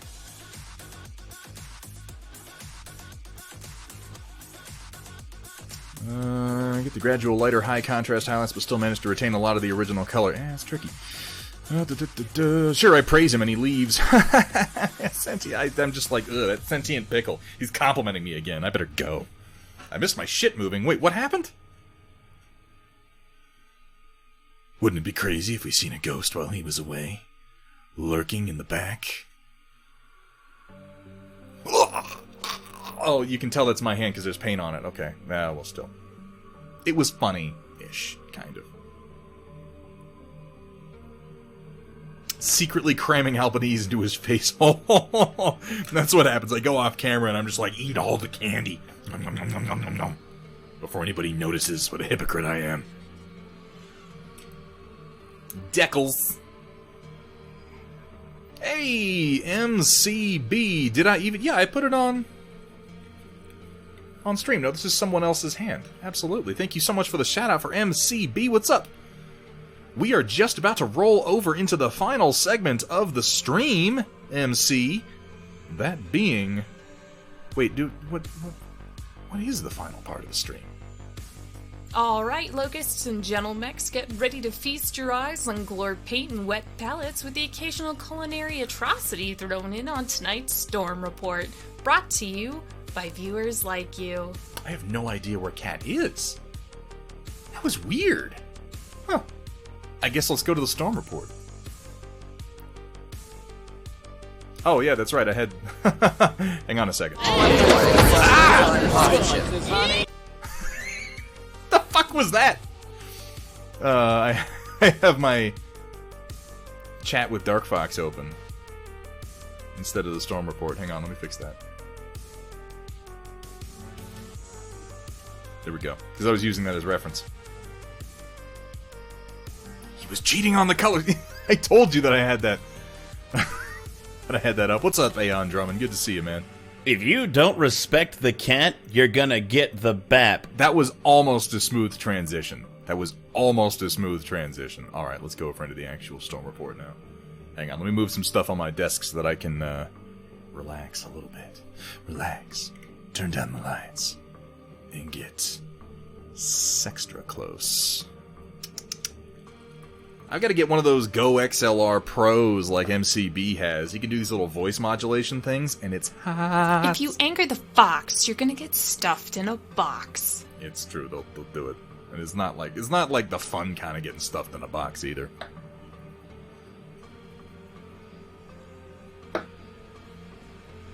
Alright. Alright, move my wet palette out of the way so I can put my fucking arm down.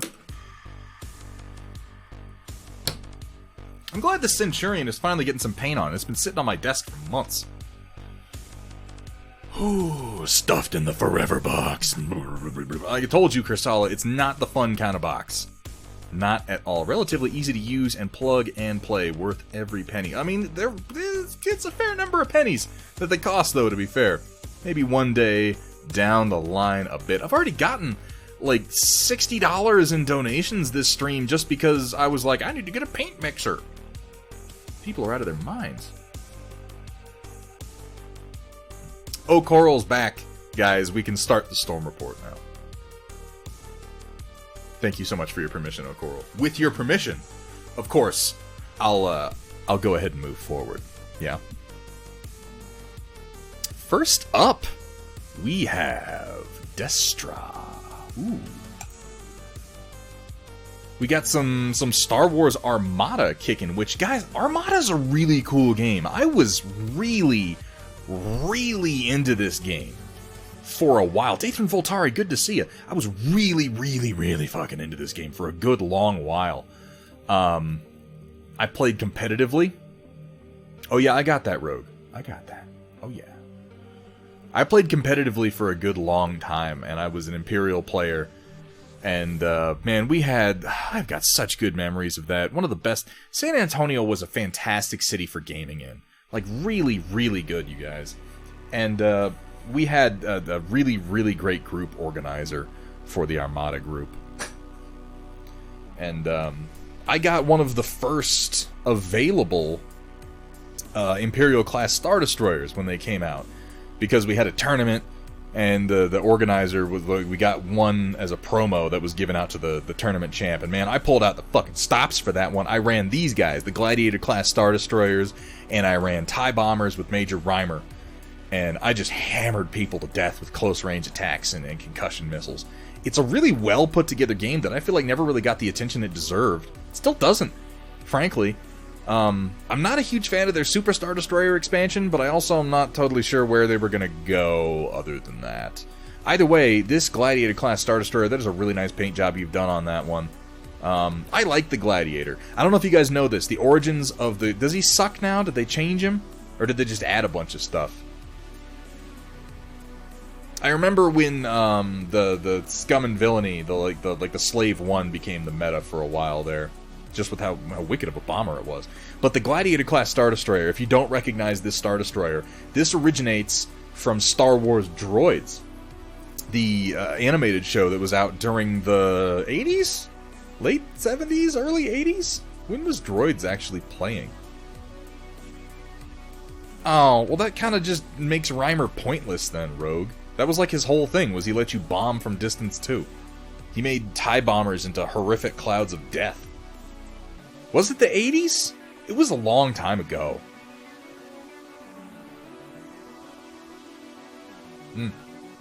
Nanotanks, you're absolutely correct. They're always spread too thin across their projects. That's why Rune Wars died.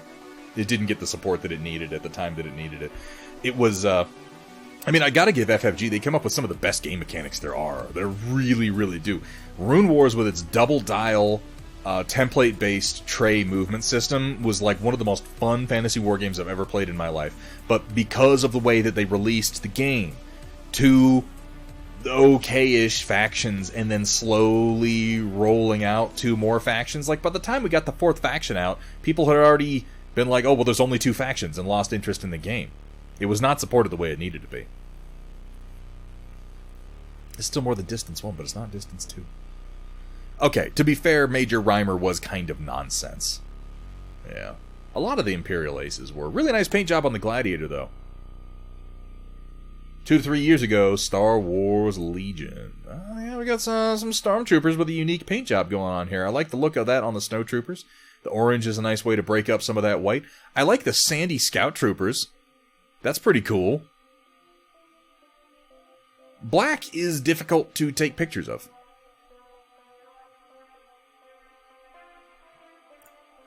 Really, really nice stuff.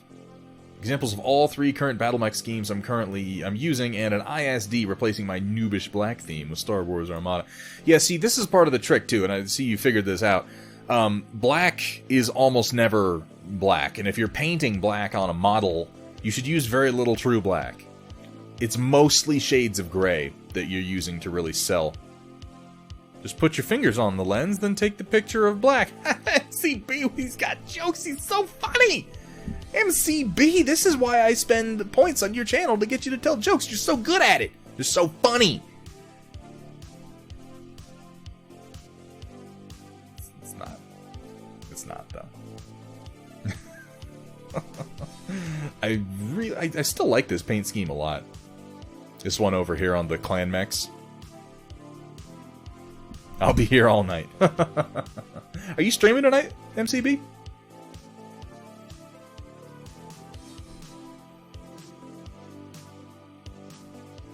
Battlefleet Gothic was a great game. I wish they'd revisit that. I really do. Got some things and some stuff. That's okay. I'll catch you on the next one. Really digging the blue and yellow. Really, I like this paint scheme a whole lot. And it breaks up the blue in a very pleasing way. Really nice work. ISD ass to show off the engine OSL. Oh, that's nice. Because, yeah, there's just a little bit of blue paint in here when you buy it. I give them credit for releasing painted models. That's really, really cool. Nice work on the glow effect there. Imperial Star Destroyers are so classic, aren't they? They're so classy. They're timeless, really. The ISD is one of my favorite things. I didn't run it as much in Armada just because it eats up so much points. And it hits so hard, but man, if it's pointed in the wrong direction, it's never going to be pointed in the right direction ever again. That's part of what I liked about playing Star Wars Armada, was you had to plan your, you really, really had to plan your moves 2 or 3 turns in advance, because if you didn't, you could wind up with half your fleet pointed in just the wrong direction. And by the time the game ends, you don't have enough time to turn around. You can just sail right off the edge of the board like a total moron. Join the Empire. Our ships are giant triangles. You know what, Samare? I love them.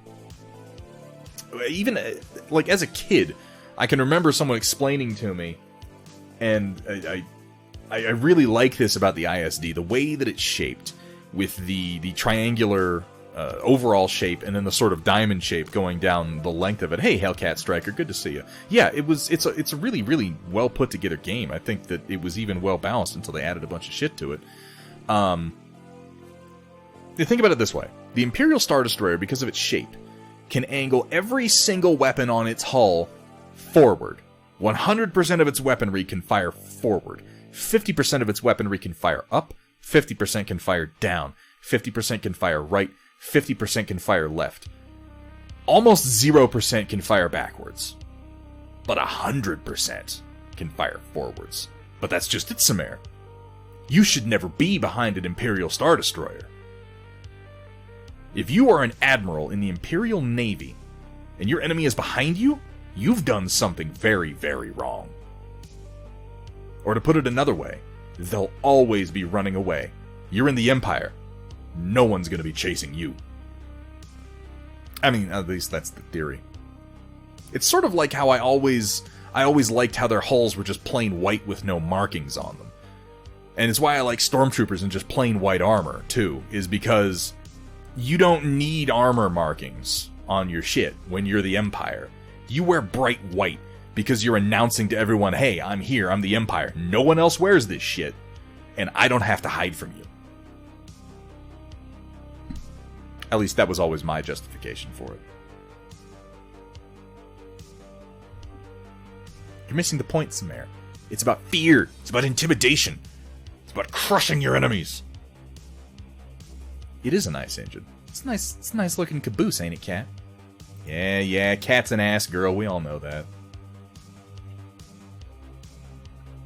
Thank you for sharing that with us. And then from Chaotic Harmony, we have some goddamn nonsense. What am I looking at? Cracking open a monster. What? It's just a meme about him playing MechWarrior. Is this just you, Chaotic? He's not even here. He's not even here to defend his choice of memes.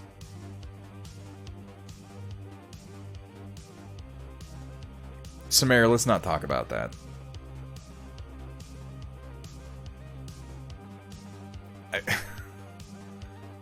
Well, thank you, Chaotic. Thank you for your constant shitposting. I appreciate that. Boomer juice. Oof. Be slightly accurate if it was Surge. Yeah, if we're going for the time period we're talking about here, firing up your Acer and cracking up some MechWarrior, yeah, that would be a Surge. Or in my case, maybe a Squirt, but probably a Surge. Man, whatever happened to Surge? Are they still making that shit? Yeah, we don't talk about that. It's entirely possible that those movies will get removed from canon. So if we just pretend like it doesn't exist for long enough, maybe it won't. They tried to make it come back. Blue and bumpy balls. Yeah, balls kind of took over where Surge left off, didn't they?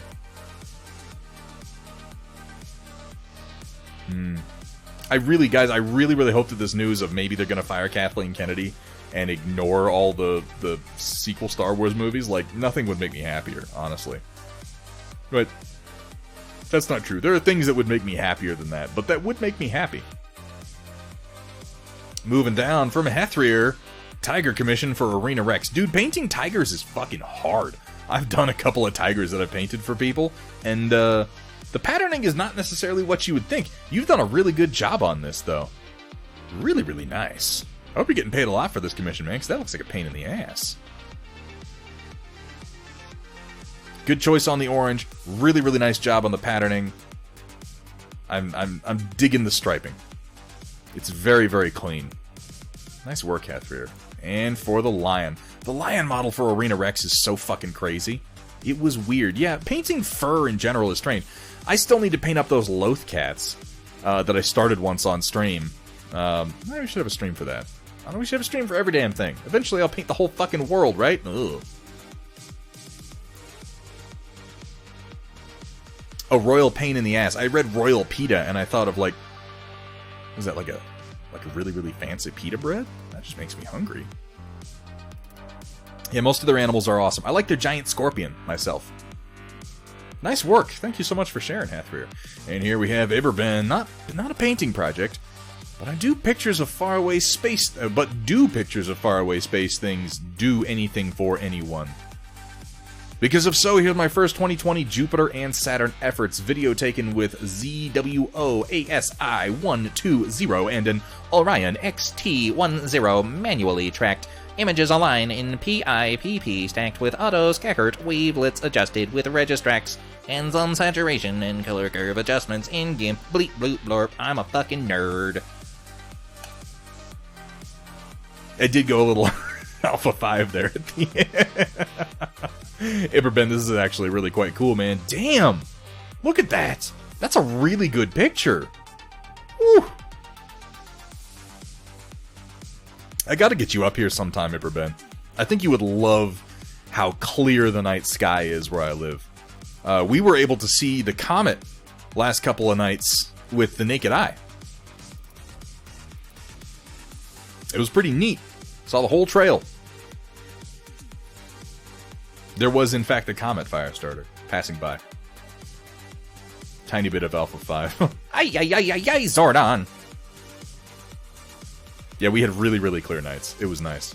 Night of the Comet. Oh my god, I haven't seen that movie in fucking forever. Let's take a look at the Saturn. Damn, these are really good pictures, man. It's quiet and it's dark. It's wonderful. I think you'd love it. Really, really cool stuff. I hope you shared those in some of the other groups, because I'd like to take a look at them again. Yeah, fantastic photos. Thank you for sharing those.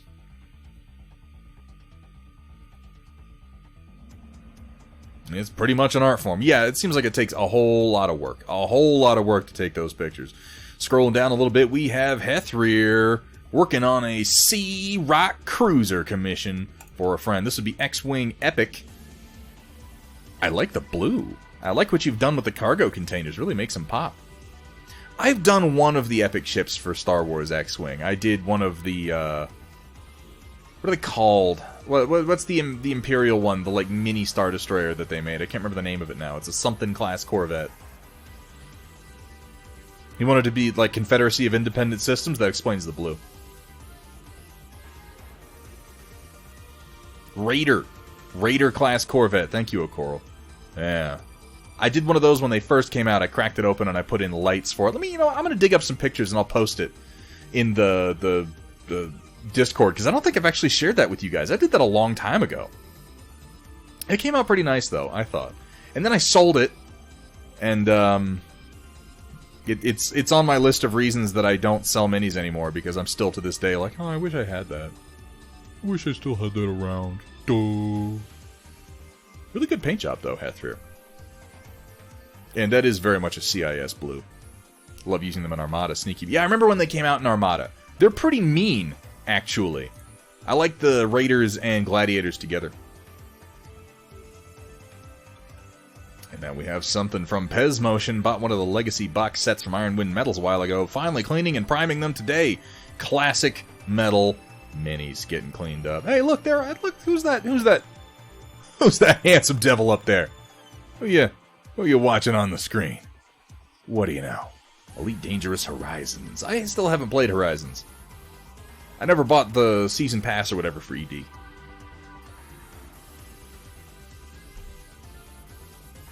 Well, I look forward to seeing some paint get tossed down on these. Pez Motion, thank you so much for sharing. Saved one of my prints that one corner didn't adhere by glue sticking one of the brushes they give you. Wow, that's like some MacGyver shit. Look at that. That's what have you done? Well, not Roland. I'm not even going to address that, Roland. I'm just going to let that go. Good save, Verg. I would have just given up on this and done another one, man.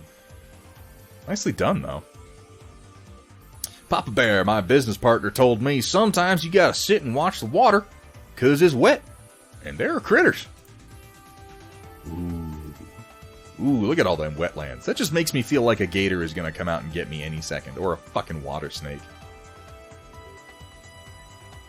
But look at that good boy. Oh, look at him. Yeah. Is this a floating dock you got getting put together over here? It just, it was the statement about looking at the water, and then I read the word critters, and the accent just sort of took over. He's a good boy, though. Oh, I'm going to scritch them ears so bad. Oh, I just want to give him just right in there. Nice view. Pond burn back at my parents' house, and what happens first time I take the dog out? A fucking deer. Mischievous. Ooh, he's got some antlers coming in too. He's gonna make a nice trophy for somebody at some point. I should post my cats next time. Rogue, unironically, yes, you should. I love cats.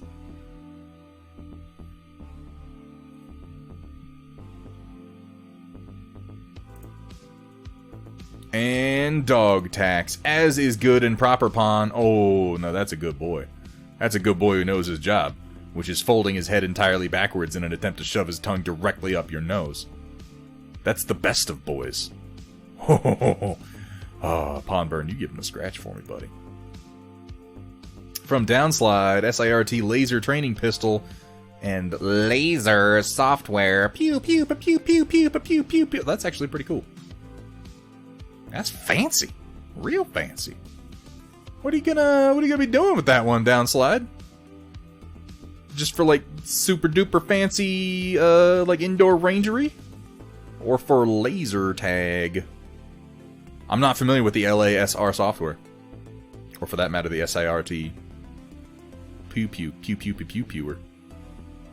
I know the feeling of tongue and nose very well, and that's when the conversation got even stranger somehow. Floating dock and a walkable dock at my own. Yeah, it looked like a floating dock coming together. Odd-looking Glock. Small bots in a container. Wonder who that could be. Oh, someone's gonna have to remind me which one this is. I've had to be reminded the name of this mech like a bunch of times. It's a Frankenfreak. Corsair, thank you. I've had to ask what one this one is a whole bunch of times. Well, you're assuming that I look under the pictures before I just put pictures on here, which I do sometimes. The Trash Mac, yeah, there we go. Really nice sculpt, though. I like how the toes dig into the ground, I will say that. Threw a bunch of random colors on it. Hey, man, that works. It looks like you got, like, a... It reminds me of, like, the Constructicons, because this part right here looks like the scoop off of a, like a bulldozer or something. Rogue, you don't need to say hurtful things like that, okay? The Urban Mech is a perfectly legitimate battle mech. Scrappy Corsair, there we go. Somewhat painted Fireball. I mean, not a Fireball at all, though, of course. It's something completely different than a Fireball, I'm sure. It's an American mecha pyrosphere. Totally.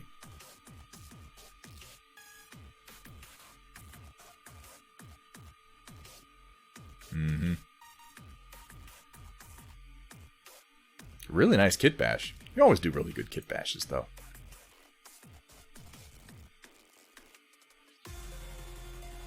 Oh, here we have Flavolicious sneaking in a bit of a secret advertisement on you. We have the new Star Wars Legion compatible section now live on Steel Warrior Studios. Sunday, get your Star Wars here. But yeah, no shit. I gave a few files over to Steel Warrior Studios, Star Wars Legion compatible, that are now for sale. And I'm going to be posting some links to this a little bit later. I promised everybody this weekend, so of course I'm going to be posting it Sunday night. But I had to do like 6 revisions since last night. I always do that. I send them files, and then I'm like, hold on, don't post those. I got some other ones. Tiny Robots, thank you so much for being here, man. You have a great night. Nanotanks, finishing some nights. Finally, man, you do a lot of painted shields. Whole lot of painted shields. Really, really nice work, though. Did you freehand this Lion Rampant, Nanotanks? It looks free-handed, you psycho. Is Nanotank still here? He might be. Yep. Yeah, you did. You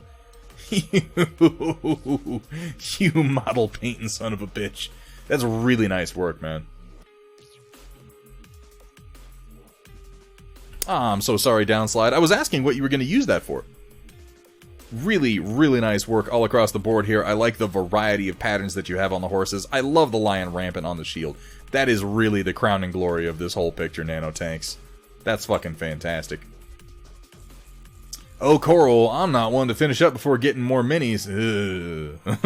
Yeah. Let's, don't look too closely at that closet behind me. I should give you an army pick of my Legion stuff. I'd love to see it, Rogue. Really wish I could redo it with a lessons learned. I mean, technically you can, but the question is, do you want to? That's probably no.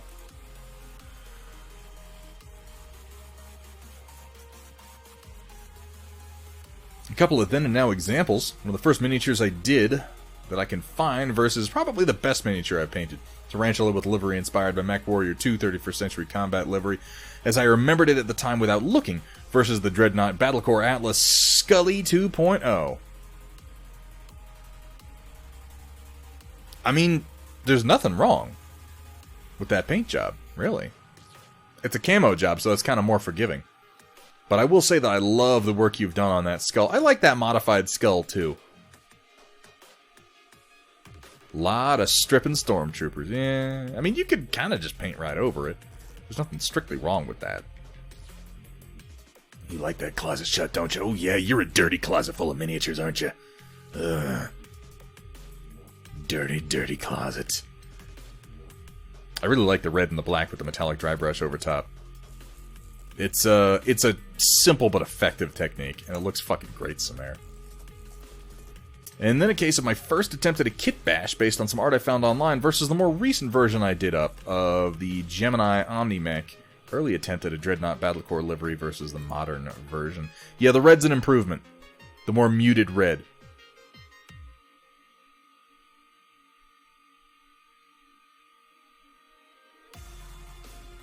though still the original kit bash is nice.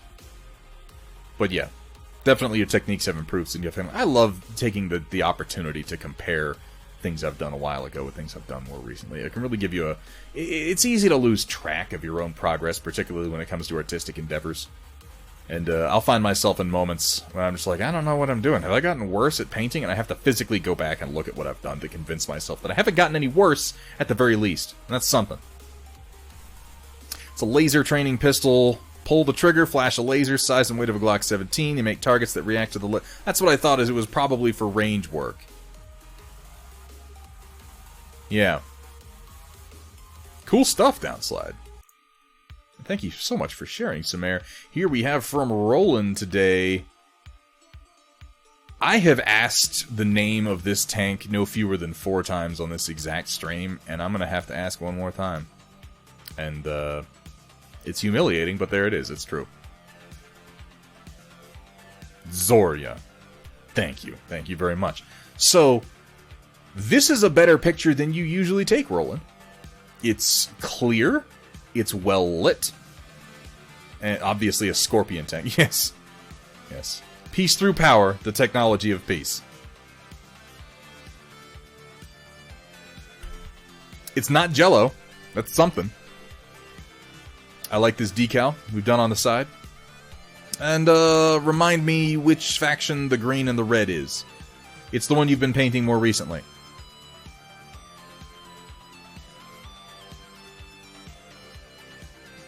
Decal, Firestarter, decal! Hell's Horses, yeah, that's the one he's been painting more recently. Because we had the green and the yellow, and the green and the red that he's been working on. Thank you so much for that, Roland. Good looking job so far, man. I'm digging it. Nice decal work. As always, the blue really, really pops against the green that you've done. I like the red highlights. And this is a good picture that... no, that's not a hot dog. That would be a weird looking fucking hot dog. This is probably one of the better pictures you've taken, Roland. Keep up the good work on that front. Here we go. This is another really nice picture. It's much more clear and much more well lit. But, like I said, man, taking pictures of minis is fucking hard. Here we have some more of the Hell's Horses. A couple more decals done on this here Mad Cat. Nice print. Nice paint job. Dig the cockpit glass. That's a lovely red. Roland, what red is that you're using?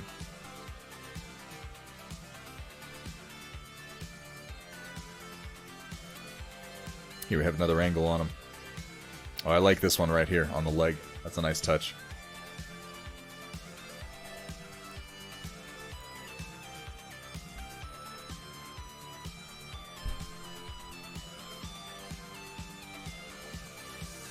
You need some STLs, Roland?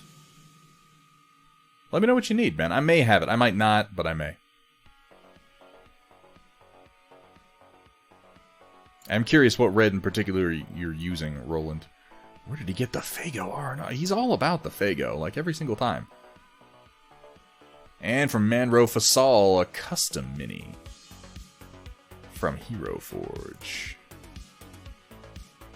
With the straight up Final Fantasy VII's Cloud Sword in one hand, because he's just that fucking hardcore. Look at this guy. Good God. I dig the base. The sort of textured wood. What are these? These little things sticking up out of the ground. I can't quite make those out. Neat design though. Looks like he's got like a fireball in one hand and then a straight up Final Fantasy VII Cloud Sword, Buster Sword in the other. Oh, those are arrows. Okay, okay. Do like a different color on the fletching would probably get that to come across a little bit more. Of course, Kat says she knew that they were arrows, so maybe I'm just a moron. I mean, that's entirely... Everybody said arrows, and I wasn't... You know what? I looked at it and I was like, is he giant? Are those like little cacti? Maybe don't. Maybe don't listen to me. I've got terrible judgment. Really cool design, though, man, bro. And here's another angle on the sword. Ooh, it's got like a green glow to it. Little tiki torches. Yeah, I'd buy that, Sindario. Or maybe you just need a steak sandwich. I probably do. Not wrong. God, I'm hungry. Maybe they're lawn darts. Ooh, those are dangerous. You gotta look out. I've used Hero Forge before, so maybe that's... Yeah, that's probably true. I've used Hero Forge like one time, and I didn't actually use them. I just fucked around on the site for a few minutes. I really, really like the work you've done on the sword here with the green blade, Manro. That's pretty damn cool. White Wolf. Haven't gotten anything done today due to a long, stressful family phone call. God damn, you have my sympathies, White Wolf. So here, have something kind of along the theme of the first mini most recent. I say along the theme of, because first mini I did when I got back into things is on the left, and second most recent mini is on the right. Hey man, that's close enough. If you stop painting for a long time, you kind of have to start over almost, so I can sympathize with that. Oh, and you can definitely tell the progress between the two. The highlighting is more careful, significantly.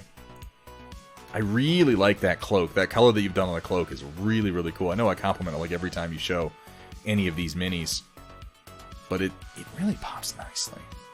Good work on the chainmail with the fur edge, though.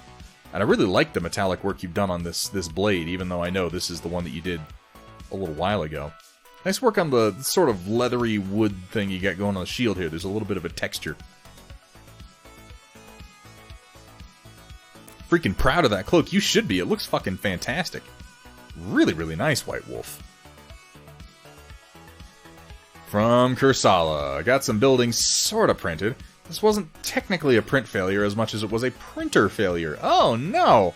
One of the wires busted off the bed at about 75% and it got stuck. Interesting. Are you using the gyroid infill? I don't think I've ever used that infill. Huh. Well, you could stuff some putty, like some green stuff in there, and some debris, and make them look like they got the tops of the buildings blasted off? Right? You could do that. That could work. They could still be used somehow. Of course, the nice thing about 3D printing in PLA is that this represents such a small amount of plastic that you really haven't lost much if you just toss these in the trash. Now, Kursala is printing up... Kursala's doing me a huge favor. Printing up a lot of the hexless Trinity City stuff that I got put together, because I haven't printed any of it because I don't play Alpha Strike. But it's gonna look really cool printed and painted and put together, and I feel like once people see it, some more Alpha Strike players will get on board with it. Flex tape it! Yeah, there you go. That tank and mech are my first dry brushing. They came out really nice, Roland. You can go more aggressive on it, though. Dry brushing is one of those techniques that has a really, really high skill ceiling on it. Low floor, high ceiling. Flex seal, Jesus. And from White Wolf, why not a project I'm getting back into? Yes, that's Mission Models Pearl. Wild Berry. Wild Berry. Well, he doesn't look as tasty as you might assume based on the name of the paint. Really nice work on the muscles. Cat. With the gifts. What? Why? Why, Cat? I'm not gonna ask why. Ours is not to question why. Ours is but to thank for the fucking awesome gift sub to over to Siestinator Rio, who can now use our emotes, who can now use our awesome voice commands, and who can get into the channel without having to watch those stupid goddamn commercials. And another one over to Rogue 19K. Cat, what are you doing? Cat! Ah. Thank you so much, Cat. Cat, you make this whole damn stream possible, and then on top of that, you're giving out gift subs like a maniac. Good God. Hot freaking pink in the bottle. But you know, it seems like it's probably low enough pigment. When you lay it over a dark undertone, it's going to come out real thin like this, and you can kind of build it up. And the musculature that you've achieved on here is really quite cool. Now, is this a project you're still working on? Because I'd love to see this come along some more. What a model. Holy shit. These crazy-ass, like, Kestis weapons on its hands. Really a lot of opportunity for contrast here, too, in the armor, the hooves, the horns, the teeth, the bracers. This could look really cool all finished up. White Wolf, I do hope you continue working on that. And then here from Cyber Knight. As long as we're doing Hero Forge and I haven't done any painting for the Quake, that'll happen. Introducing Mazota, a half-orc gunslinger done for my friend, with my Dragonrot Kobold Malikar as well. That's not an accent of any sort. Silver Hydra, thank you so much for... Oh my god, thank you. Twitch Prime sub, 2-month streak. Was busy and missed the report, so this is what I got instead today. Silver Hydra, thank you so much. It means a lot. It really does. I really like that beastie model. We're talking about this bad boy? Yeah, Cat, this is a really, really fucking cool model. No, it wasn't. It wasn't. I'm just, you know what? It's late, and I'm hungry, and nothing I do makes sense right now. Some more Hero Forge. I can dig it. Now, what were our names here? Mazota the Half-Orc Gunslinger and a Dragon Rot Kobold named Malakar. Interesting.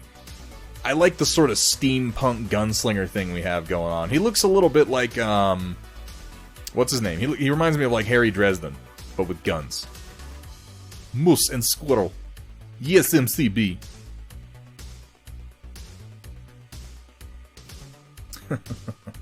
Gonna do him entirely in Pearl's iridescent metallic paints. White Wolf, I really look forward to seeing that. I hope he continue to post some of that, man. Look at this guy. I know, but still.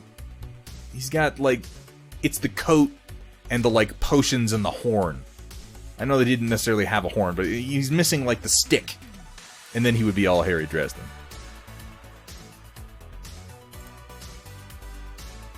Oh, he has a braid. That's pretty cool. I hadn't seen the braid from the other side. Really, really neat character, Cyber Knight. Yeah, we shouted at MCB. I mean, you could shout out MCB again. I'm not going to complain. Everybody should go over and check out MCB. Has a Jim Carrey mask feeling.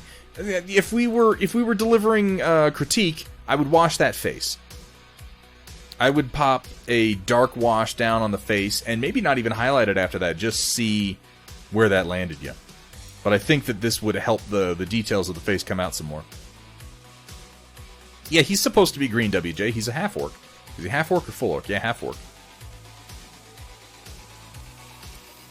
I mean, really, this whole model, I feel like Cyber Knight, and you may not be done painting, but if you put a...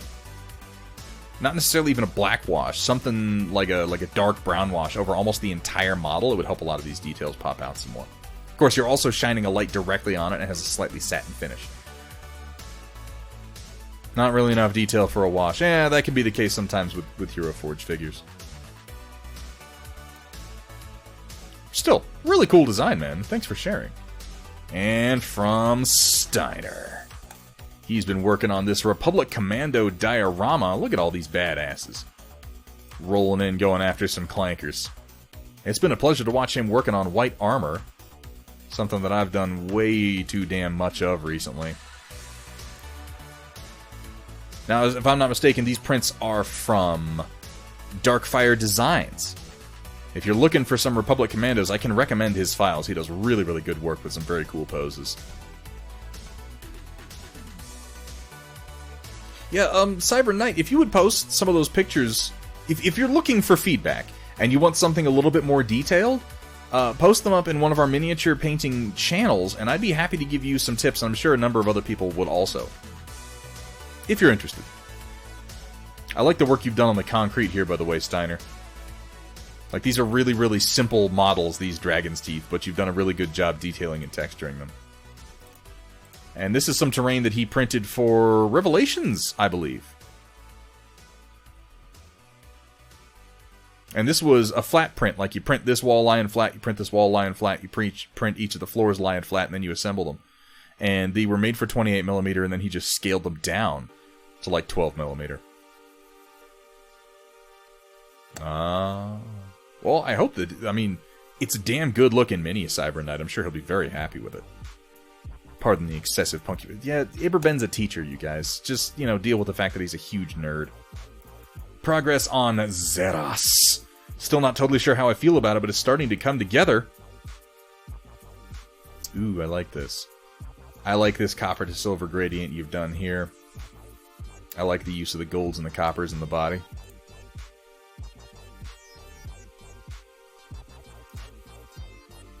Like I said, there's a point on each model.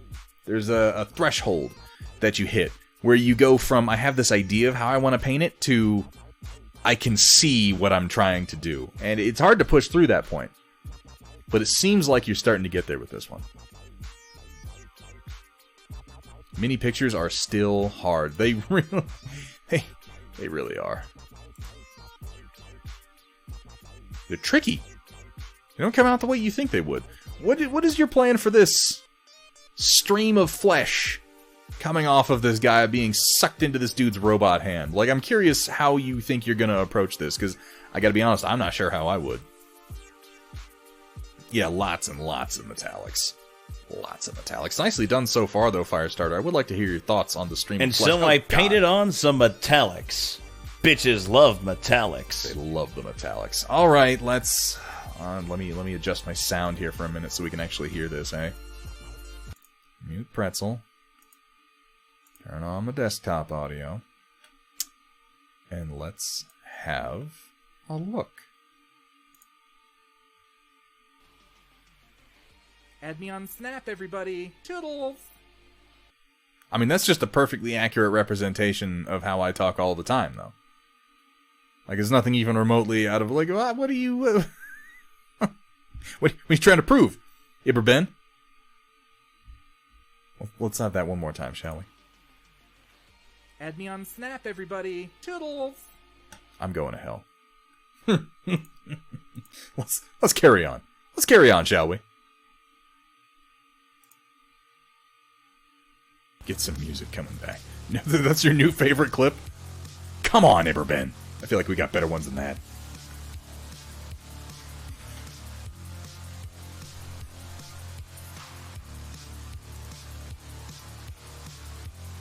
Though I do feel like the peace sign kind of makes it. I'm basically a K-pop star. Don't know if I love it or hate it, but it's funny. I've got to turn off clipping. Oh, Kursala, finishing up the details on my tank, decided to share a render today. Moved a few of the weapons around, added a hatch up top, and ooh, the render is nice. The renders are helpful. They certainly help you see what you're doing a little bit better. I still love these angled side plates. I think those are so cool. They're also going to paint really easily. Are these vents that we have on the sides here? Those are pretty neat. The guns look fantastic in the render. Damn, Kursala.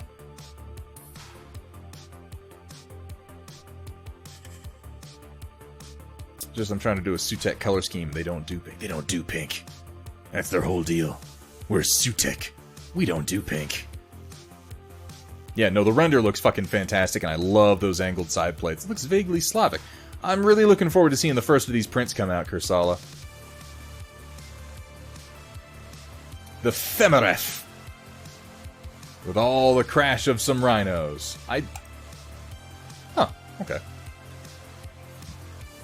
This is the Totally Not a Highlander that you've been working on with some help from Project Dark Fox, if I'm not mistaken.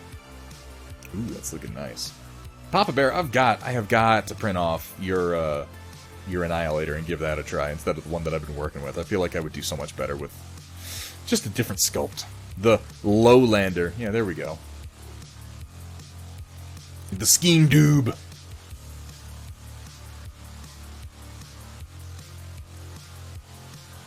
My fingerprints are all over this stream. We need to wipe it down, because it just reeks of Dark Fox. Yeah, that is going to be a little bit of a trick, Kursala, is given the size, some of these details might blend together. Now, this is something that, and you know, obviously it might be a problem, it might not. You could always enlarge them. This is something I've learned since I've started doing 3D design. When you're doing fine parts like this, create the part, or make the detail, and then just before you finish the rest of the project, just print one out. Just to see what it looks like. You complete one section of the project, print it out. It costs you barely anything, and it can really give you a feel for what level of detail you're able to put off. My general rule of thumb is nothing smaller than 0.3 millimeters. 0.3 millimeters is about my threshold for making a detail look good and easily painted. Came from Project Dark Fox, I just added the next dimension to it. Project Dark Fox, the next dimension. Yeah, Dark Fox did a sketch of this based on talking about putting a kilt on a Highlander. And Papa Bear went right to work, and I'm looking forward to this one getting finished.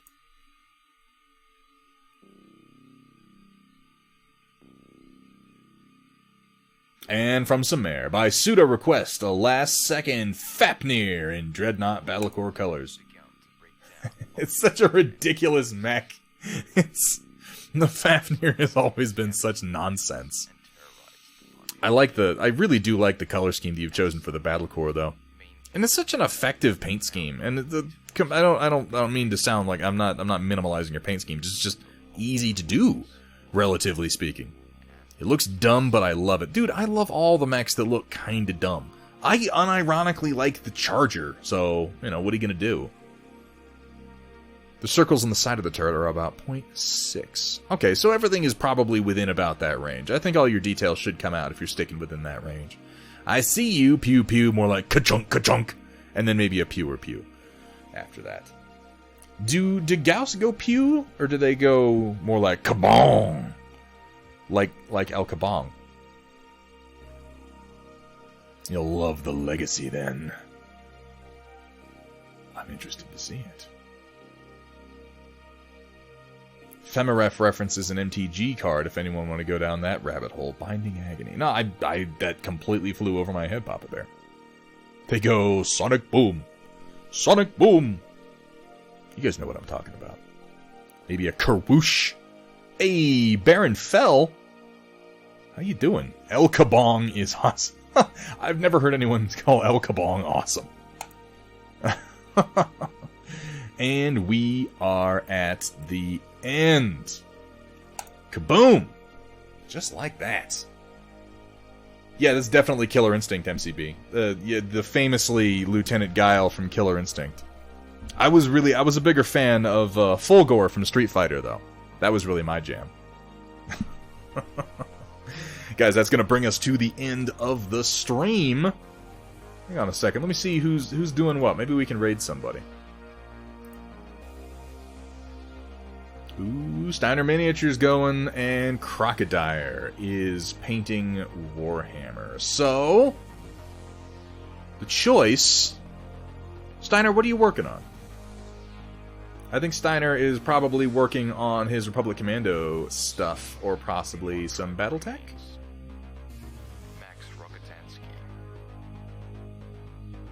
What is this song talking about Max Rocketansky for? That's weirding me out. Hang on, let me check and see what Peeps is doing. This is B-Tech and D&D. Well, if you're doing Battletech, then we're going to pop over to Steiner Miniatures. Keep it going with some stompy robot action. The best sort of robot action. Bleep, bloop, blorp. Guys, oh my god, thank you so much for tonight. It has been a fantastic stream. I've had a lot of fun. You really improved my mood. We got a bunch of continued subs. We hit that 6-month mark for affiliate, which is exciting as hell. We got a couple of new followers. We got some bits. We got some donations. It's been a fucking party up in here.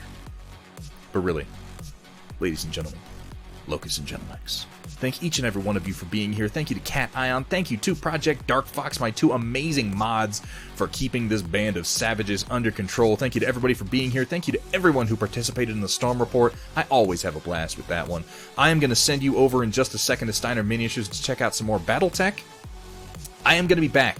More painting Tuesday, July 14th. We're going to be painting some Revelation Skirmish. Specifically, I have some Union of Stars, mechs, and possibly some tanks to work on. We'll see. We'll see. And then Sunday, I'm gonna either be doing another Viewer Redemption mech, or possibly working on a little bit more Star Wars Legion. Guys, I have so many models to paint. A lot of them I'm gonna do off stream, but I might paint Chopper or maybe a Mandalorian. I don't know. We'll see. Anyway, I'll see you guys Tuesday. Until then, keep on painting.